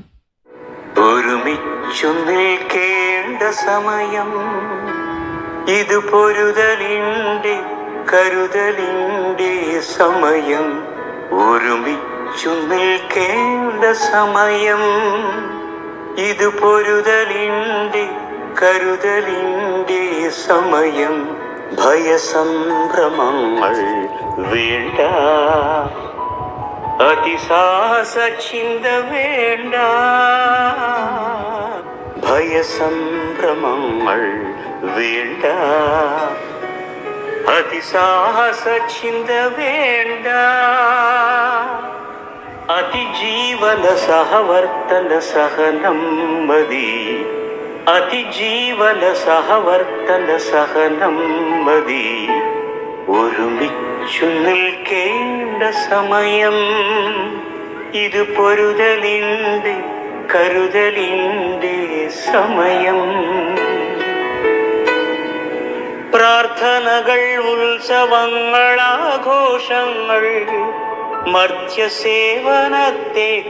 ഭാസുരമല്ല.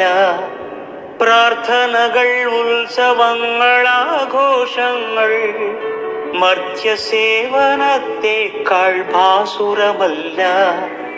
വാശികൾ തർക്കങ്ങൾ കക്ഷിഭേദങ്ങൾ, വാശികൾ തർക്കങ്ങൾ കക്ഷിഭേദങ്ങൾ വിശ്വസങ്കടത്തിനുള്ളിൽ ഭൂഷണമല്ല. മതജാതി വിചാരങ്ങൾ മറക്കൊള്ളുവിൻ, മറികടക്കുവാൻ ഇതൊന്നെ ശാസ്ത്രവിവേകം. മതജാതി വിചാരങ്ങൾ മറകൊള്ളുവിൻ, മറികടക്കുവാൻ ഇതൊന്നെ ശാസ്ത്രവിവേകം. ശാസ്ത്രവിവേകം, ശാസ്ത്രവിവേകം. ഒരുമിച്ചു നിൽക്കേണ്ട സമയം ഇത്, പൊരുതലിൻ്റെ കരുതലിൻ്റെ സമയം. ഭയസംഭ്രമങ്ങൾ വേണ്ട, അതിസാഹസ ചിന്ത വേണ്ട. അതിജീവന സഹവർത്തന സഹനം മതി, അതിജീവന സഹവർത്തന സഹനം മതി.